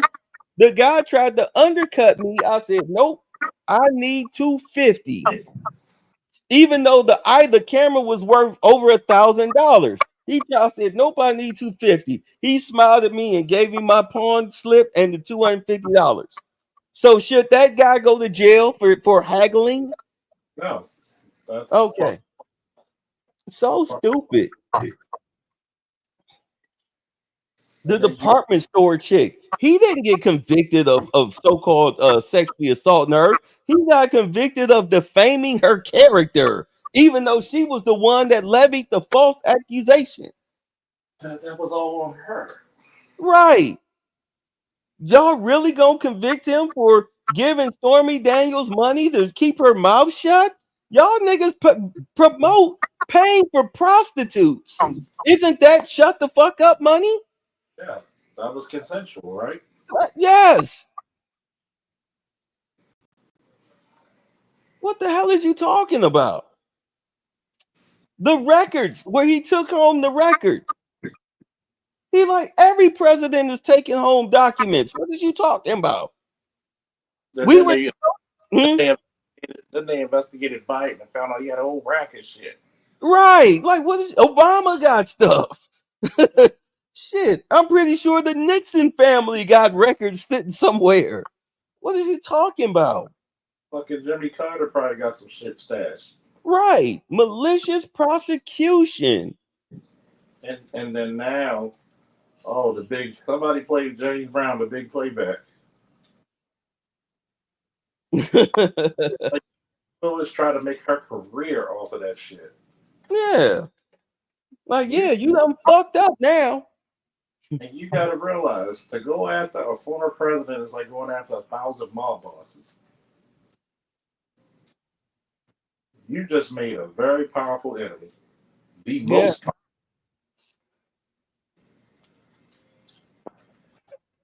one thing about Trump historically, he does not forget. If you do him right, he doesn't forget you.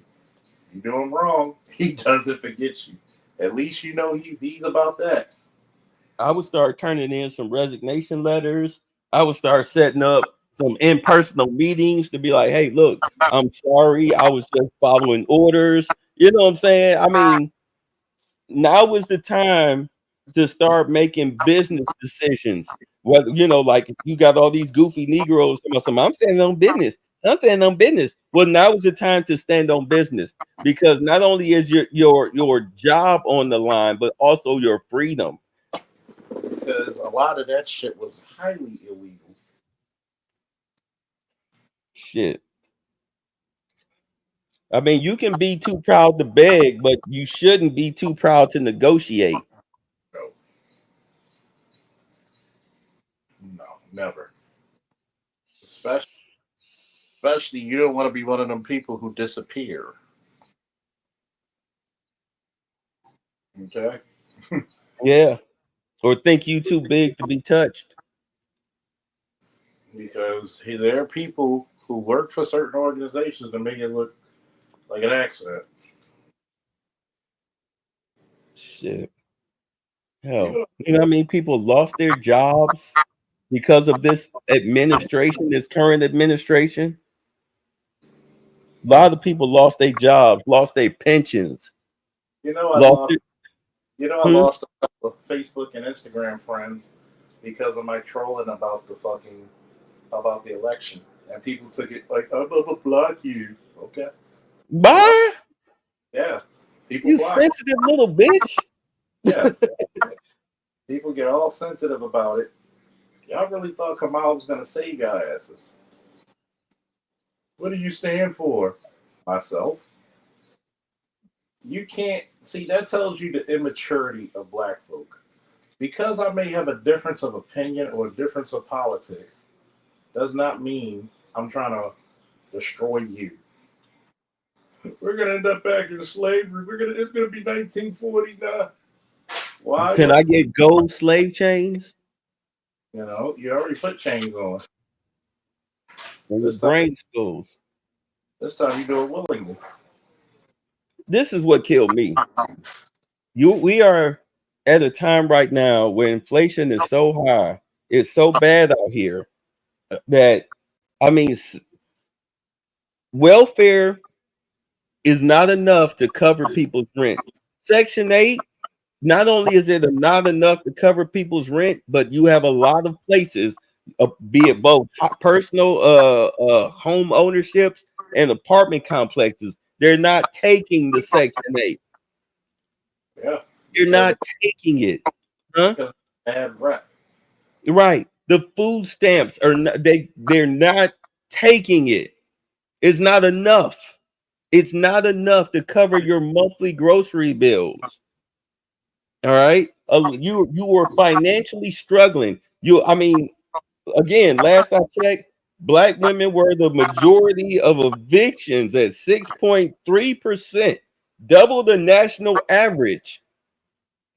Okay, while you out here so-called killing it, meanwhile, at the same time, you in one TikTok video, you killing it. A week or two later, you sitting up here crying and bragging, as I call it, bragging that you can't afford your rent. You're sleeping in your car. You're getting evicted from a hotel. You know what I'm saying? You're bragging because you're strong and independent and don't need no man. All right, but you wanted to continue that for another 4 years. You wanted to continue illegal immigrants out here raping and murdering little girls, okay, and women. You wanted to continue that. That's what you voted. That's what you call yourself voting for because your sexual irresponsibility was at the top of her docket. You really do think that Trump is going to take away your ability to kill a baby when he sat up there and said, hey, look, and this is what kills me. You wanted government out of your bedroom, right? So, as Trump said, hey, as far as I'm concerned, it's states' rights. If Yeah, you go out and vote in your local election, whether or not you can kill a baby or not, that's on you. If the state decides to criminally prosecute you for an illegal abortion, that's on you. Don't call me. yeah, Call your state representative.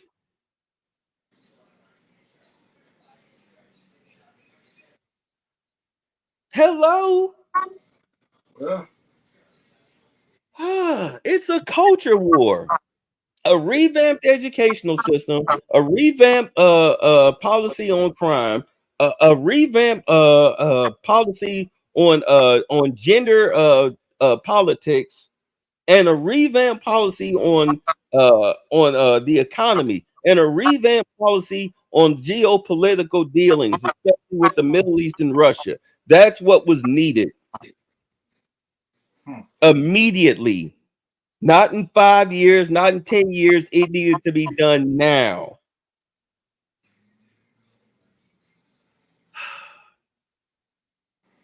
I'm It's sorry. Go ahead. it's stupid as fuck if you really think about it. Stupid as fuck. Can you play that Red Pill? I'm on Lewis my is trying to get something played. I'm on my iPad. Oh, well, Lewis, I'm not on. I'm actually telecasting from Charles's broadcast. I have no power. If I I, could, if I could, I would. I have no power here. Unless he give me the window. To the window, to the wall. I mean, if you could To copy Kamala licks my balls. for her currently, her husband said she gets to town or gets to work. Wait, let me see. Hold on. Let me copy it. Let me see. Copy. Wait a minute. Let's see here. Oh, I think I can do a share. Oh, well, yeah, I can do a share screen, but I need to bring up a window. Hold on. Let me see.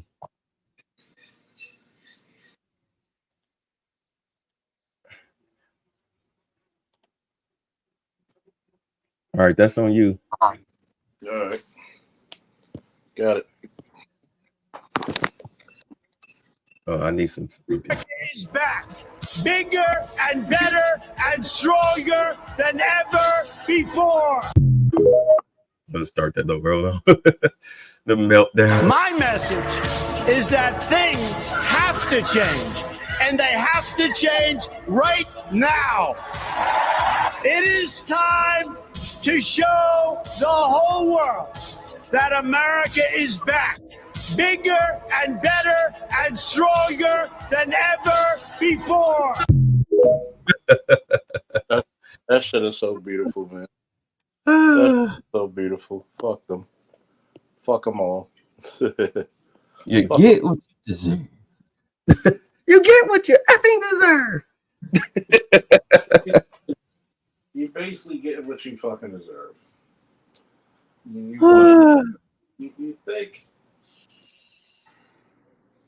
think it's cool to kill babies, man? Yeah, because disease don't exist anymore. I mean, Gucci third leg. If that's not a warning, Gucci third leg. Oh my god. if that's not a warning to women, but then again, understand. I mean, women love chaos and drama. Today's wanted my dick, and guess what it cost them? Now you can't get rid of that, can you? They want to live that lifestyle. Chaos and drama is exciting to them, even at the detriment of their own health. They enjoy it. That's why those tears, those are yummy, yummy tears, because your mama should have taught you better. Yeah. Because they modified sex ed to where now they teach you how, as a little boy, how to have anal sex and whatnot. But instead of teaching you the importance of condoms and disease and everything, I remember in home ec, it was a home ec. The lady came in. We had a special school counselor come in or whatnot. She wheeled in the projector and everything, and we like, oh, we finna watch a movie. And it was like, oh, sex ed. Oh, they gonna teach sex ed. Oh, we thinking we finna watch some Bow Chicky Bow Wow, and instead a bunch of slides of the effects of STDs on the human body, and it was like the grossest thing I've ever seen. Yeah. Make you don't want to touch a motherfucker, don't it? Right. So what happened to that? That's why when old dude was saying, well, what about condoms in high school? They got condom machine. Yeah. I bought condoms for teenagers because teenagers, remember when you were a teenager? Teenagers be fucking. Right. Right. I understand that you think that you're promoting sex, but it's like, no, you don't get it. They're going to do it regardless. I remember being in high school and getting a blowjob on the main stairs after 6 o'clock because it was thrilling. Yeah. Like this. There used to be all types of sexual escapade at my high school. Oh, especially behind dark places. Yeah. We used to have, well, it's still there. They had an indoor track that ran the length of the school underground. Okay. The length of the school underground. You know how many kids got caught banging on that track?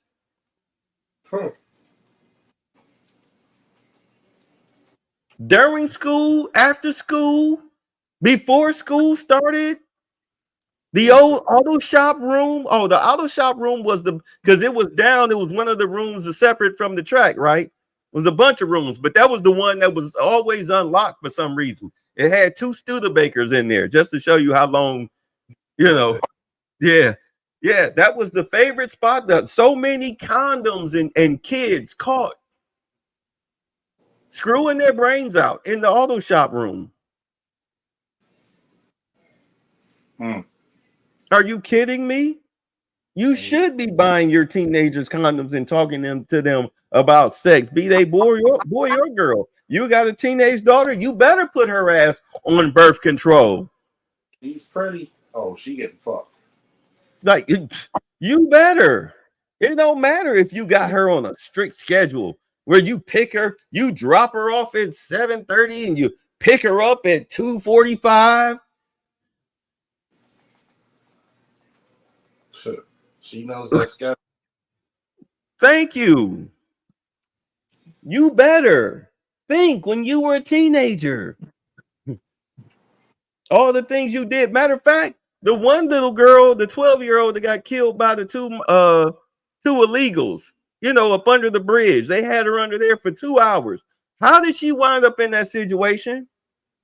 I'm not blaming her for the death or what happened to her, but how did she end up in that situation? You never know. She snuck out of the house. Being fast. Unfortunately, I will never 12 blame years old. And you never know what she was convinced of doing. You don't know if she had prior history with the motherfuckers. She didn't, but she snuck out of the house to go meet up with some friends after 11 o'clock. You don't, and people be like, there's a lot of dangerous shit that happens after 11. It's dangerous out there, man, and kids don't be thinking that shit. In fact, it wasn't even a house. It was a 2-bedroom garden apartment. Wow. Single mother. It's 10 o'clock. Do you know where your kids are? Remember those commercials? Long before the internet was even a thing. When TV used to stop at after 11 o'clock news, midnight, TV was done broadcasting. You see the Jets flying and American the Spangled Banner play with an eagle. TV had dignity. Shit. There was no secret that there was an explosion of teenage pregnancy after the 70s when they removed the fathers from the homes. Mm-hmm. There was no secret. In the 80s, you had an explosion of teen pregnancy, and in order to decrease the welfare rolls, they started giving these girls, not the boys, but the girls, scholarships to go to college, even with a C average. This is when the explosion of HBCUs came into effect, and to the point where they are now, where they're not even institutions of higher learning. They're just they're ghetto babysitters. Pretty much. It's like they're ghetto babysitters. It's like the fucking 13th grade. Right. This is why you go to a Bethune-Cookman and the football team, the gate is tore down, the offices are moldy. You know what I'm saying? Because the kids are there on scholarships or student loans. There's no parents putting money back into the school because what? You're pretty much there on really a welfare scholarship. You know what I'm saying? Why do you think that Hall of Fame Ravens safety Ed Reed made that big fuss about it? Yeah, you're there on welfare. You're there on a student loan because your parents can't afford to send you there. And then you get out of school, you get these degrees that are tailored towards your high school education, which don't really teach you shit. So now you got all of these degrees in underwater basket weaving. I mean, but really it's psychology. You got all these psychology degrees and whatnot running around here. You know what I'm saying? You're not generating any income. And they talk, but the one thing about psychology, you have to go back for education. You know, I had a burglary for a guy who was a PhD one time in psychology. And I told him about my ex girlfriend. Oh, she's getting her master's in psychology. You know what he chuckled? White guy chuckled. He said, so much information, not enough knowledge. That was deep. Bruh. When I first moved down here in Atlanta, I used to hang out at the West End, which is still the hub of Spelman and Morehouse and the AUC, right? That's where my ex went. Yeah. Talking Spelman. to the girls there, you know, I'm promoting the store, but at the same time, I'm Promote. transition pimping, you know, because I got a bunch of flyers with the list of videos and everything, catalogs. I'm out there with the catalogs. So I'm passing out the catalogs, but at the same time, I'm talking to the girls, you know what I'm saying? So many girls I ran into, got their numbers, you know, what are you going to do? Oh, engineer, a doctor, a lawyer, you know, go ahead, knock it out, whatnot. Wind up running into them again. Hey, what's up? How's you doing with your major? Oh, I switched to what? Oh, psychology. Because that engineer was kicking their ass.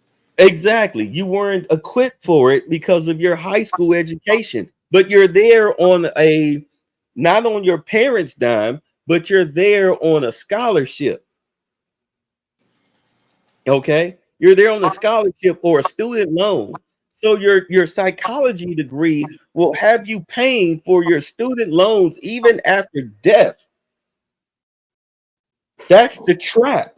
What was Mm-hmm. the big thing that was part of Biden's presidency this past year? Student loan forgiveness. Hmm.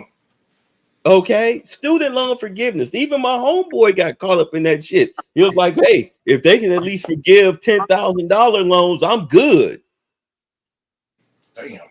Yeah, because you're caught in a vicious cycle because you're not getting a loan out to become like again a lawyer or doctor or engineer where you can pay it off. You know, but you work really hard at building up your career to where you have your own practice to now you can, you know, here's an extra 500 on it or whatnot, or let me throw my taxes on it, you know, the following year, so I'm good, I'm paying it down. No, you're just paying the interest, you know what I'm saying? Or they're taking your taxes because you're behind in it. Because there's no type of bankruptcy you can file, which is funny.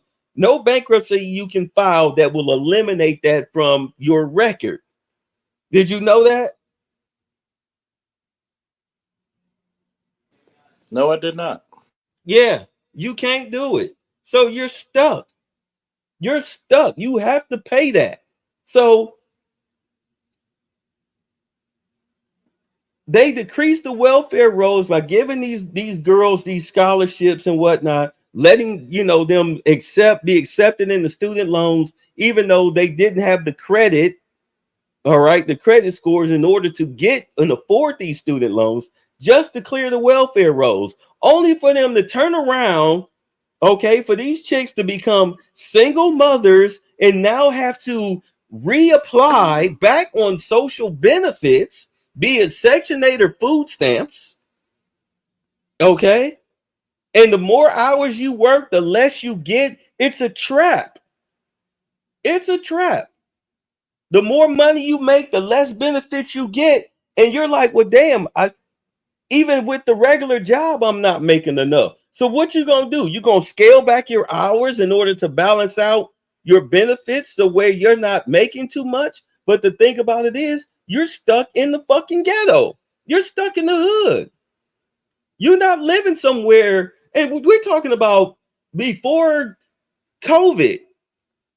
All right. You're not living somewhere where the rent is $2,000 a month and you can easily afford it. Back then, you're talking about the 450 a month apartments and everything. But it's where they accept the vouchers. It's where they accept the vouchers. The suburbs, the reason the suburbs turn into a shit show for a generation is because you had housing owners. They owned the house, they leased the house, they were taking the Section 8, single mother, 3, 4 kids. Those kids grow up because they don't own the house. They wind up terrorizing the neighborhood because they don't respect what they don't own. There's no pride in ownership. So they tear up the whole fucking neighborhood, terrorize the whole neighborhood. And by the time regentrification happens, these kids have grown up, become adults that are either dead, in jail, or have moved away. Or the parents or grandparents, whoever they live with, they've either lost their Section 8 voucher, or the grandparents have died or whatnot. And the kids, they can't take care of the grandkids or whatever. They cannot keep up with the house. They don't pay the taxes, the land taxes, because they don't know shit about it. So the bank winds up seizing the house and they get the fuck out. They get evicted. So then new people come in, they come in, buy the property at auction, dirt cheap, refurbish the house, and they don't take no vouchers. And next thing you know, their neighborhood is revitalized. Just like that. Decatur used to be this area used to be that type of area back in the 90s. Nobody wanted to come out here. Now, please, it's like Shangri-La. I'm sorry. I'm just. Hey, it is what it is. It's the truth. Look at Baltimore. Some of the places where I used to live, it used to be the hood, but they put new housing up there. And y'all let them get away with it. Don't take care of shit. Let shit fall apart. Because the parents, let's tell the truth about the crack epidemic. The parents are crackheads, then the The kids grandparents. sold them the crack. The kids had to be raised by the grandparents, and then for some reason the grandparents kicked the bucket. They either inherit it to the kids, which is worse, or if they're smart, they'll put it in the grandkids' name. And somehow, some way, a lot of times those fucking parents will try to finagle money out of the kid, being a burden to the whole fucking family.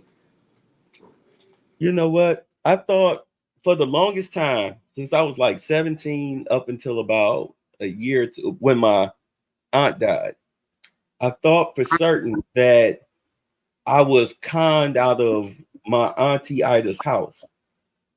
She had a nice little house, all right, tucked off on the corner, quiet little neighborhood in Cleveland. So I wanted to keep that house, but I thought that I was conned out of signing over, the house over to the bank. We got like me, my uncle, my aunt got like a $5,500 check because my aunt had passed.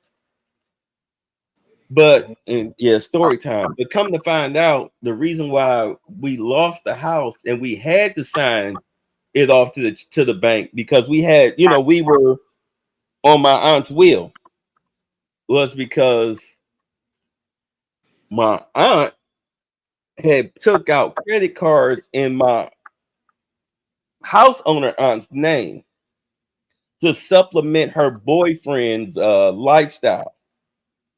Okay, so we talking about identity fraud.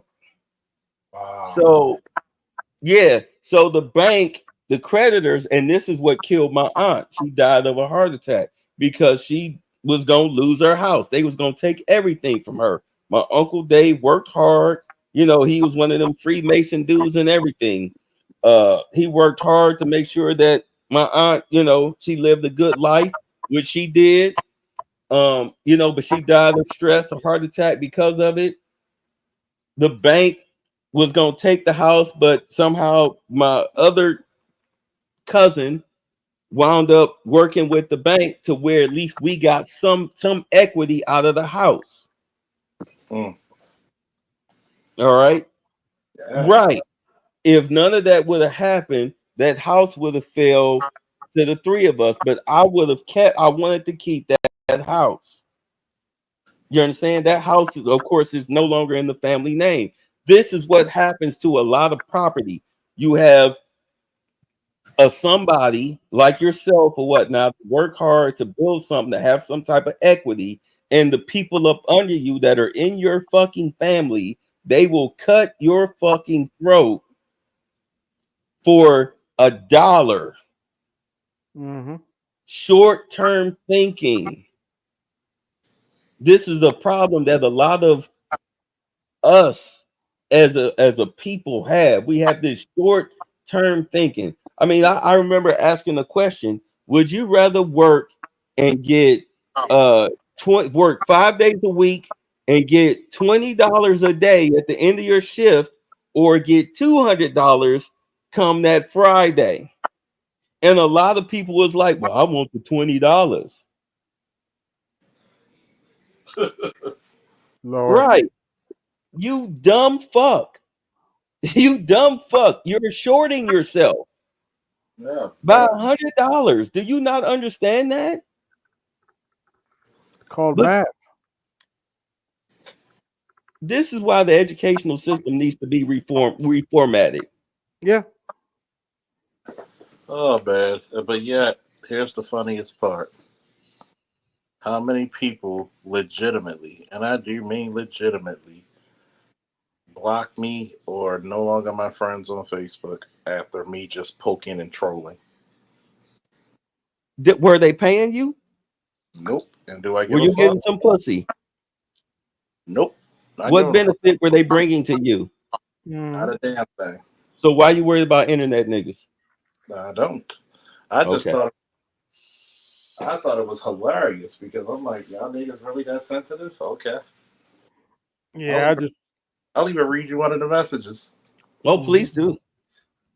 Well, what's up, AB? I'm like, why am I hearing AB? I ain't Yeah. even looked at the screen. I could got my back turned to the monitor. How, Go ahead. how are you? How are you against what you stand for? Shaking my head. That makes absolutely no sense. And then blocked me. That was a cousin. That was actually my cousin. Wow. Oh well, can't take a joke. Okay, that's you. Bro, Yeah. the bulk of my family are Kamala supporters. Okay. Okay. You know how many of them are on my friends list throughout all of my social media platforms? Guess how many of them are on my list? How many? One. And I got a big family. One.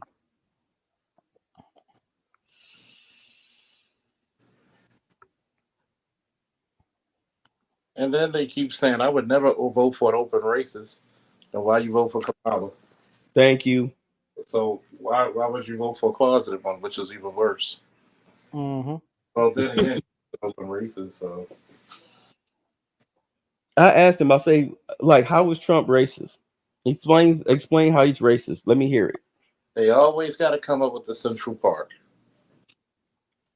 Well, you Even already Well, heard yeah. my explanation for that one. I think it's stupid, man.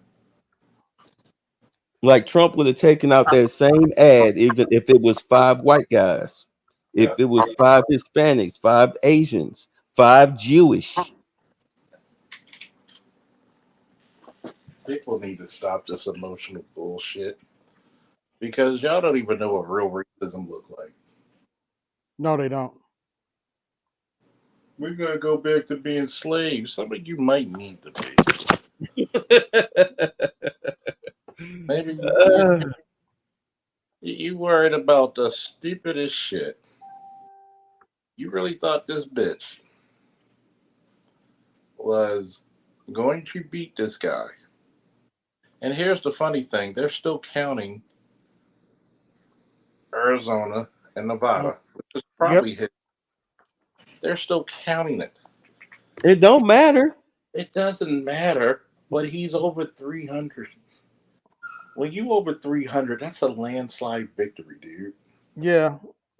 Nevada's 6, Hey. Hey. Arizona's 11. Mm-hmm. He's at 300. He's at 9. He's at officially 295. He's gonna be at what, over 300, almost three. What? at least 315, somewhere like that. Mm-hmm. I'm like, let me see, that's what, 11, 6, 17. He's going to get 17 more points. Yep. It was such a crushing defeat. It's been, I haven't seen somebody crush this quickly since Obama. Yeah, his first term. Yeah. His first term was a blue wave. I mean, it was over before they even got to Colorado. Mm-hmm. So you telling me this y'all really mad? I would never vote for an open racist. That I told him. I said people keep But you'll saying, work well, for one. he's a Mm-hmm. convicted felon. I said, here's my thing. That tells you how much Kamala suck if a convicted felon Yep. got the presidency over this fucking word salad queen. But one of the advantages of that convicted felon getting not getting reelected is we now have a case for convicted felons. If you listen, you now have a case to get more rights. If we could elect a president like that, something to think about. Oh, he's treasonous. He's this. He's that. Look, should have ran a better. I'm sorry. I have to let my petty out. This is the Kamala Harris's wet dream map where she gets 325, sponsored by MLT. That's the MOT dream map, huh? MOT really thought she was gonna get that. Yep. Is that the dude with the Darkwing Darkwing Duck? Yeah. That and motherfucker. and Oh if my you god. compare that to the real, I'm looking at the real map, right? Right. That motherfucking thing looks so red. Yes. Although, god damn, it was ugly, man. Yeah. It was the red wave came. It just came 2 years late because they lost the Senate, and it looks like they're gonna maintain power in the House. They could have take back. I said, what? If, well, here's a question: what if they actually make it better? Mm. They didn't think Like, about that, did they? They made no, it better for perverts. they made it better for illegals to kill kids. Yep. Let's keep it a buck. Let's keep it a buck. Y'all really want this bitch to win. We can't do it. You bitches really thought Kamala was gonna play Super Saiyan against Frieza. Guess what? Frieza said, "I'm black, bitch."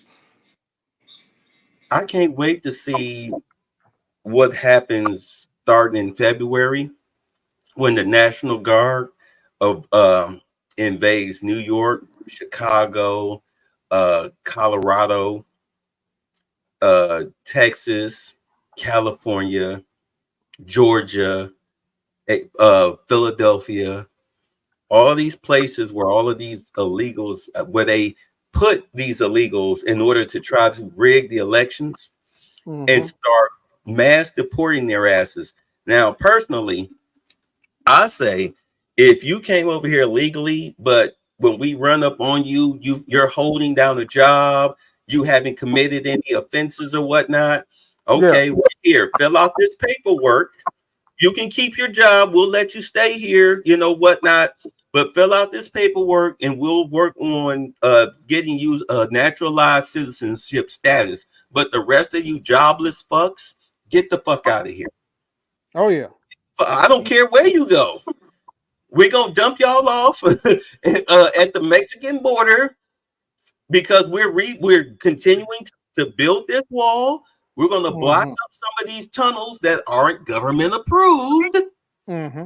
Hmm. Okay, yeah, and we don't give a fuck what happens to you. We don't care. Matter of fact, we'll wind up paying a country some shithole to take you. And we'll put Especially, you on these cargo planes and get you the hell up out of here. especially if you're a repeat offender. Good lord. Oh We my, we yeah. might Sorry, go ahead. especially if a repeat offender. If we kept going back in the country, well, I won't say that on air. Protect Charles's channel. But that's my opinion. You either going to jail or you're going somewhere else.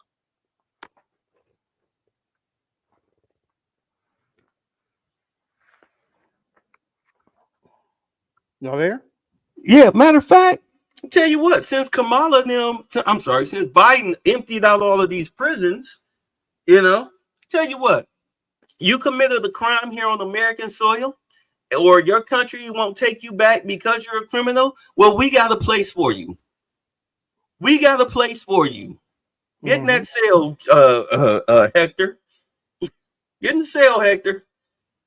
Get in the cell, Hector, until we wind up finding somebody that'll take your criminalistic ass. This will be your residence.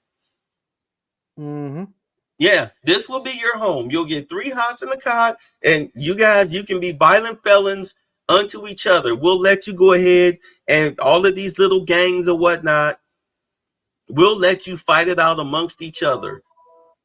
All right? We'll let you decrease your own numbers, just like we do with the hood. We encompass you in the hood. We give you weapons and let you kill each other off. We'll do the same thing to you in prison. And by the time we find a spot for you, you can go.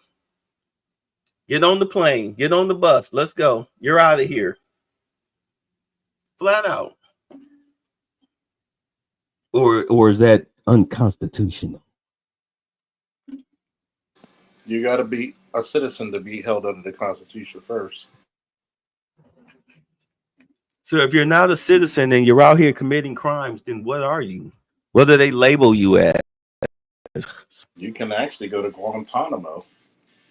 Yeah, because you're a terrorist. Because you can actually be looked at as a terrorist. Yeah, you're a terrorist. You're committing crimes on American soil, and you're not even supposed to be here. You're undocumented. You're a terrorist. You are in fact, a sleeper cell. Goodbye. You lucky we don't put you in front of a firing squad because it's considered inhumane. Hell, the first ones I would go after is the ones who assaulted those New York cops. The ones that got out the next day throwing up their middle fingers. Oh, you'd be lucky if a video doesn't surface of you. Okay, like the dudes that performed that terrorist act in Russia when they caught up with them in the woods. And when they showed up to Russian court, they look all beat to hell, dude, ear cut off, fingers broken, shit. By the time we catch up to you, that's how you'll be wheeled into a New York courtroom. Let's hope a video doesn't surface of you getting the shit kicked out of you for what you did to those cops. I'm gonna tell you because they ran. I'm sorry. They ran into the wrong cops. I would have broke something. I'd have been practicing punches, strikes, holds. Oh, somebody would have ended up in a body cast. They sent the wrong message letting them out like that. They let them illegals know that, hey, the laws do not apply to you here. But when really the message should have been sent, you should have Abner Louima? Yeah. They should have came out like that to send a message. You don't fuck with our police force. You don't fuck with the laws here. We will fuck you up. We'll show you what the black folks be complaining about. Get your nigga wake up call real quick, like. Exactly. Burrito shoved up your ass. Wrapped in a baton. Oh my God. Yeah, I would definitely send, if I was Trump, I would definitely start in February 1st. I'll send a message to all of the criminal illegals. Like, yeah, we're America, Jack. We don't fuck around. Again, that's the blacks. We do not fuck around. Shit. Better yet, since you're here, and the countries don't want to take you back, I tell you what, you want to talk about some slavery and slave labor? We need to rebuild the infrastructure of this country. We need to build some bullet train tracks and everything and whatnot. We got a job for you motherfuckers. How about that? We gonna make use of you instead of feeding you 3 hots in a cot and letting you rot on the taxpayers' dime. We got a job for you. Let's grab you some pickaxes and some shovels and some hard hats and some work boots. We got a job for you motherfuckers. Since migrants and immigrants built this country, hey.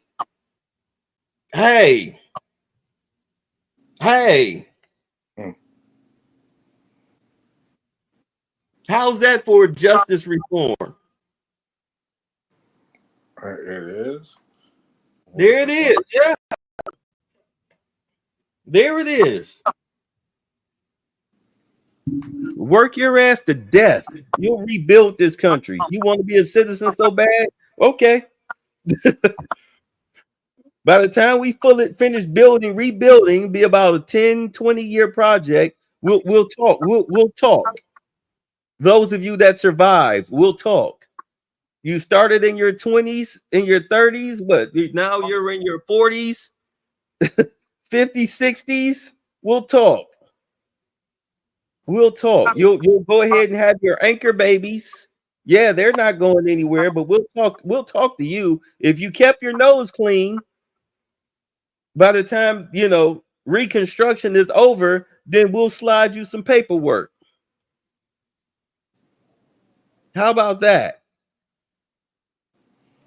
How is that for a humane solution to the illegal immigrant situation? Sounds effective.